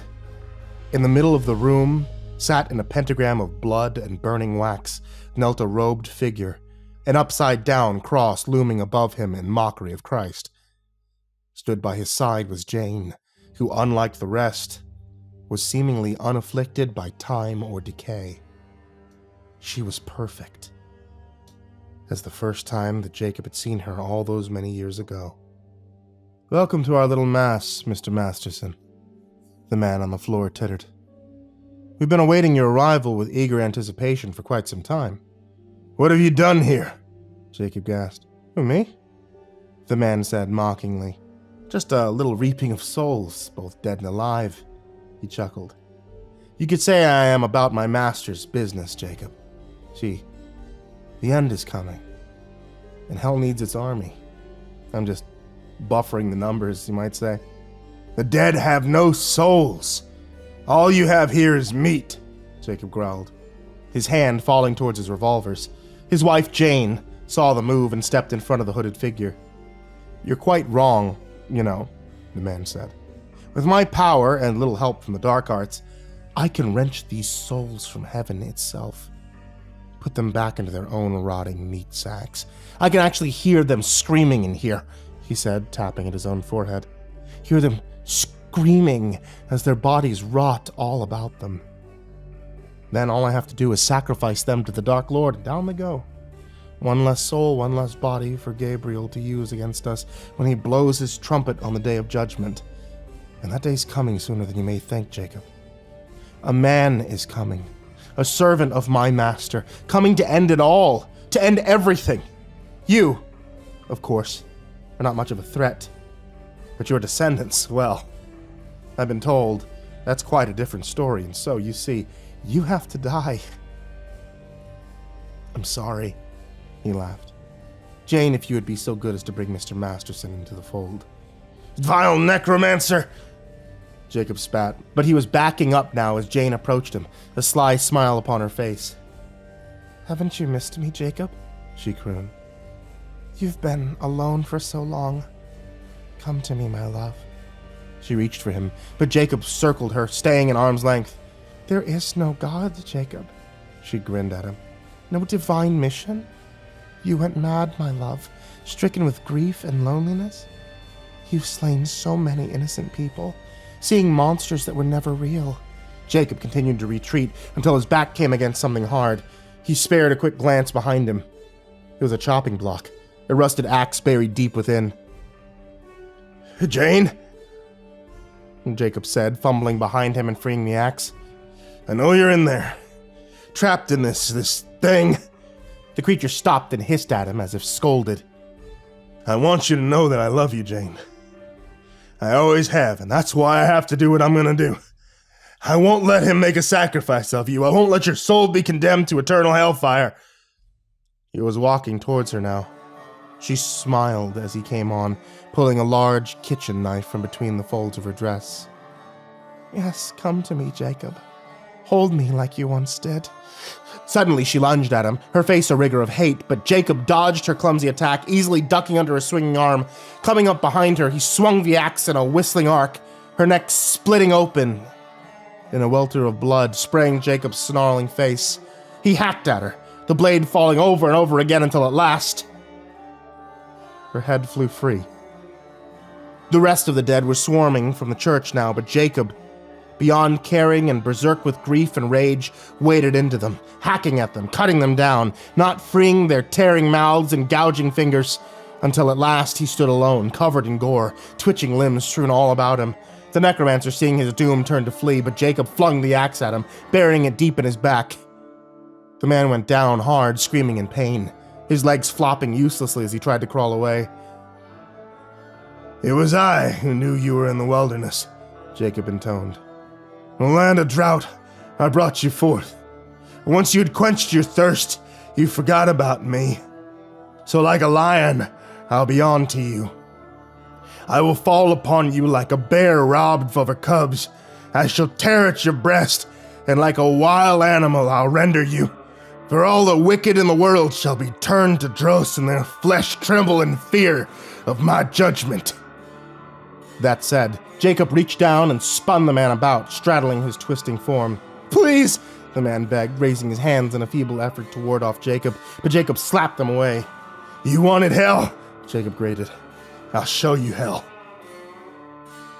With a howl of rage, he thrust his thumbs into the other man's terrified eyes, bearing down with all of his might. You want hell? He was screaming now. You tell Lucifer he don't know what hell is compared to my wrath. I'll kill anything he sends, anyone he sends. You tell him, you hear me? You tell him! He bellowed, grinding his thumbs deeper, the muscles in his arms standing out in huge knots, the cords of his neck like sprung steel. You tell him fucking with Jacob Masterson was the worst mistake he ever made! But the man was already dead. Jacob's thumbs lodged deep in his brain.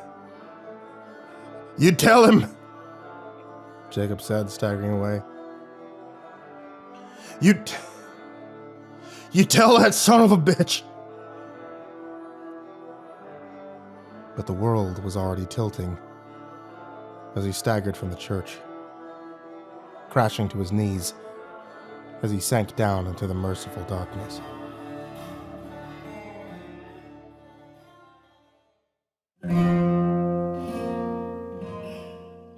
he awoke a few days later. Back at the makeshift camp, Anna and Sheriff Finley standing over his bed. The sheriff was lucky to be alive. His left ear and 3 fingers of his right hand were all missing. Still, he greeted Jacob with a sunny smile. Well, look at that, he grinned. Lazarus returned to the land of the living.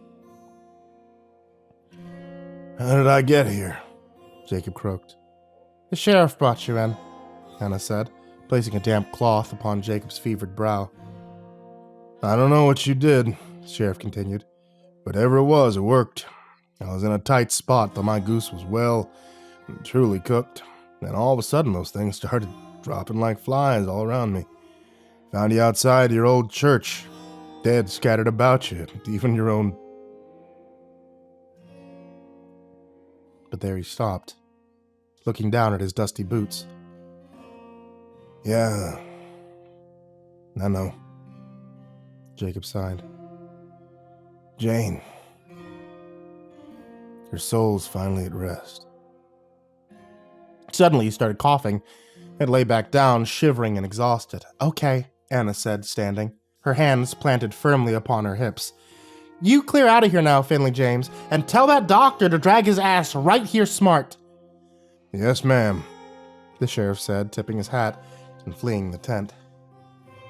That is one hell of a woman, Jacob murmured, a small smile playing across his parched lips, before he spiraled back down into darkness. Anna stayed by Jacob's side day and night through his long recovery, taking care of his every need. Slowly, an affection grew between them. That affection turning to love. No longer did Jacob hear the voice of God whispering to him on the wind, and finally, his restless soul was set at ease. In the following weeks and months, he helped the townsfolk set their town back to rights, and after much convincing, he lay up his pistols and took up the good book once again as the Shawsville preacher. Shortly after, Jacob and Anna were married in the same church Jacob had grown up in as a child. For 2 years they lived in marital bliss, until one day, Anna told Jacob she was expecting. Some few months later, Jacob had the old dream. A dream about a man who was a servant of the devil. In one hand, he held a glowing blade. Streams of blood ran like a river from the other, as nation after nation fell before him. Everywhere he walked, he brought death and destruction in his wake. Jacob awoke with a start, covered in cold sweat as he stood by the window smoking, awash in cold moonlight. You're leaving, aren't you?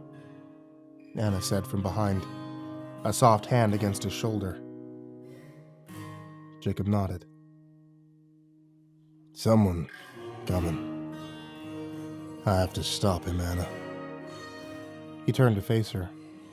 Not just for you, or the baby, he said, stroking her rounded stomach gently. But for everyone. If this evil wins, if it prevails, the whole world will be hellbound.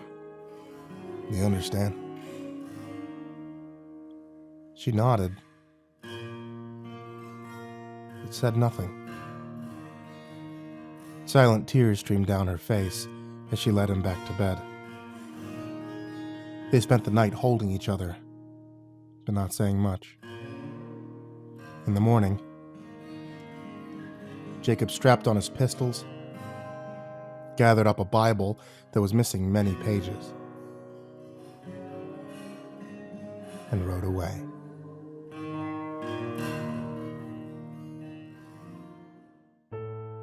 Hey there kids, it's me, MrCreepyPasta, and I just wanted to tell you thank you for watching tonight's video, or listening to tonight's episode of the podcast. And as always, I want to give a very big thank you to everybody who supports me on Patreon. If you scroll down to the description at the very bottom, you'll find a whole bunch of people there. Also, we've included this nice little scrolling thing because the number of people who support me on Patreon has gotten so big that I'm afraid it might actually max out the description. So we've included this here as the little scrolling text on the end screens. So everybody on that scrolling text, everybody I'm about to mention right now and mispronounce all of your names, and everybody who can donate even $1, thank you so much. A very big thank you to Jordan Alexander Sanchez, Stephanie Butler, Reaper 61167, Bobby Karman, Tristan Pelton, Chance Burnett, Diana Kraus, Vicky McQuickie, SamaHigh, CrusaderChocobo, Spooky Shell, Atomaurus, Grand Moth the Milky, Big Smoke 369, Captain Scurvy, Salty Irish Poet, Esteban, Braden Morris, Nate Cull, Horror Fan 1212, Hour Minute Second Time, Kyle Resnack, David Martin, Scarrington the Unkempt, Robert Malcolm, Angelus, Spanky, Snoochie Boochie, Seclude, Lupita Galvin, That Creepy Chick, Tyler Fletcher, Merxenum, Red Shadow Cat, Xavier the Cheyenne, Demix, Sean Catabaker, 6 Gay Rats in a Trenchcoat, Turtleman, Rob Like Sharp Things, Cryolinian, Xavier Graphius, Lord Life's Best, Goring Tremagacy, Maria Walker, Emily Mitchell, Crazy Kid, Mr. Marcus Blitz, Eka Limchok, Dirt Diver 030, Matt Bach, Voice of Sand, Coffee Zombie, Hidden Tiger, Shelly J, Jeremy H, Psychomel, Nana, Deleted Account, Melted Lake, Tali Sue, William King, Darth Miver, Michael Ortiz, Titanic Aries, Bardo Hawk 764, Lambda M98, Harley, Sashi Suzaku, Cronut 509, Kaylee Ambrose, Suji Campbell, Stricken, Freddy Krueger, Happy Birthday Jason Wilson, Lisa Cottrell, Caspian, Hades Nephew, Tater Chip, Acid System, Prozac and Pancake Appreciation Society, Benjamin Welverick, Cryptic Nightmares, Kiwi the Sloth, Fester's Lampshade, Sky Harbor, Nico Kyle, Rafael Rodriguez, The Ginger Bros, Aaron Stormcrow, Daniel Polson, and Corey Kenshin.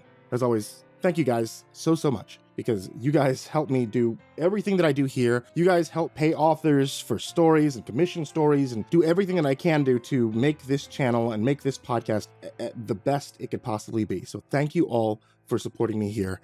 And as always, everyone, sweet dreams.